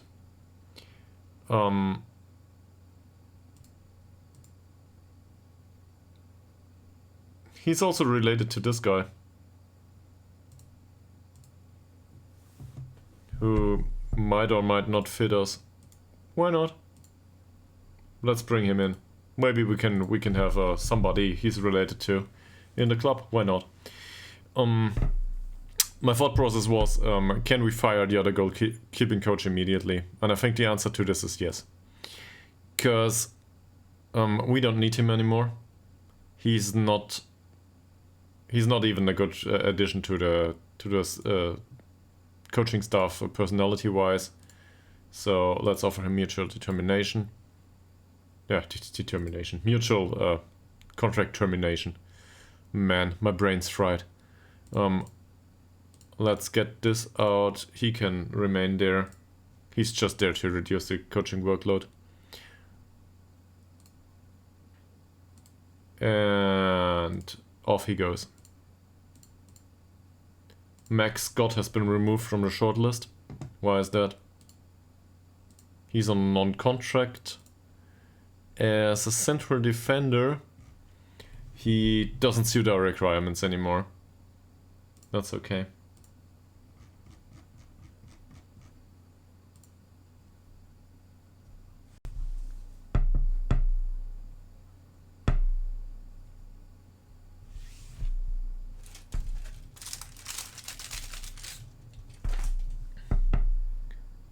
Simon Vibron. So they accepted a trial offer. We don't know if he comes in. We will definitely not offer him a professional contract. Under no way will we do that. He's fairly loyal. He's level-headed. So far so good. It's not a horrible personality overall. But I do not think he will make it in this club. Why is that? Well, this basically. Because as a normal winger, we will not play him. He doesn't have the crossing, nor the dribbling, or anything else. And as a wingback, he will not make it either. He's no good.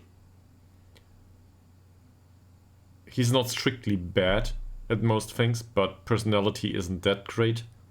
In fact, this is case for set for release, to me. Let's get rid of him. Melander is on a really cheap part-time contract and he will remain at the club. And he will remain at the club as a tutor. So he's for mentoring purposes. Ytterhogdals thinks he's an important player. Does he want a new contract? Yeah, he wants a new contract. So to me, he's no longer an important player, and that's a problem. He's 25 right now. He might need to go. And so I don't know who's around here right now. Let me have a look. Yeah. So some of you are still from out of Pond stream, so this is new to you. But it's not news to the regular watchers. This is a long-time servant to the club. It pains me to see this. Seriously does. There's an emotional attachment to 19 points of jumping reach. He's able to out-jump basically everybody. His headers are all over the place with heading of 9, but he's good overall. He's a good addition to the squad, but he didn't improve that much. So if he starts to complain, we will need to see him leave. And I hate to do that. But we've got better. Come to speak of better. Yeah, that was the last one. Speaking of better, we need to deal with our central defenders. So, Boltigard Blom, that's an easy choice. He will not get a new contract. He's here for mentoring purposes. He can be retained for mentoring purposes. That's it. If he ever makes an appearance, it will be in the last 20 minutes of a game, and everyone else needs to be injured at this point. So no new contract for him, doesn't serve the purpose. Hagedal, we just talked about. I'm willing to give him a new contract under specific circumstances, but these have not been fulfilled so far. He would need to improve. And he would need to train full-time, and in any case, his personality doesn't tell me, extend the contract and use me going forward. Smilovic, on the other hand, is younger. He's got decent traits, and he even has a certain capability to play the ball. For us, this is important. Also, he's not the slowest guy. He's not fast, but he's okay-ish. I think he stands a chance. Even in the first team. Susceptibility to injury is a bit concerning, but it's only above average. If we want to be sure about this, we can just put him on a low training level and keep him the way he is. He doesn't strictly need to develop that much to play one league above. I think he stands a chance there. Let's put it that way. So, what about contract clauses? There are none. No use extending his contract. We can't extend his contract due to clauses. What we can do is offer him a new one. Important player is probably a bit much, but regular starter is fine. He accepts that. Okay, this is decent money. So our wage budget is 4.5k. For an important player or a first team starter would be... If we get their first team starter, if we plan with 4.5k, would be up to 214 euros per week. That's alright. For important players, even more. The entire picture is a bit skewed due to the minimum wage of 120 euros. So we will try to put him down here.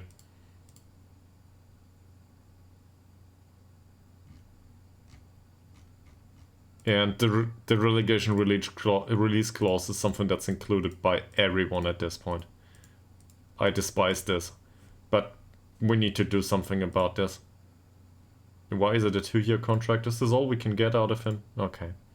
Well, why not? Okay. We will keep the 120. Give him some loyalty bonus. Give him an appearance fee or two. I don't care too much about this one. Yearly wage raise, definitely not. That said, so my thought process here, the yearly wage raise of 5% is not that much. It's only much if you combine it with something else. So something like this makes him really happy to have. 5% is nothing if we get him to agree to the lower base wage. So in that case, these 5% can remain here. But he wants a higher base wage. And now we're somewhere.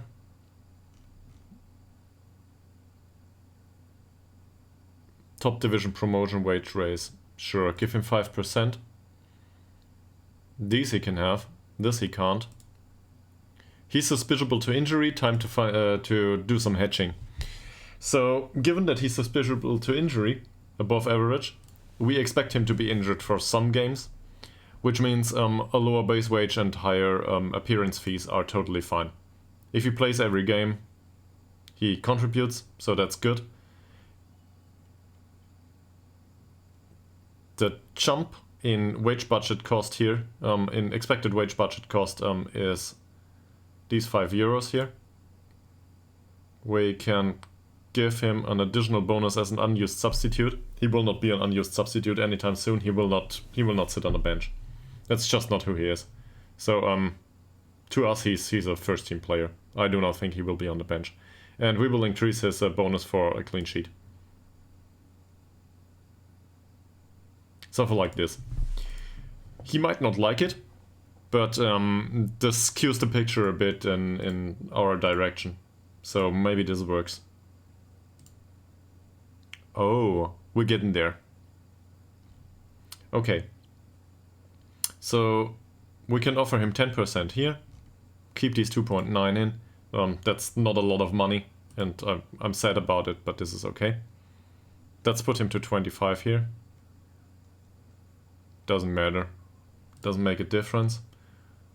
We will probably agree to 130. And let's give him a strong clean sheet bonus. We will not have that many clean sheets. So let's give him 60. Doesn't matter. We might be able to reduce this going forward though. There we go.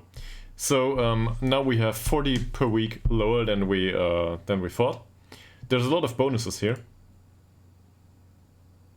So we'll finalize this and then we will do some additional renegotiations.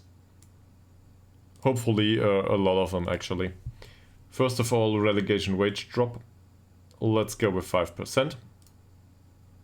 That's good. That's not good. Okay, that's it. Everybody's the same here. 5% is okay, not more. Yearly wage raise he needs. Yes, he does. That said, it's not the end of the world, as we already mentioned. The top division promotion wage raise apparently is not needed. This is great. So now going forward, what's most annoying about this? Well, I really dislike paying a player for not playing at all. He doesn't care though. He knows he will not be on the bench. Clean sheet bonus. Yeah, this is performance based. So if he manages to get a clean sheet, I'm perfectly happy with it. So the appearance fee is much more annoying to me. That said, he will want that. Yes. Next.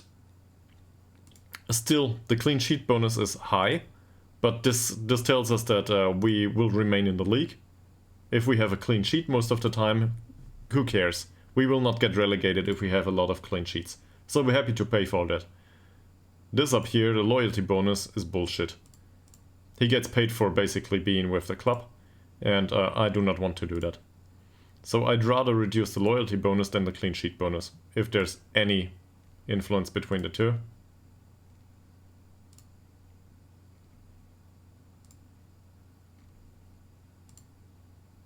And apparently we can reduce it by a lot. He was on 375 at the start, if I'm not mistaken.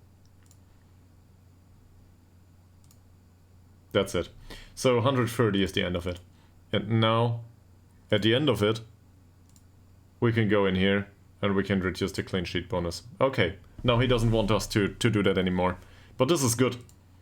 Now the amount of money we pay him is performance based now, to a degree. There's exactly one thing I'm still thinking about. Is this worth it to extend his contract by another year? Because with the new contract he would be bound till 2029. So that's 2 years. Do we think he will develop into more? The peak of his development, the sweet spot of his development is past him at this point. He's 23. He probably developed most between 18 and 21 or something. So 23, there's some development left in him, but he approaches, how do I put this? Not the peak of his skill level. He approaches the areas where he plays for 5 years and develops a tiny bit. And then he's on peak at some point. I think peak for central defenders is between 28 and 31 or something. So, not that early, but he approaches it with big steps, I'd say. So a longer contract is probably not a good idea. That said, if he does do, say, 20 games within one season, in his final season, or even 15, it's probably worthwhile to keep him around. If he doesn't play in that season, well, it doesn't matter, the clause will not be triggered. And this kind of clause they usually like. He doesn't. Forget about it. Great. One more player for the first team done. Now, the other one here will be a hard one. Let me tell you about Mr. Adam Hellstrom. So Adam Hellstrom is a... well, we brought him in from somewhere. To be perfectly honest, this is entirely absurd to me. He was in the lower leagues in Sweden. He's a wonderful finding. But he needs to train full time. And last time we talked to him, he told us that he does not want to have to deal with the club under any circumstances anymore. He wants to play until the end of 2029, and that's it. In fact, we triggered a contract extension clause, if I'm not mistaken. So that fits us just fine, but that's it. He's a bit slow, acceleration isn't great, and these attributes need to improve. The rest of it, he's 21. Traits are good, personality is good. He's a pain to deal with because he considers himself a star player. We are on his list of favorite personnel though. We need a new contract for him.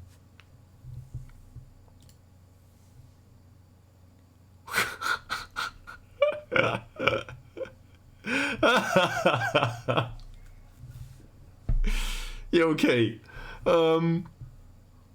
I guess star players are expensive, yes. But star player for us is like 375, if we can help it. A star player for 1k to 1.5k is just absurd.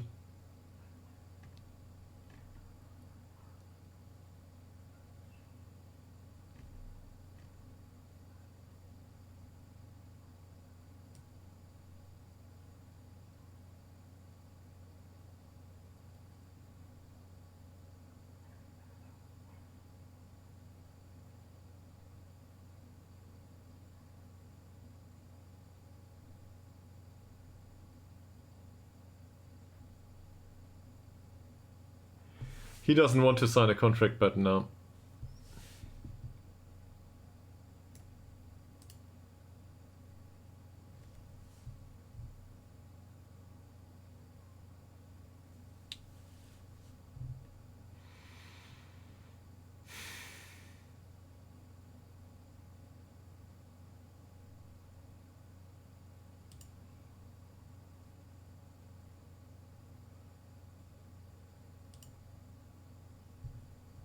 No. Most definitely not. 1.1k to 1.5k, so this is a hard pass. This is just too much money. Star player or not. And if you compare him to Smalovic, you can probably see that too. Here we are. These are two central defenders. Adam Hellstrom is not that much better. He's better, but not that much better. So, the difference in wage requirements, I will not pay him tenfold. So we need a replacement here. Not for next season, but at some point we need a replacement. So next season he will play. But being on a part-time contract, he will play. On the left side, we just agreed to a new deal with Dirk, if I'm not mistaken. Burnson, I think, is one to extend too. He's 21. As you can see, these physicals he's a beast. It's fantastic. Personality-wise, he needs improvement. Yeah. But this kind of stuff here, this can be done. And the rest of his skill set, he isn't great, but at some point he will decline in the physical area. And with a decline in physicals usually comes a redistribution of attribute points, so that's okay. Hopefully we can get him in for 120. I doubt it though. He considers himself to be better. I do not necessarily disagree. Okay. Who else is left? Now we're getting into the meat of things. So, we've got Dirk, right? Dirk is covered. Well, not yet. But we expect Antoine Dirk to remain with the club. All of these either have new contract or might get a new contract. I want Theo Eriksson to be first team goalkeeper going forward. He's already on a new contract. This is great. Forget about Westberg. He played a few games last season, but his aerial reach is lacking. Zetterberg is on a 120 contract now, too. Yes, he is. So he trains full-time, even though he's 32. That said, goalkeepers, you know, they tend to develop until the age of 35, some of them. So it's not the end of the world to have him on this contract. It's a bit of a waste of money, though. And we've been spending with full hands at this point. So let's have a check here. Wages are on 2.4K now. This is a hefty peak in wages, but we will need to use the wage budget to a degree. And if you think a bit of it, he earns a lot of money, Morgan. Low?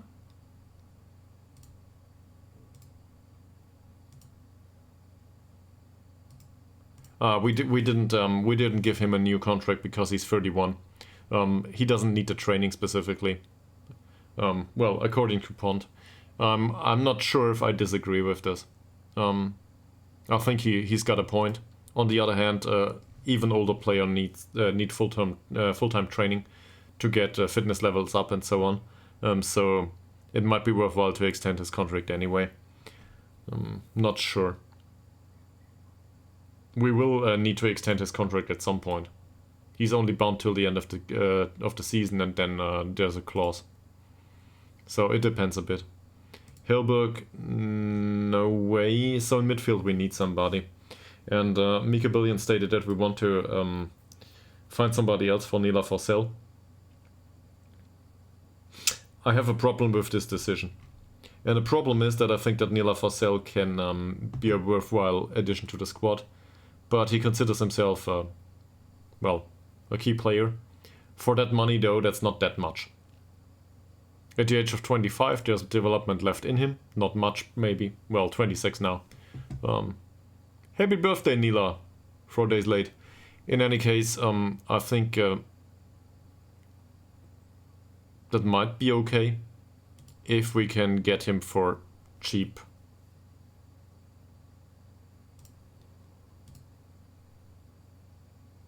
And this is no good.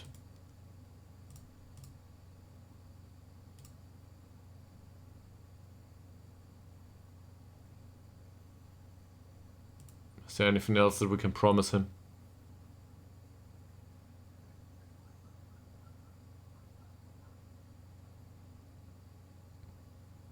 Nah, there's nothing. Yeah, so this isn't great, but this is okay-ish.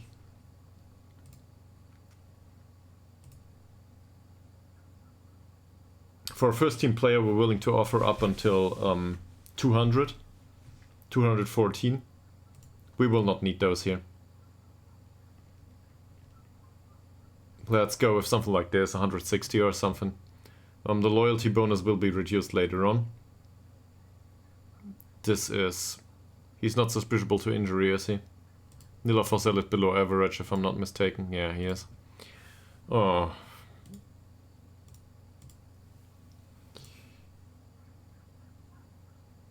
So, having the base wage is fine, appearance fee is okay too though. I'd want to give him a goal bonus and an assist bonus. Not that he needs it. But he's unlikely to score goals, he's unlikely to make the assists. If he does, great. So performance-based is fine by me. You know, this is just a minor addition to wage budget cost. This can be really expensive in case they do it, but if he does it, we are well in the league. We do well in the league. Also, I'll show you in a second, but this league contains a bonus depending on where you finish. So even if you go down, you get 650k overall as prize money. The higher up you finish, the more money you get. This is new to me. It might not be new to you watching. So in that sense, every single goal and every single assist contributes to a higher overall financial result. I'm very happy to hedge that. So he can have his 50 euros or something, I don't care. That's okay. This is disappointing to you? Well, I can get a bit closer. With bonuses, that is. And a top division promotion wage raise is not... To me, this is a bit much. I might have forgot about it earlier. So does that make a jump? From 200 to nothing. No, it doesn't make an impact. So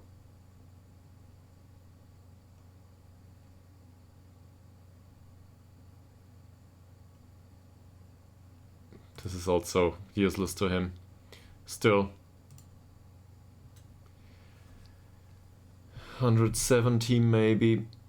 So now we are at 210. Let's give him the top division promotion wage raise. It doesn't matter much. We will not get promoted anytime soon. And if we do, we're happy to pay it.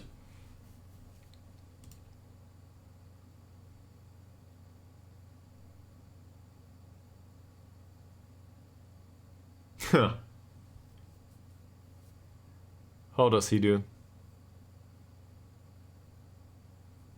He prefers to put the happiness of his clients above monetary gain during negotiations. That's it. Let's throw money at him. What's 150 euros if we can get him to agree to a lower contract?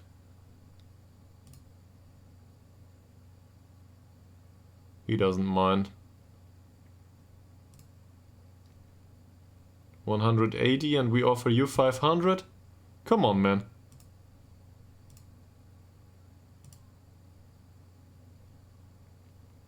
I feared so.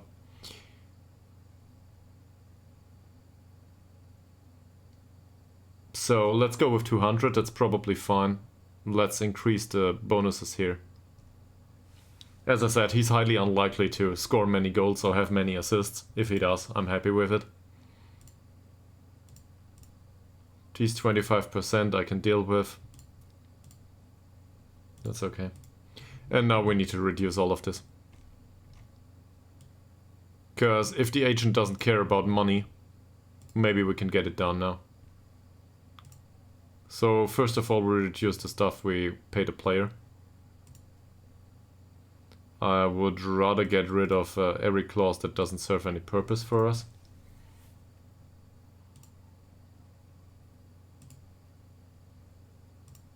This is great. Relegation wage drop, please. Maybe 5%. Thank you very much. This will not work. No, it will not. But 5% is 5%. It's something. And we might get relegated, seriously. So this is important to us. Every euro counts. It's all about buying a training center in the end. And now we need to get rid of these. Oh. 575.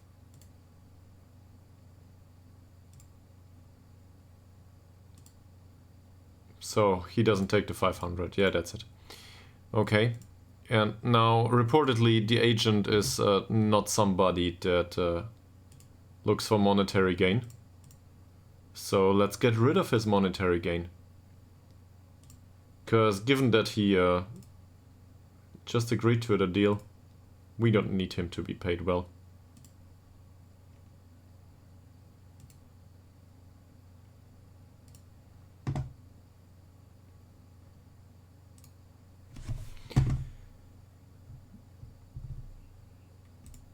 We still want to sign somebody else for the position of Nila Fossell, by the way, so a backup is still required.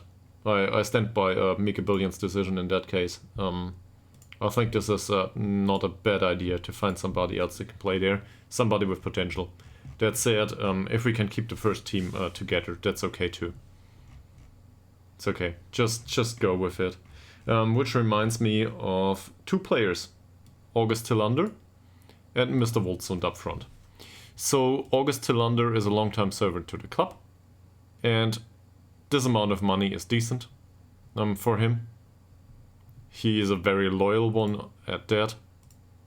We had some problems with his expectations on a part-time contract. He wanted that kind of money on a part-time contract. Important player is fine for us. His medical history has not that many problems to speak of. This is good. One moderate injury. And personality-wise, yeah, he's fairly determined, consistent performer and so on. He's well suited to the rest of the squad. And he dreads playing big matches. This is no good. Otherwise, he's decent.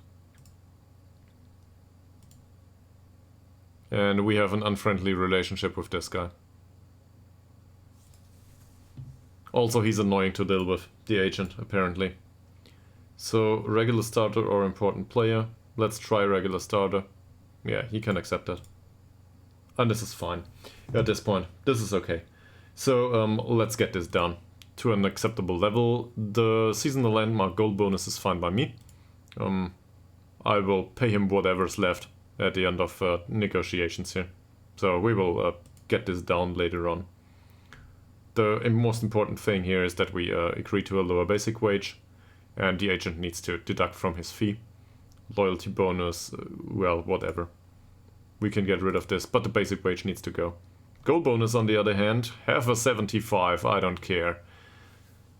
As I said, whatever he can get in the back of the net, we get that money back at the end of the season. So that's okay. This is a case of hedging. And appearance fee to a degree too. So I'd rather have the bigger appearance fee and his wage down.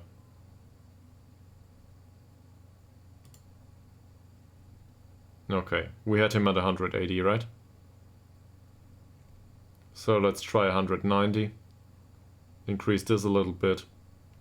Increase the appearance fee a little bit. He doesn't score that many goals. He scores like, I don't know, it was 8 goals last season. So, one league above, I do not expect him to score 10 goals. And not 15, under any circumstances. This is highly unlikely, to me. There's stronger players up there. If he scores 15 goals, he can have that money, yes.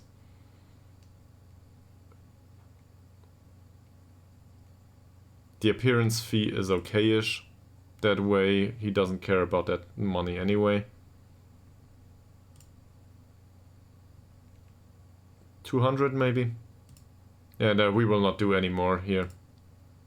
Let's improve this to 750. I do not believe in this. This is absurd. He will not get there. And if he does, we're happy. Close to a deal. 210? No, let's not do it with the base wage though. Can we include something else that he wants to have? Let's give him an assist bonus of, I don't know, 50 euros. So he does do some assists, yes. But as I said, this is performance based, so this is okay for me.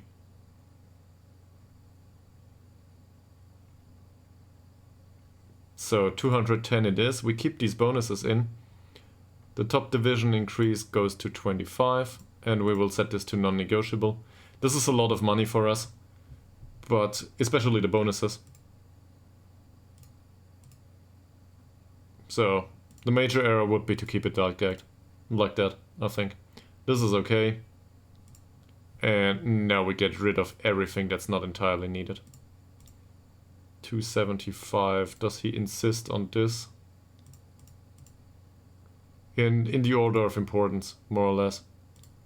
Yeah, he doesn't care about being promoted. He realizes that this is not realistic, or the agent does. That is. Appearance fee, 65. Obviously, he insists on that one. He will make some appearances, yes. Goal bonus and assist bonus can be in. Now, what's the most expensive of these clauses? Well, the most expensive one is probably the loyalty bonus, because we do not offer... He doesn't do anything for it. Okay. So, we need to find out where it is.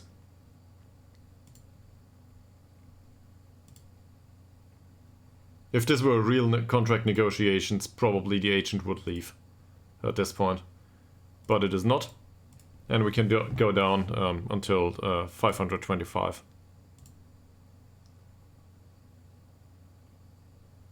The agent fee. This doesn't serve any purpose either. Other than him agreeing to it. Yeah, okay, he wants the money. Sure.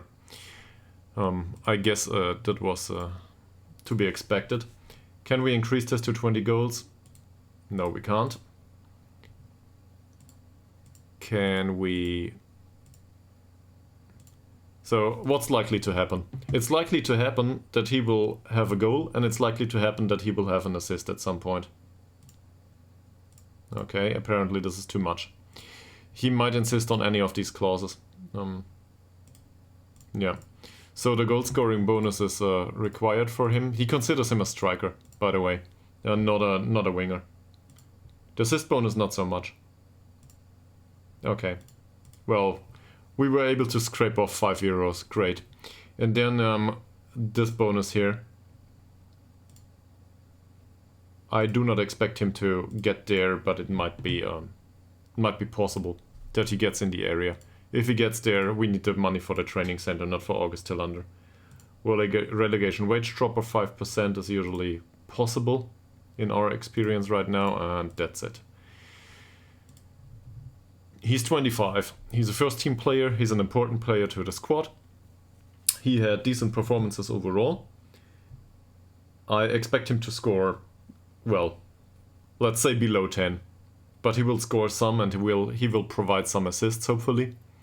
He is the only player that's reliable out here in this position. It doesn't look like much, but he's okay. He has a good trait. He complains to teammates because he wants a new deal. Well, that will stop. So, do we want to keep him for another season if we can? Sure. There's also no release clause or anything. So we can make some money on him if he performs well, in case we want to sell him. So an optional extension by the club would be wonderful, but probably the agent will not agree to this. No, he will not. That said, we can maybe get around this with a 1-year contract extension after league games in the final season. 15 games is usually, we should play like 30 within one season. So 15 games is half of the season. If he played half of the season, as a starter or as a bench option, extend his contract. Maybe he accepts this. He doesn't. That's it. That's a pain in the ass with the agents though. They just, they want to earn money on renegotiating a new contract. So usually they don't like that. Okay. Last but not least, we need a striker. And given our current sample of strikers, this is a no-brainer. The only problem is with the money. But he doesn't even have an agent. And I realize that he is old. Yes, I realize. So a case can be made for not renewing his contract and keeping him as a part-time player, as an important player on a part-time contract. I am not sure if this is worthwhile. So I agree with the financial circumstances, as Pont put it earlier. He's a bit unfit due to recent injury.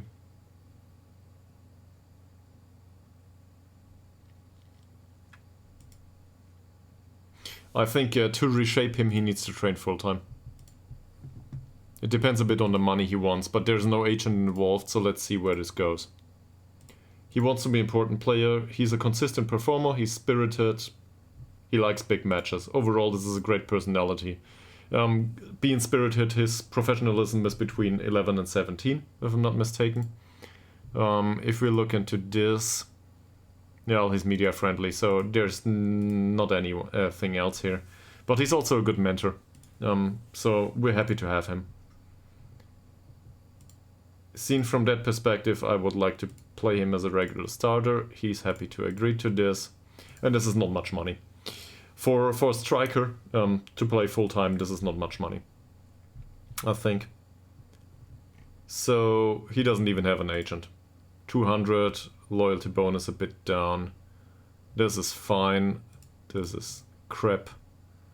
We don't want that. Yeah, the appearance fees. He scores a lot of goals though. On the other hand, if he scores a lot of goals next season, I'm happy with it. Thanks for the follow. Whoa.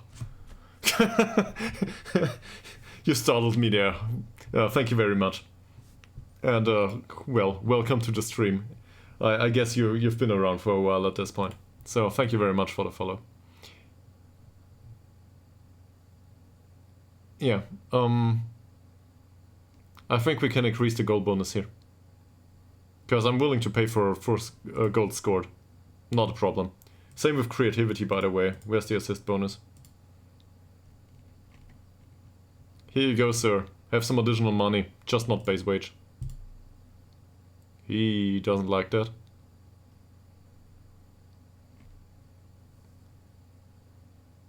$210? Nearly there. $220. That's it. Great. Relegation wage drop, please. Oh, come on. Well, in that case, no relegation wage drop. So this is not needed. He might be on the bench from time to time though. He's got some flexibility. He's adaptable to other positions. Oh, apparently this works. So much for the follow. Does anyone speak Russian? There's a dollar sign here.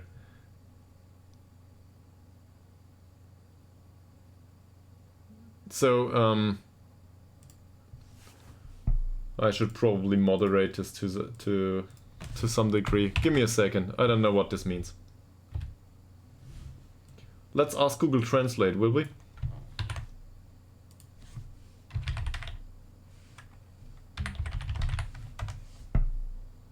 If this is advertisement for Viagra. Okay, it might be Russian. I don't know. Might be something else, Eastern Europe. Bet $85 on it? On what?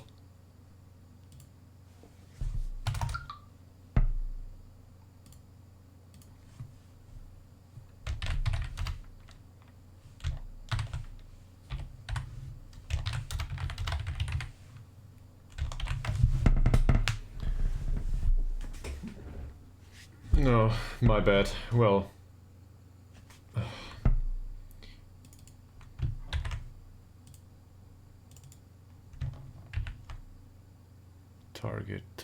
Target.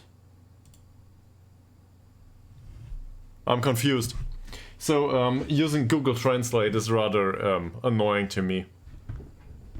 Would you be so kind to use English, please, if you can? Or translate it yourself, because my Russian is exactly 0, if this is Russian at all. I don't want to be. Thank you very much. You're very welcome to the stream, but I don't understand. Yeah, thank you. So, I can deal with English, German, and French. The others probably can't, but I can. So if one of these is more favored by you, probably I can translate. There's in Eastern European languages I don't. So what target? Bet on the goal bonus, or what are we talking about?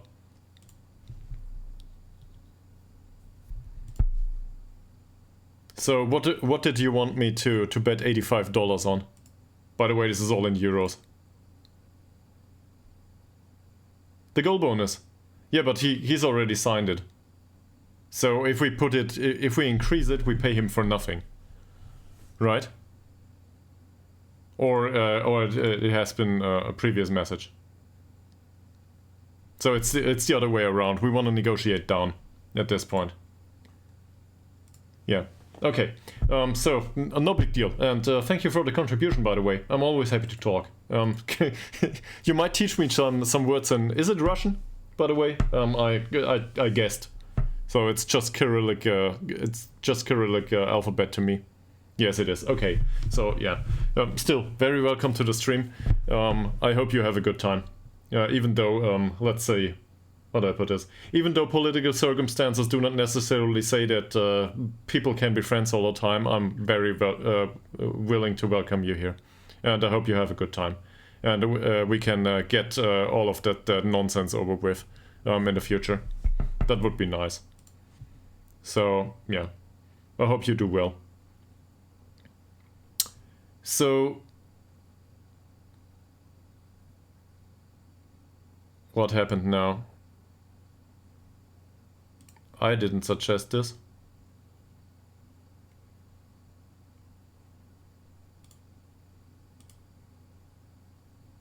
He was at 50. Okay. So let's finalize this deal for now. Let's see what we can get rid of though. Okay, that's cool. That's cool. So yeah, maybe I can learn some words because the amount of words you know of let's say Slavic languages, I guess, that you know in Germany is probably reduced to stuff like da and Nastrovje, probably, and that's about it. So yeah. There's other words I know, come to think of it, but none of it is streamer friendly. So I probably will not use these here, but it's usually swear words, if that makes any sense. I hope that works for you. In any case, let's reduce this one here, because the appearance fee he insists on. So let's get rid of the loyalty bonus. And Opomver, I guess it is, if I can pronounce that way. This is, we got promoted. And we play with a really small club in Sweden. So financial circumstances are dire. Yeah. So we need to, how do I put this? We earn some money now. We might earn some money going forward. But we are not exactly sure how much we can spend. On the other hand, we turned full term. We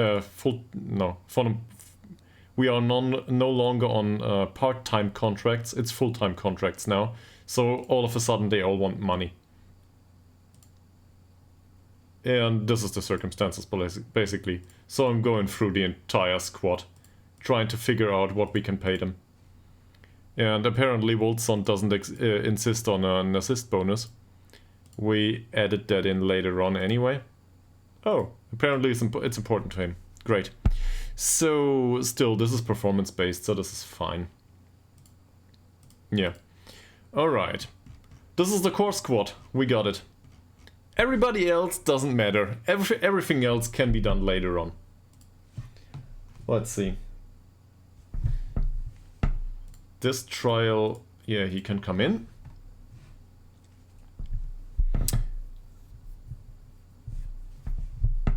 There we've got somebody else, that's a scout.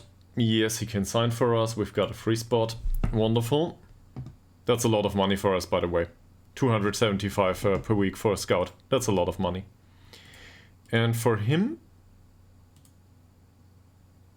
not that great. Daniel Pramal. That's a weird one.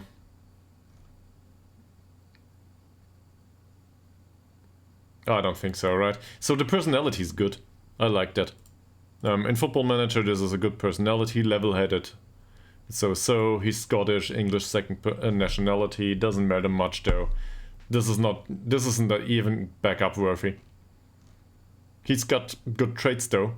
But there's just too much missing for the age of 29. He's not on our level. Interesting. He's not bad. 31 though. Media friendly. English nationality counts for us. That's important to the club. Not so much to me. His composure is bad. That said, balanced for a non-new gen is a bad personality overall. I don't think we'll take him. And this is partially down to the fact that his jumping reach isn't that impressive. for a player that's at the end of his career. He's at the peak, or just below.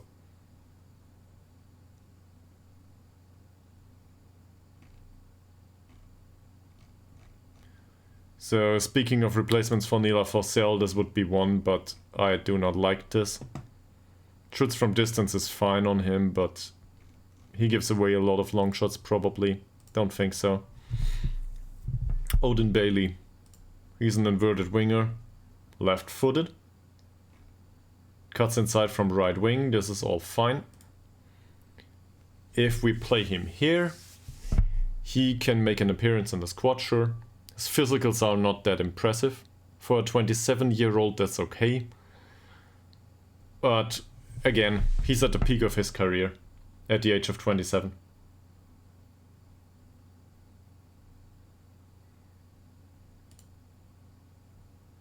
And his personality isn't great. Balanced, level-headed. Don't think so.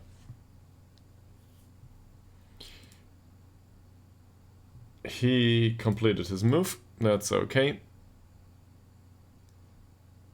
We'll see. I don't know yet.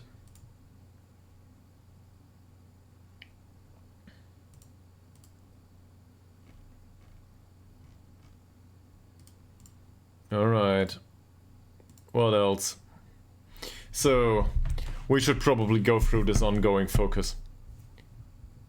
And think about one of these players. Or two. That's young people. They are mostly Swedish. Most of these would count as homegrown. And this is important to us. If Make a Billion got that right, we need 9 players that are homegrown. In fact, let's look into the league rules once more. Where is it? So, we should end up here. Maybe we can find it. Is this season or next season? So 5 out of 7 substitutes, that's okay.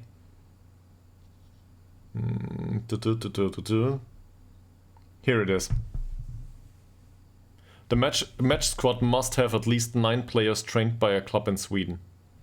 Trained by a club in Sweden. What does this mean? Is this homegrown rules? Trained by a club in Sweden? Yeah, it was the same rules with us.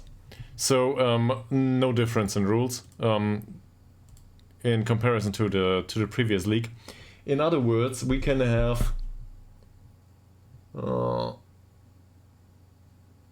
other players, because 7 bench spots and 2 players on the pitch, or in whatever combination. So we can have 9 players that count as foreign, that are not homegrown. How many of these players are homegrown at this point? Eriksson is homegrown for sure. He's Swedish. Ngongo is homegrown, even though the name doesn't suggest it. He's Swedish and Congolese, born in Sweden. Smilovic is Bosnian in second nationality only. So that counts as homegrown in Sweden, that's free. Hellström is, as the name suggests, Swedish. Can we go back, please? Dirk, despite the name, is Swedish. I don't know, Dirk is not a Swedish name, I think. And anyway, so this is 5. Malte Ekman is number 6. Nathan Lowe is not Swedish and never will be, I guess. He is English. Nathan Lowe... Oh yeah, we've been here, sorry. Nila Forsell is Swedish. In fact, no, he's not, he's Finnish. So, my bad. So, that makes it still 2 for 6. August Tillander is Swedish though. 7. Morgan is not. He's English. Bolsund is Norwegian. So we're at 7. Sederberg on the bench is 8. It is highly unlikely that we will not find the 9th player to be Swedish on the bench. So we can go all over the place with nationalities. doesn't matter much. There's some players in our squad that are Swedish that might make it to the bench. And if we sign only international players going forward, it doesn't matter. We can deal with this. Let's get rid of all of these. I will probably not sign somebody that's named Adolfsson though. I'm too German to do that.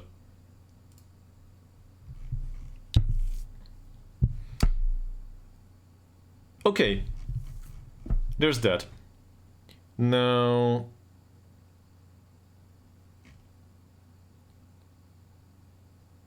what's going on with the others? Let's skip forward for a week or two. We can look into the scouting later on. We've got so much time until next season starts. That said, this guy's great. He's been placed on a transfer list. They want to get rid of him. Wait, I guess they got relegated.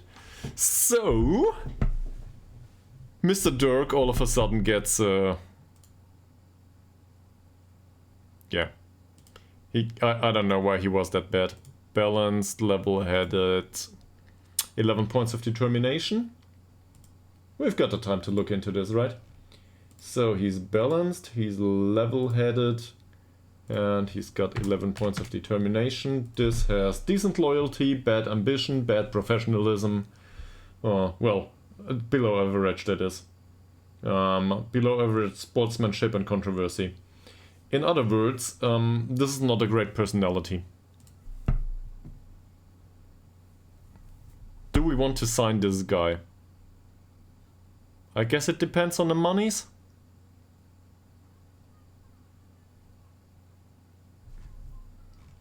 Can we offer him... So let's compare him to Dirk first. Is he that much better? A bit, I guess. A bit. I should probably drop a message to my girlfriend in case she comes home.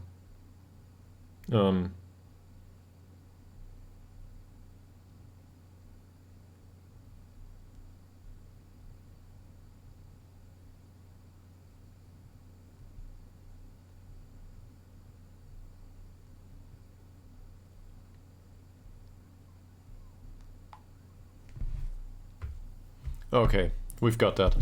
So, Johan Norgren.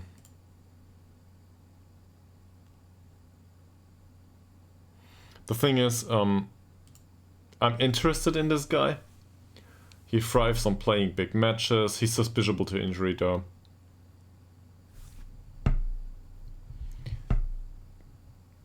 Do we really want to? I think we've been here previously. He's still interesting, but not that interesting. Jonathan Andreasson. Well, if this is not a Swedish name, I don't know what is.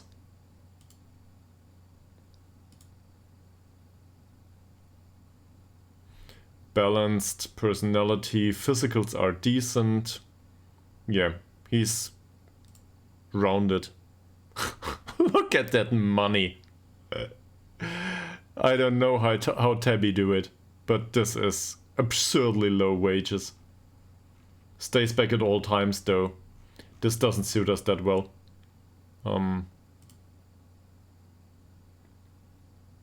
He's not bad, but that trait doesn't suit him. Or it might suit him, but not us. So, okay. We started scouting Denis Mohamed. Absolutely not. With that passing, definitely not. He has an asking price well below value. That's probably due to the fact that Vasalons got relegated. Did they? Yeah, they are 15th. They got relegated, so they need to sell out at this point. This is wonderful. This is where we poach players. Problem is... oh. Well, the physicals are great, right? For him, he's left-footed.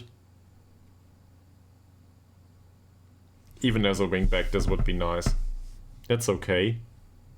Knocks ball past the opponent, moves ball down to the left. He's 23, balanced, media friendly. This is not a great personality. Again, due to the fact that he's not a new gen. This is below average. Skill set wise though, again comparison to Dirk, because this is our player there. Where is he? There. That's better than Dirk. It is. He's got 2 years to go though, so in 2 years it might be a wash. For now though, he's better. How much does he want to earn? I don't know. Estimated wages between 160 and 200 something. With another personality I would be interested. In this case this is... Let's try to find somebody that doesn't only fit skill-wise but also mentality-wise. Because we want to stay up, and we will not stay up with players that have the skill, but we will stay up with players that have the skill and bring mentality to the squad. We need both. At least if we can get it. He's damn expensive. Tabby pay him 200. I do not think so. Plays on twos, dives into tackles. Overall, this is a decent sample of skills, but I don't think so. Norse. He's a bit unsettled and also unambitious. He's with Smetby. So, given that he played for Smetby, he just went down, gets into the opposition area and dictates tempo. I do not think he's that impressive. He needs to come down off his high horse.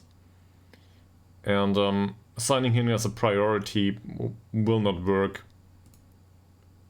If we look at the report here, estimated wage is 300 to 400. So for somebody being unambitious, he's got a lot of ambition, so I'm not interested. Anton Johansson. I think I know that face. This might be a duplicate. Anyway. That's good. It's not great yet, but he's 20. Fairly pro. Level-headed. So that's okay-ish, personality-wise. Let's look into this, why not? This is a new gen. He's got determination 12. And level-headed, where is it? Here. So this is 11 to 20 points loyalty and 15 to 20 professionalism. The rest is all over the place, more or less. Controversy is a bit below average. This is a good personality. And at the age of 20, that is. He places shots, though. He has no idea how to place shots. Well, he's got the technique for it, but with that finishing, probably not.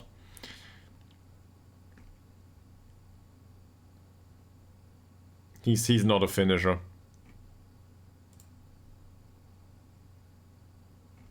Can he be... roaming playmaker, maybe. Maybe. Box to box. Not so much.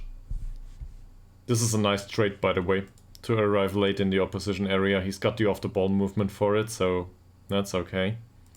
Decision making's good, anticipation's good to a degree. This is a horrible trait. Tries to play way out of trouble. And he tries long-range passes. I'm not opposed to this. I would try to retrain this guy as a register. Because he's got most of what's needed as a register. He's got the balance. He's got good vision, good technique, good passing, good first touch, good dribbling. Long shots are shit. That's not the end of it though. Let's compare him to Malte Ekman. And he's younger than Malte Ekman. So there's something to be had here. Yeah. So he's got other things going for him. If we can get him for cheap, we will, which we will not. That's worthwhile as a signing. I want to compare this specifically as a register. I realize that this is a waste of some of his attributes, because he's got physicals. Malte Ekman doesn't.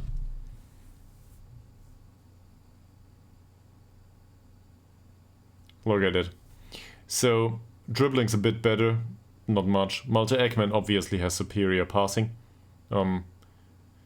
But the long shots are not that required for a register. He can just refrain from long shots. Will not shoot that many goals, but that's okay. In the mental department, there's something missing here, but he's got 3 years to develop if we can get him there. And off-the-ball movement, teamwork, and vision are way better. That's great. Balance-wise, he's a tiny bit better, and overall physicals are better. He will be expensive. Yes, he is. So this is somebody for the shortlist, first and foremost. And plain and simple, I would like to sign this guy in case that Malte Ekman isn't around the club anymore. Or in case he becomes available for cheap. Transfer value is rather high. Estimated wage is rather high. So let's try to be an ass about it. I always do that. Sometimes weird things happen. They want 26k for him. Great, we will offer 0. That's not much better. Percentage of the next sale? Sure, why not? Doesn't matter much to me. You can have something like this. Okay. So we will cancel that. That will not work. In any case, yeah, that's good. He's okay. He's unambitious. Hard no. In fact, I know this player. We played against him. And lighting's a bit off here. I will switch on the light in a second. Let me just tell you about this player. We played against this player, against Pitio, and we overloaded the right wing, our right wing, so his position. This is where we took the overload, and he was faced with 2 players that have acceleration and pace 13. Let's just say he didn't have a great game. We might even find it here in the form. There it is! 5.9. He had fun. This was wonderful. He will not be assigning for the club anytime soon. Thank you very much. Okay. Edwall. He's much more interesting due to being 18 years old and being a professional. So we might as well get him on a professional contract. Thing is though, Carlson is an expensive... Ooh. Well, if the scout is not mistaken, we might sign him as a youngster for 120. We stand a chance here. So is this the improvement we need? No. But this is a development option. We could get him in. He's got a good personality. Get him in, develop him to be worthwhile. No suspiciability to injuries as far as I can tell. Level-headed and professional. Let's look into this. Professional, where is it? There it is. Level-headed and a determination of 15. Obviously a new gen at that age. Yeah. This is wonderful professionalism, rather decent loyalty, and good temperament. Low controversy, and the rest is all over the place. I want this guy. So first of all, he goes to the shortlist. Not the English candidates though. No, he's on the shortlist already. Yeah, so we'll make an offer. Because at this point, Carlsons is below us. Forget about that. We will offer them €0. I thought so. So this is semi-negotiable. 6 installments is fine for me. Let's offer 2.5k. We can spend a little bit of money. We're getting there. So 2.8 in installments. This is after we get the money from the league, by the way. Right? So this would be great, and obviously this needs to go down. Let's offer them free. Great. Okay. So, minor break. I will grab some food from the kitchen, switch on the light, and, well, the lights. And I will be back in 5 minutes, and then we will go through the rest of them and see if we can poach some additional good players. So, yeah. Take a break, get some food, move a bit. I'll be back.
I found food. So we've got this. Also, the light doesn't help much, does it? Well, we will need to deal with it. Maybe I can afford a separate lighting at some point. Okay, so you will have to enjoy me and my food. It's a chicken, by the way, with bacon. So, yeah. In case I want to spark some envy, that's probably part of it now. Okay, we try to sign this guy, right? Good. We'll see where it goes. Linus Brown is a winger. He can play as an inverted winger. Here. This is the way we would use him. And if I look at this overall, something comes back to me. And this is the fact that we played Vasalunds. We played them last season and we demolished them, if I'm not mistaken. How did we do that? Well, look at that jumping reach and strength. So, also the bravery. He's got good dribbling. This is a case of elbow to the face and then he's done. And on that amount of money, I'm not willing to pay this. So, I don't like this. He's with Trelleborgs. Leaving on a free transfer. Money-wise, this is decent. Suspiciable to injuries. Have we been here? This looks good, right? Think about it a little bit.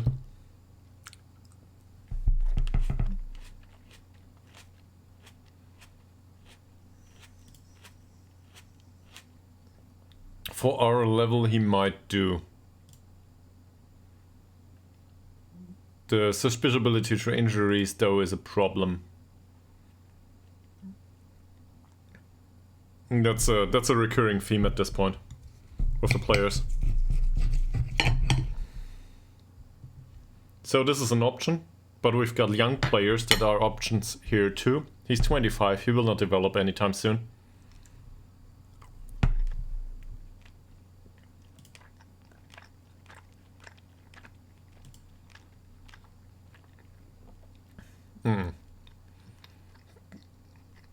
Just due to the suspiciability to injuries. His estimated wage isn't even that bad. And also balanced personality, not a new gen, media friendly. Yeah, this is a bad personality too. It doesn't show, but it's a bad personality. So I'm not interested, despite the wage. He's a new gen. And he's bad.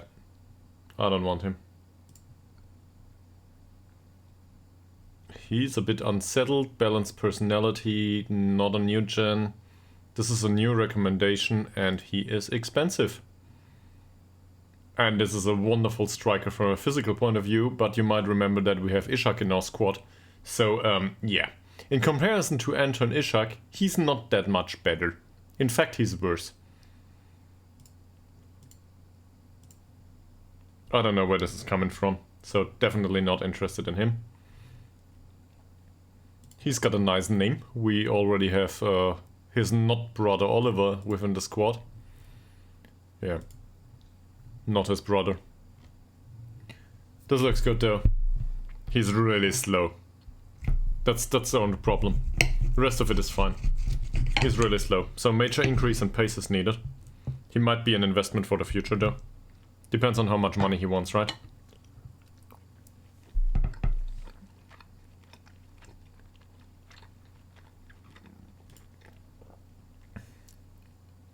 Yeah. If this is true, that's a no-brainer.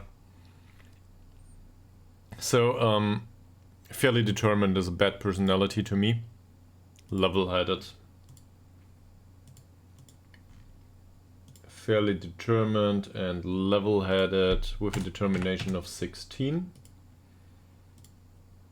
This implies good loyalty and then, well, ambition and professionalism might be all over the place. That said, if we sign him as a youngster, maybe he can get mentored. And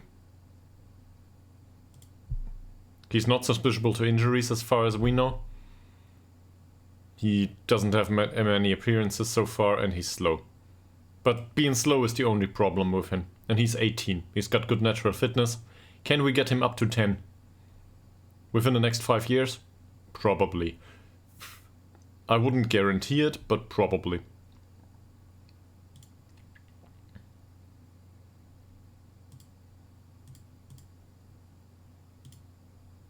Huh. Okay, they want money for him. Well, in that case, let's offer them money. Not much, just a little bit. This can go. There we go. I overpaid him. Yeah. He can be signed at this point. Stefan Ruiz, let's have a look at him. So, as a target forward, there's some notable weaknesses here. His core position is in midfield anyway. Not a good tackler though. Box to box maybe? It doesn't look unreasonable, to be fair.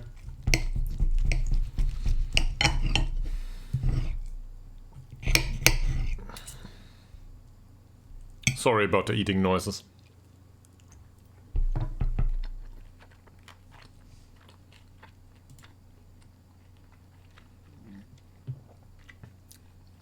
Is this something that would be appropriate for us? I guess as a development option it's not really bad. Depends on the money. And the money he would need is a bit high. Level-headed is not great personality-wise. I'm conflicted on this. This is not as impressive as I would like it to be. No, I don't think so. I will take a pass on this. We will shortlist him though. He might get released. Oh man, fairly pro, very expensive. Yeah, and we can see why. So this is a good signing.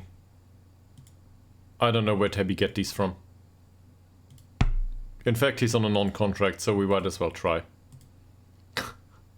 He wants to be star player. Is the star player level for us? I guess. It might be. Not sure about that.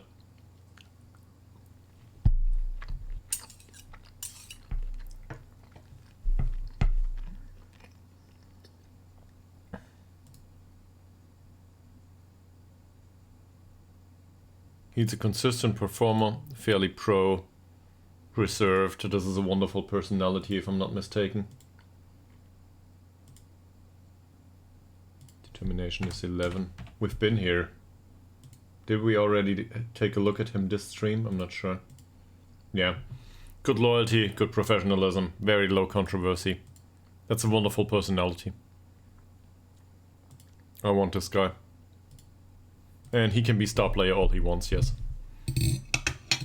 Yeah, in fact, we don't need any mentoring for him. With this personality, he can be part of the squad for the next 10 years. That stuff, though, that's okay. And this is not. So we can play him, yes, as a defender, win the role of central defender. Sure, why not? And he can be important player, I'd say. Oh, come on. Seriously?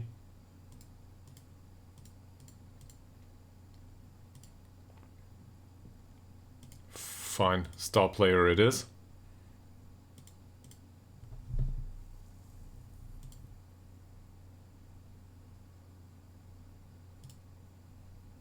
He wants an offer first.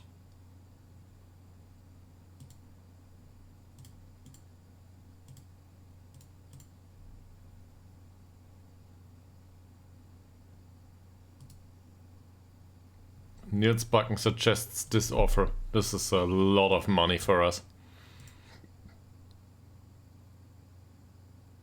Okay.